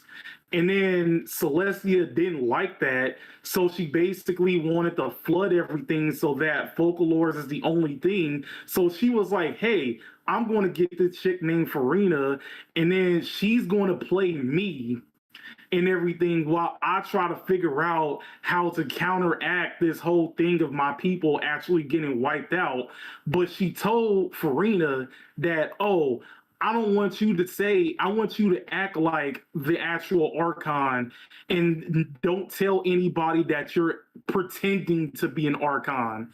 Yeah. And she had to do this for 500 years of just pure isolation, not really telling anybody about it until the Traveler actually came about. And the only reason why she was able to tell the Traveler is because the Traveler isn't connected to Tevat. So she won't be really going against Folklore's actual orders and whatnot. So then we get Muvika that is not really that depressing at all. So it's a breath of fresh air pretty much at the end of the day. So when you look at it from that particular standpoint, yeah, I can understand that she's not really like the best Archon, but at the same time, we're not going to sit here and act like she's a terrible one too. Uh-huh. But then we're going to go on into the second part where she don't like this shit called Kalubina. Now, Kalubina is part of this group called the Fatui. Think of the Fatui as, think of them as like they're pretty much like the bad guys, to be honest. But also think of them like the Goatee 13. Like, think of them like the Phantom Troop from Hunter x Hunter. But they have like the aura farming of the Goatee 13. So each of the Fatui Harbingers basically has, multiple people on this council, and the higher the number, the more powerful the person is. Kalubina is number 3, which basically means that she is the third strongest of that particular council. Now, she eventually leaves the Fatui because she necessarily don't. You know what? We need to make levels where the higher level they are, like let's say they're level 100, that's what the max is, and that's how strong they are. I'm sick and tired of nigga being the top 3 and shit like that. I can't be top 100, nigga. Top 500. Actually, you got a point on there. I'm not even gonna hold you on it. But she basically left because she doesn't like how the Fatui actually operates. Now, her thing is that she doesn't like Kalubina because Kalubina's the whole thing of Kalubina is she's supposed to be the quote unquote damsel in distress. And she doesn't like that the Traveler barely took 2 weeks to actually get her to open up, and she becomes, friends with the Traveler. Mm-hmm. And at the same time, she does this thing because Kalubina is very socially awkward and everything. And, she doesn't know how to traverse the world. She basically hides behind the Traveler and it's supposed to be like all kawaii cute. She does not like that.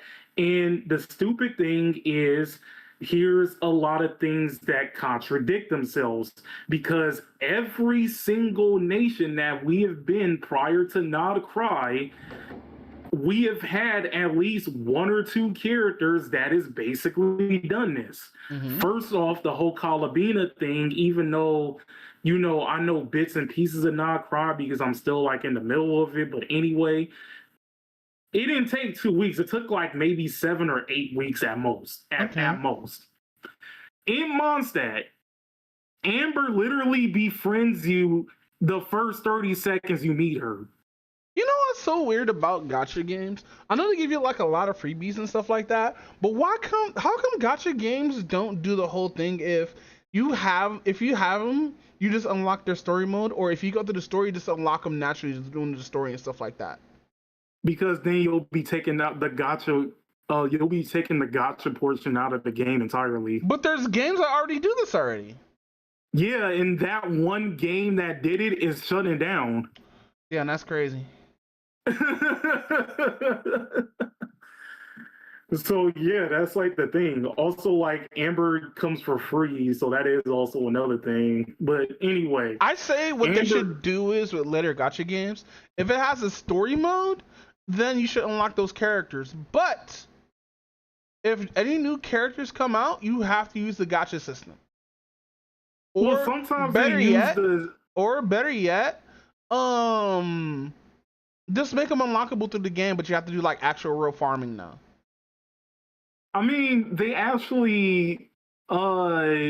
Sometimes they use like the newer characters like part of the story, as part of the story mode in order to do, their story and everything.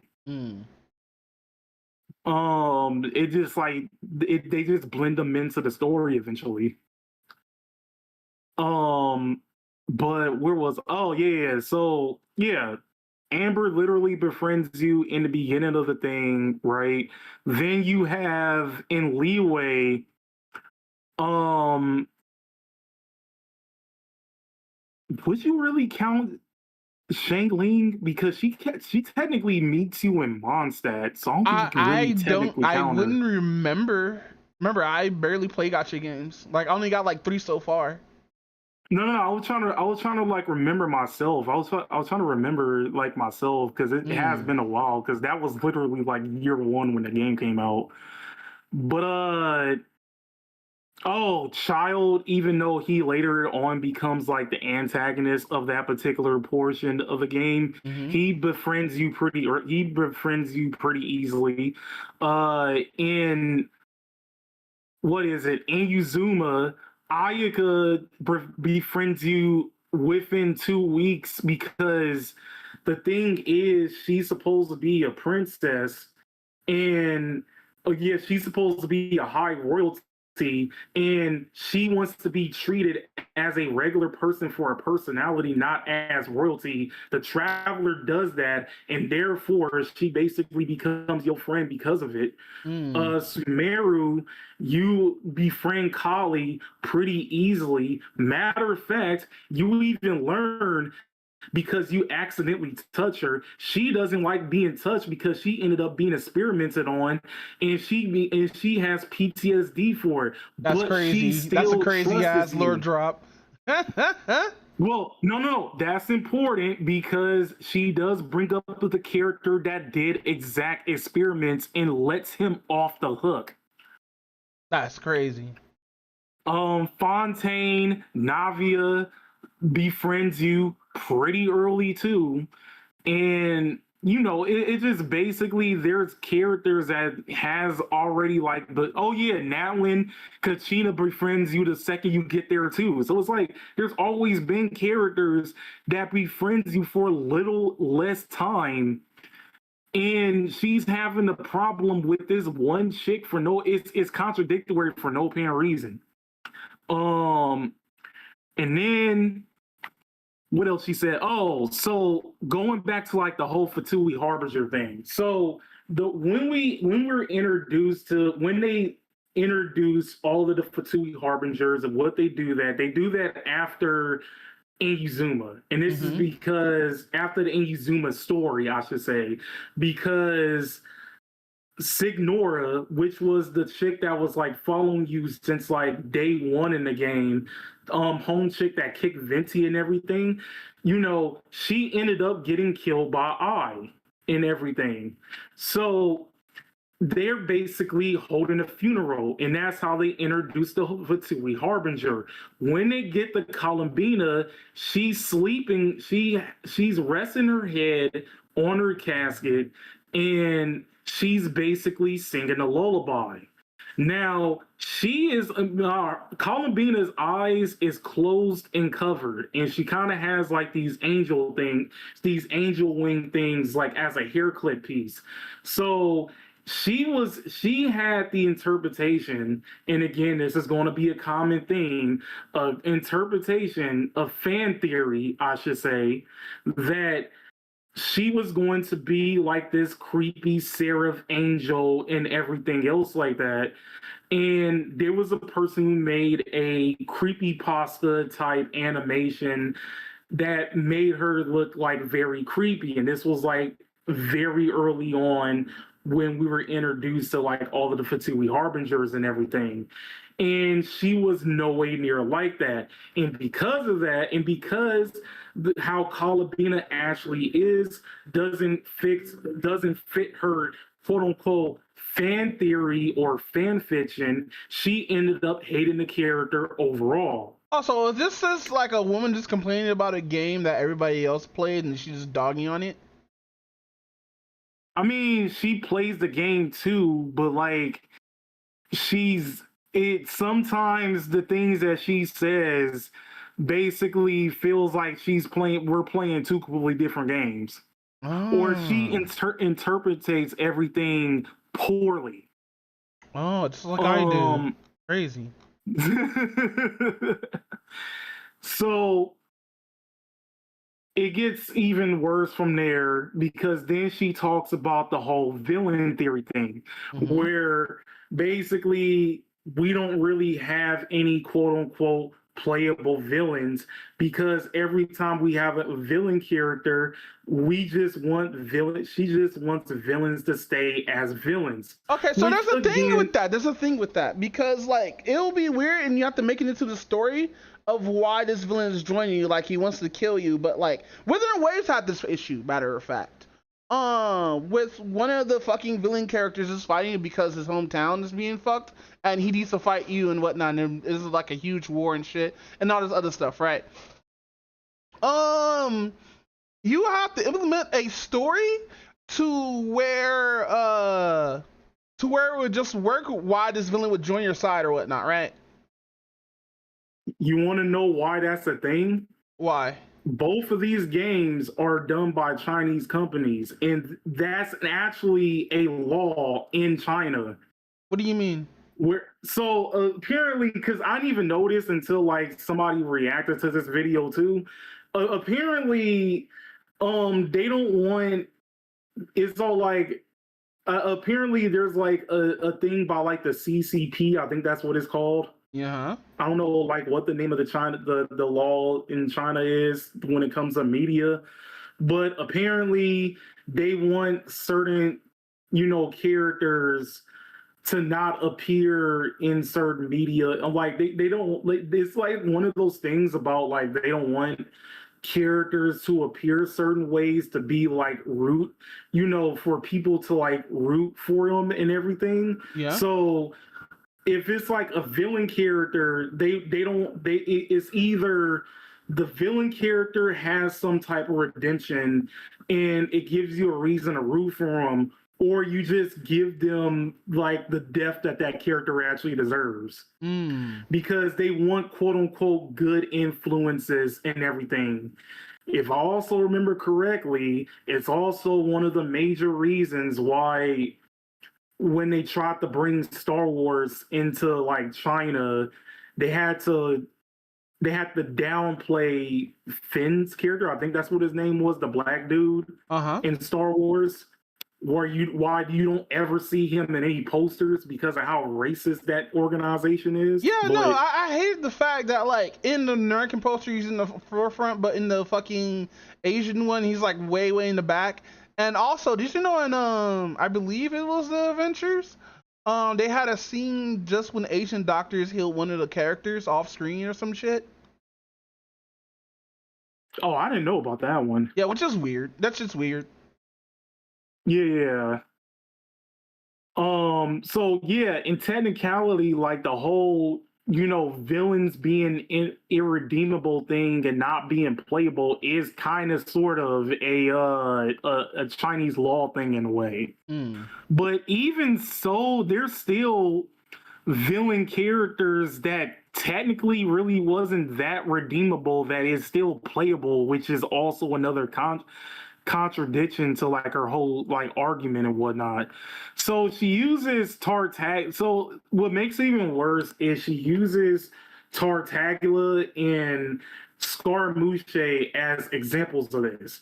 Tartaglia, aka Child, wasn't really a villain to begin with. Yes, he's part of the Fatui Harbingers, but it's one of those situations where he thinks that he's technically in the good side of everything, so therefore, by his point of view, he's the good guy. And it's not like it's not like as delusional as what's her face from Kill la Kill is, home chick with the dog, where she thinks that she's on the good side and everything she's doing Yeah, is like justice, corrupted and justice. Yeah. yeah, I think that character archetype is called blind obedience. I think that's what it's called, but I don't know. But yeah, corrupted justice, pretty much. Let's just call it that. The reason why he's in the Fatui is because he comes from Snezhnaya. I think I'm saying it correctly, which is going to be the next region we go to. Which that region is basically Russia, and it's the Cryo region. So everything is like all snowy and everything. That's cool. Apparently, his family is poor, and he's basically there just to feed his family. That's it. He does play a somewhat villainous role in when we meet him in Leeway, but he was wait, you're never cutting in, you're really cutting out. a villain. How am I cutting in and cutting out? That makes no sense. No, I'm telling you because your internet is acting up. You say it makes no sense, but you're literally cutting in and cutting out. Okay. Go ahead. But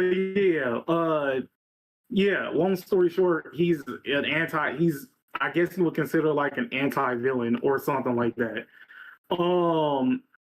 But yeah, at the end of the day, like he was never really a villain. He's just like on the wrong side of who he's supporting. Yeah. But and then with Scaramouche, bro is just crashing out because Scaramouche was a puppet that was designed by and he was discarded because he was a prototype. He befriends like a boy that basically promises he's going to be with him until like it's like he's going to be with him forever, be his friend forever.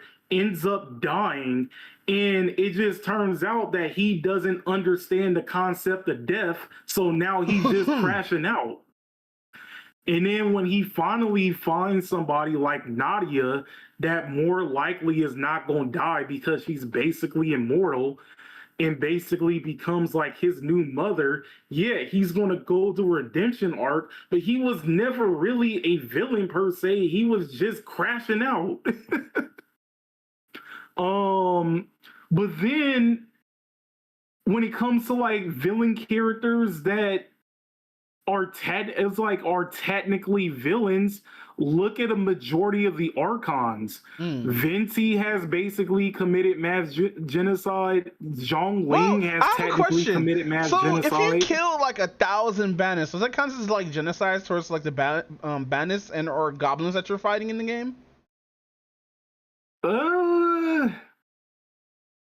Actually, that is kind of sort of a good question. I mean, I guess, but like usually when people will only care if it's like other humans or whatnot.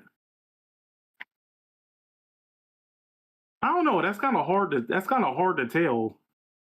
Because you're killing like a lot of fucking people. Which is true. But go ahead. Because even that would kind of ask a question: if you get rid of a whole entire ant colony or whatnot, would that also be considered genocide? Yeah, that's actually a good philosophical question. But go ahead. Or let's look up the definition of genocide. Let's see.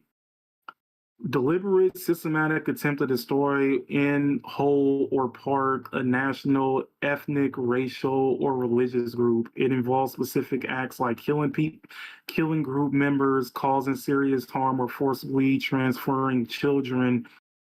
It was coined in 1944 by lawyers. I'm about to say 1994, nigga, no! I mean 1944, my bad. No, that's fine. 1994.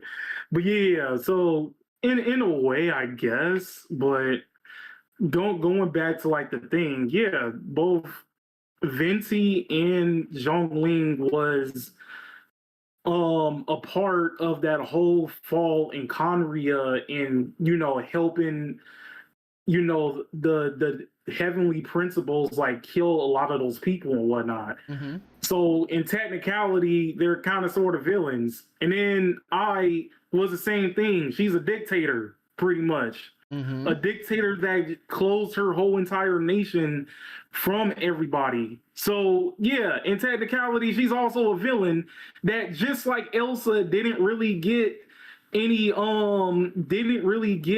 punishment because they're too powerful to punish. That's which is also crazy. which is why I don't like both of them. But yeah, pretty much, yeah. And all of those characters are playable. Matter of fact, Zhongling is in contract to not explain what he did during that whole Conria thing. So it's all like, so, oh yeah, and then of course we also have like literal assassins that are playable and whatnot. So again, we kind of sort of have villains that are playable. It's just that they're not like super mass villains like Dodore, which is the dude who actually did the experiments on Kale and whatnot. And then she has a problem with that, and then of course she says like option 3, which is basically do both, where you still redeem a villain but you still end up killing them, which was what happened with Capantino at the end of Natlan, which in technicality he's not like really dead per se. He's kind of sort of is dead, but not really. So it's a possibility that he could come back, but that's just me. Then she comes, but then of course, like how I mentioned, like Dodore for prime example, it's a dude, and obviously she kind of sort of gives him like a pass and whatnot. But then the most ridiculous part, which is part 3, which is basically talking about how misogynistic the game actually is. Because now she's going to start complaining about how some of the character designs are for a lot of the female characters. So some of the characters that she basically talked about, she was like, okay, so at first when the game came out, we had fan service characters, but at least they had very good designs and they weren't that bad. So the characters that she used for this was Lisa, Yai Miko, and Navia, which the stupid thing is Navia does not even look slutty at all. Let me show a picture real quick. Oh. No, fucking, I had to check the fucking, what's the name again? Because I got kind of paranoid. Even my mic and headset is on and stuff like that so people can hear us. That's one of my fears. Okay. That's actually one of my fears of one day bring it up like what in the podcast after we recorded for like 6 hours and fucking it's just missing. Wait, didn't that happen once? I'm not sure. Did it? I could have sworn that happened at least once. They're like way early when we still had like Panda and everything. No, it was corrupted. That's why we only got like a quarter of it. Oh, that's what happened. Okay, I posted a picture of her. No, She thinks that this is a slutty design. Let's see. What looks slutty about it? Well, actually, let's put up the thing a bit. You want to put up the VOD? Hold on. Share screen. Okay. Yeah. Let's start this shit. Fuck, look at that throne.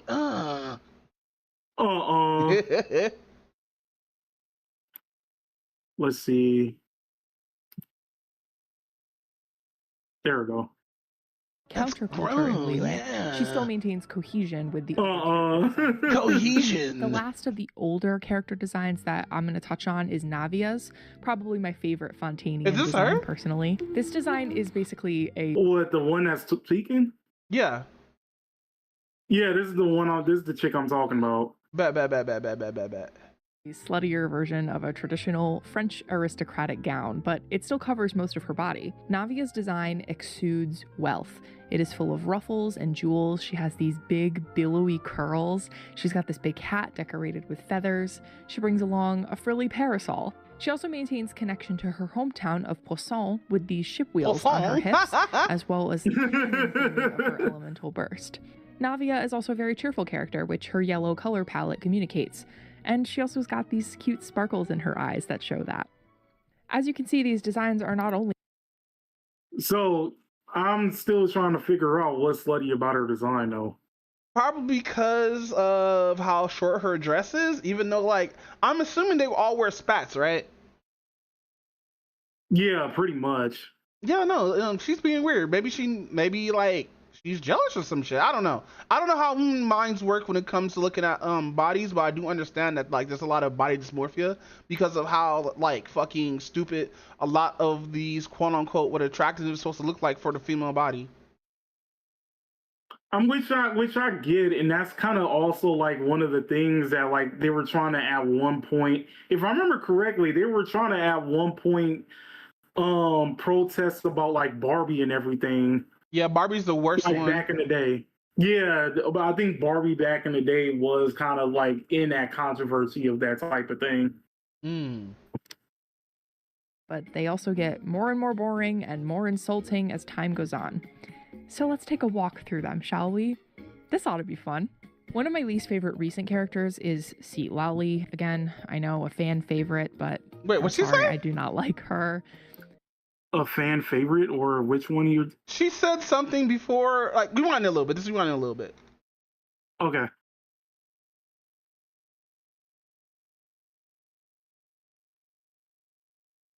Certainly isn't the most offensive of the Notlan ones. I just find her annoying. I do think her English VA is very good at their job. Wait, did I skip forward? Great job with Seat Lally's I'm not voice, sure if you skipped forward. but I really just character design. Wait, hold on. And it is ironically what many character designs in modern Genshin fail to do.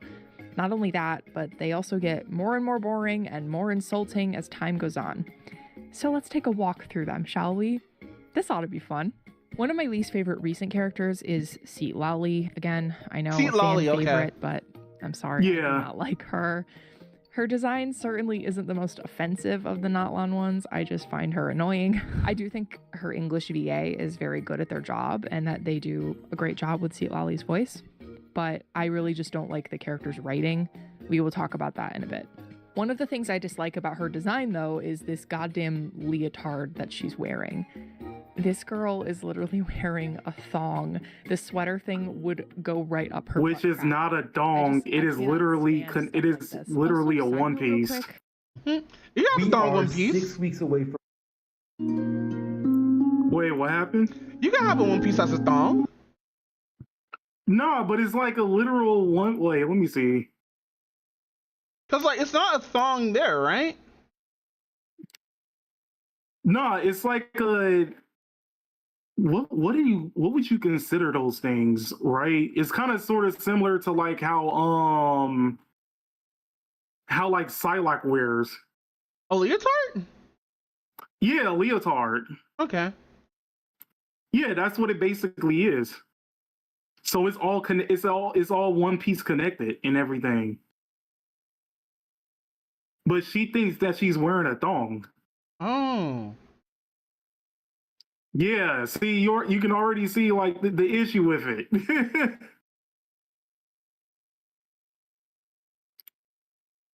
What time is it? It's 9 o'clock. Damn. Oh, and then Yuvika was another thing that she was complaining about. Let me see. For them in.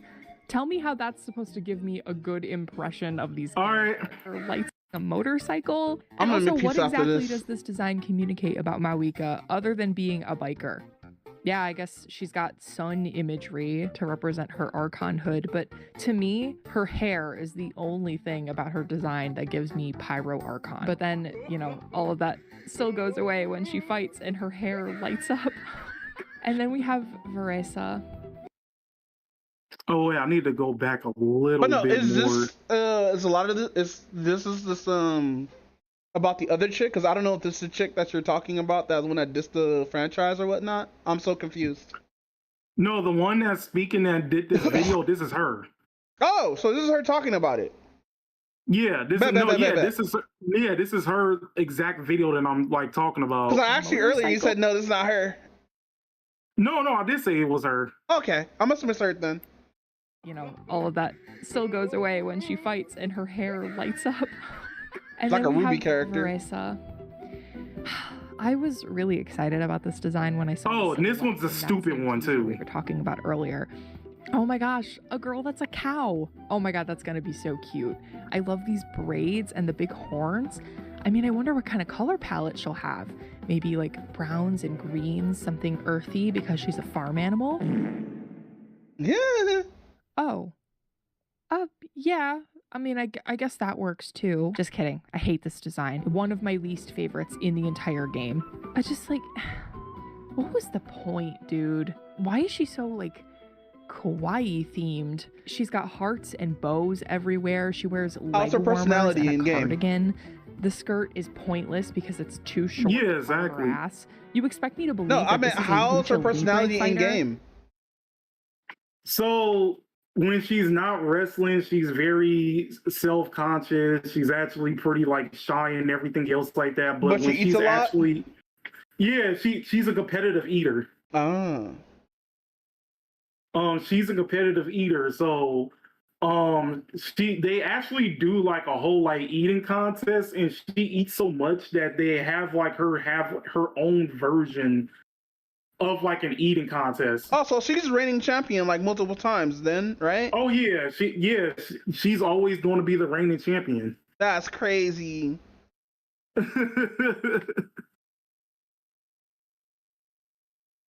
I know that luchadoras often dress in similar silhouettes to Varesa's outfit, but they didn't incorporate any elements of the culture that Varesa is inspired by, or the one that her name comes from. There are plenty of lucha libre fighters who incorporate elements of their culture into their costumes. They could have gotten really creative with it, but it's not like it even matters because we never even get to see her fight like a luchadora in the game. It's all just the food bullshit and falling on her ass all the time. It's especially frustrating because the animators have been getting really creative with the normal attack animations lately. They could have gone crazy with her and made her do insane moves. Okay, she's using this as a prime example, and these are not luchadors. This is Japanese wrestling. Yeah, but like they have sort of luchador stuff in Japanese wrestling, don't they? Which they do, but if you're going to be strictly sticking to like lucha libre, you have to keep it in the lucha libre thing. You just can't branch out to Japanese wrestling and be like, hey, she should use like all of these Japanese wrestling moves, knowing damn well you over there talking about lucha libre. It's a cold thing. Yeah. Something like this. Like I said earlier, which is even dumb. She even goes like a little bit more on that. And this part right here.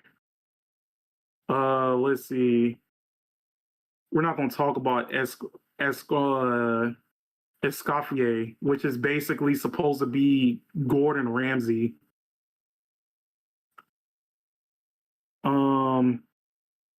Let's see, where is it? Oh, there we go. Beautiful and gentle, and I find her quiet strength to be really, really compelling. It just sucks because she would be perfect if she wasn't almost naked. For Lauma, I don't feel hatred like I do for Varesa because Lauma has good writing to make up for her design. I just feel bad for her. Like, oh my god, you poor woman. You're probably so cold and uncomfortable all the time. Actually, she's named after a creature from Baltic folklore that's traditionally depicted as a nude woman. That is literally just another excuse to make a woman with large breasts. Yeah, she's supposed to. She's based on the god of fertility. Like, fertility. Yeah, she's based on the god of fertility in Greek lore. So I don't understand why you're using her as a prime example if that's literally like the entire thing. That's like saying, oh, I hate that this succubus character isn't wearing a lot of clothes. That's stupid. And then also she had like her herself has an animation where she turns into a deer and whatnot. And I was like, so have you ever not just thought that she doesn't really wear that much she doesn't really wear like pants or anything because she doesn't want them to rip whenever she turns into like her deer form? Or I mean, it's kind of like how it's like the thing with the Hulk, right? Yeah. Remember, like the Hulk had that issue where every time he turns into the Hulk and he goes out, he has no more pants because they ripped. Yeah, this And he guy has was to wearing make- like plus size sweats. somehow exactly. they don't fully fucking rip. Well, yeah, he had because he realized he kept having that issue, so he had to design pins that expands with him. So that's why they no longer rip like that. But yeah, I was all like, so you didn't even put that into consideration that, oh, well, maybe she doesn't really have like that much wearing like underneath her waist because she don't want them to rip whenever she turns into like the deer form or anything. But no, you should send that as a comment. Walk around with a single piece of cloth covering her ass. You can't convince me that Lauma isn't meant to be sexualized by the game when she makes this face while bound by Rayrir. Finally, we have Nefer. Now, I don't really hate this design. I like Nefer. So I get the gist of what she's talking about. She just hates a lot of fucking designs that like usually the majority would enjoy. I mean, kind of, sort of, but it gets even worse. I haven't even got to the worst part yet. Bet. Where is it?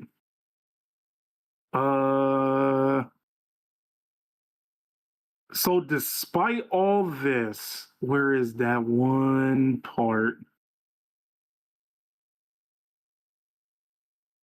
Despite all of this one particular part is basically what got this video the entire attention that it got. Theming as a character. Well, actually, a little bit after Out this. of her whole thing, and it wouldn't have made a difference to her kit or to her gimmicks. They literally only did it because they knew people would drool over it. Editing Aurelia here. In the process of making this video, Linnea has been released, and I just have to interject to say, what the fuck were they thinking with this character? I feel like a crazy person because I feel like I'm the only one who doesn't think she's adorable and in fact recognizes her for the creepy freak that she is. First of all, she clearly has absolutely no respect for living things that are not traditionally human. She keeps asking to touch and pet the Melusines as if they are not whole people. It's especially creepy because the Melusines are made to look like children. Having an adult character who is high-key obsessed with them and can't treat them as the people they are was a fucked up move on Hoyo's part. They literally make a point to emphasize the humanity of the Melusines and how they had to fight to be accepted in Fontanian society, and now we have a playable character who we are supposed to think is cute, harassing them and treating them as though they are pets. Is this a really bad thing or like what's The up? trailer is sickening for the same reason. She fantasizes about being rubbed up on by Siegeween, who, again, looks like a child. And along with I other kind of agree with her and now. Nikomata. It reads as if No. to me, which is a problem when the people that she's fantasizing about look like children. She chases these people around and doesn't seem to let up after being told multiple times to back off. There are multiple promotional materials in which Pause it. There we go. I'm kind of annoyed with a lot of how like Asian animation and stuff like that do short stacks and everything like that. That would have to make them look like kids and everything like that, and not actually make them look like really just short grown adults, especially when like it's games like this and stuff like that. Right, but okay, so you're hearing this out of context, and you say you kind of agree with her, right? I kind of agree with to a point because of how she was saying like, oh, these people look like kids, and then give us an example of they looking like kids. What if I was to tell you that she has autism? Oh. The reason to do that shit. Wait, they actually put a character with autism in the game as a playable character? Yeah, she's neurodivergent. I think that's how you say it. Oh, yeah, she's on the spectrum. So she's definitely on the spectrum, and so she's basically in a way autistic. That's crazy. Canonically. That's wild. And there is a thing called like I forgot what it's called. I think it's called like cuteness aggression or cuteness overload and stuff like that. Mm-hmm. That's basically what she has. Oh. But she's straight up calling her like a pedophile pretty much. Yeah, that's crazy. But no, I see where she's going at and all that stuff, but like it is kind of like just weird, you know. I mean, but that's the first thing you come up with when you're looking at this character, though. Yeah, like it's just weird when you do see some shit like that and be like, that's kind of weird that you see it has like a fucking child character, even though they're an adult. But I also see it on the other side because it looks like a fucking kid. Like, give it some adult features, make them look older or some shit like that. Matter of fact, let them wear like clothes that adults will usually wear or some shit. Don't make them look like a fucking 9-year-old. I mean, a fucking what a 9-year-old is, or what a fucking ever the fuck. I mean, which in a way it's all like which I can kind of agree with. I can 100% agree with this. I mean, the mezzanines, they look cute. Like, don't get me wrong. I ain't gonna be rubbing up on them like she wanted to do, but still. Yeah, head pad is just fine. Yeah, exactly. Head pads are fine. But yeah, it's all like that's kind of the thing that like kind of set everything off for everybody not liking this video. And then let's see. Where is that particular part? The last part I'm gonna basically talk about, because she says all this about the female characters, but does not say anything about the male characters. Of course like she this. doesn't. Listen. After Love in Deep Space had the controversy, a lot of women were distraught, you know? Exactly. But no, go ahead. Wait, is it this part? Games, Zenless Zone Zero comes to mind, but to me, at least, that game is honest about what it is, and it has been since the beginning. You know, the funny thing is, ZZZ is not a true Gooner game. What do you mean, Gooner game? Like, and made outfits. Give me a level between Genshin and Snowbreak Containment. ZZZ would kind of be like straight down the middle. I'm not even gonna hold you. Schoolgirl uniforms. Like it has a lot of a lot of fan service and like Gooner type stuff though. But when you compare it to something like Nikkei or Brown Dust, it seems like very tamed. It's the male and female characters. Genshin Impact still pretends that it's this grand world of exploration it was 4 years ago, while its writing and characters suffer. Is made specifically to be defeated by certain limited characters. Fontaine was the first to easily be hundreds of dollars on filling a mysterious backstory who's actually part of the meta. And oh my god, Lowen too. That face card is diabolical. It's been so long since I've been excited about characters like this. Frozen reaction, which is the specialty of Skirk and Escoffier. It's unfair to people. Okay, yeah, I guess this will be like the best way to play it. Like me, because I only pull characters I like, or free-to-play people who aren't looking to spend what could easily be hundreds of dollars on filling out their 5-star roster. Also like me, because I don't have that kind of disposable income. Seeing Flynn's in that Nod Cry teaser was a lifesaver for me. Holy shit, a beautiful 5-star man with a mysterious backstory who's actually part of the meta. And oh my god, She says that. That face card is diabolical. It's been so long since I've been excited. Yeah, so it's stuff like that that everybody's like pointing out, like, hey, you gave all of this crap to like all the female characters and you don't do the exact same thing to all the male characters. Because even like when in a lot of gachas, there's not really that many male characters. Like, mind you, even though I play a Gunner game called Containment Breach Snowbreak, I wish we were able to play with the main character that you run around with in the in off mission and stuff like that. I hate the fact that like there's overabundant of female characters and there's like barely any male characters. I'm not saying this because I want a bunch of male characters in it. I just want like a little bit more diversity than like fucking waifu shit. Which again is an understandable criticism and everything else like that. Because even I sometimes say like, hey, sometimes like trying to make a male character that like everybody can actually want to pull, regardless if it's like strictly for like the female players or not, is actually like pretty good for business because it's not that many of them. Mm-hmm. So, you know, in a way, so that's why I was all like loving Deep Space prior to like them getting rid of Valka or whatever his name is. Mm-hmm. You know, prior to getting rid of him, you know, loving Deep Space was always on top because it was like the one game like a lot of female players could come to where, you know, well, no pun intended, by the way. Where they sensational. Go ahead. Where they can fantasize about a lot of males and whatnot. Oh man. Let's see.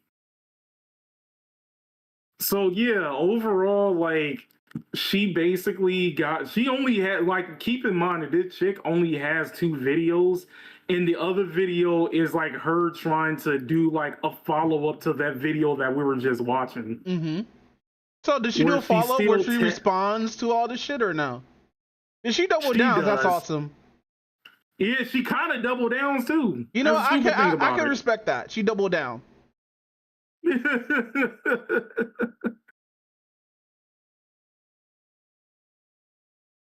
Oh my god.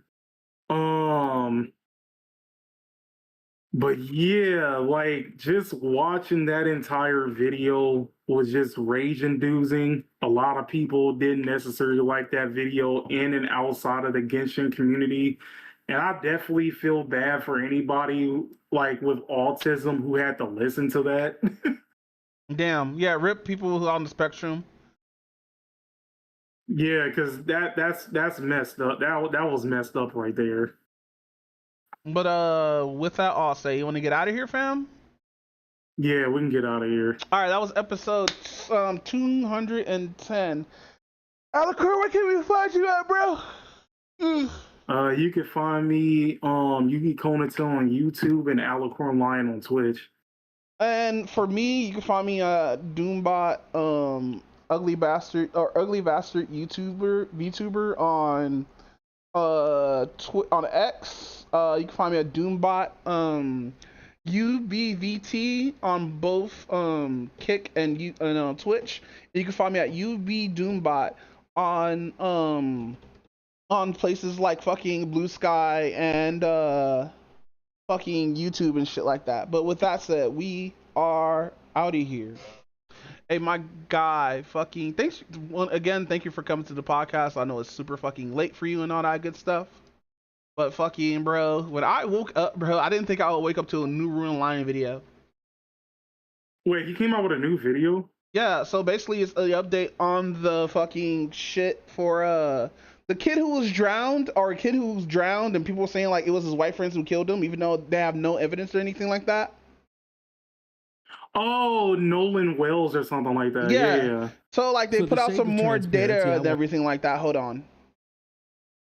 I know this is supposed to be like the end of the podcast, but I gotta show this real quick.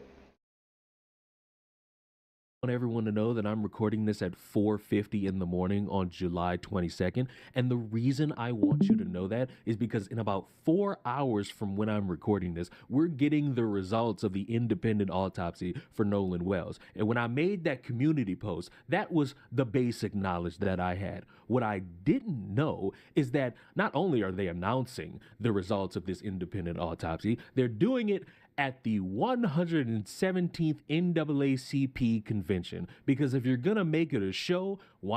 That's crazy though. Even though the whites That's hella crazy. even though the white Republicans made Charlie Kirk's usually into a show, that's wild to do that and everything like that. I'm gonna skip a little bit ahead because you already know what Lunar Lion's gonna say and talk about. Actually, speak of ruin, Leon. After watching that video, on Home Chick with Genshin and whatnot, I kind of wanted to throw the chair like he did. Do it. It was already 9:30. Yeah. Jesus Christ. Maybe we should do this podcast much more later or whatnot, around like 5 and go all the way to 9:30 and just end it right then and there. But I'm gonna play this real quick. Autopsy, death of Nolan Xavier Wells. Cause of death undetermined, pending investigation. And we'll explain that as we go through the report this morning. The manner of death. And that's all we need to fucking know. We didn't know anything else or anything like that. Yeah, a dude had like some kind of bruise on the back of his skull. Looked like he probably, to me, and mind you, what the fuck I'm about to say, do not take it as actuality or a grain of salt. Wait till actual evidence come out of this case and everything's just put out and everything, and then the actual real case will happen. I believe dude slipped and fell and drowned. And nobody noticed. Actually, I can actually get with that theory. Because since now they're saying it's a bruise on the back of the head, and mind you, even I'm gonna take this with a grain of salt because I don't have all like the details and evidence. Because to be honest, I have been looking at this shit. I just been waiting for the 2 or 3 weeks for this shit to have more details than what we have right now. Instead of all those fuckers who are on fucking YouTube Shorts and TikTok Shorts and fucking Instagram and shit like that having their own little fucking fan fictions and shit. Because motherfuckers, actual racist motherfuckers want to be like, oh man, it wasn't like no accident. It was the white people who were around them. And I'm sitting here like, that's stupid because like, where do you get that idea from? Be like, are you just being racist just to be racist? Or do you just not, are you just upset because he was hanging out with like more white people than black people? Because mind you, there's black people everywhere out in America, not just in certain fucking areas where you just stay at whatnot, right? There's black people who are fucking almost every single fucking state besides Utah. I'm only saying that because of fucking what happened with Charlie Kirk. But nah, I'm gonna let you go, fam. GG's. All right. Night, fam. I'm gonna pass out probably after this. Night. I'm gonna eat something. Bet. Make me something too. Bye. Bye. All right, with that said, that was episode 210. And the Discord's still showing. Bro, imagine this porn just all right here, bro. Just porn. But no, thanks for everybody for coming to the podcast, guys.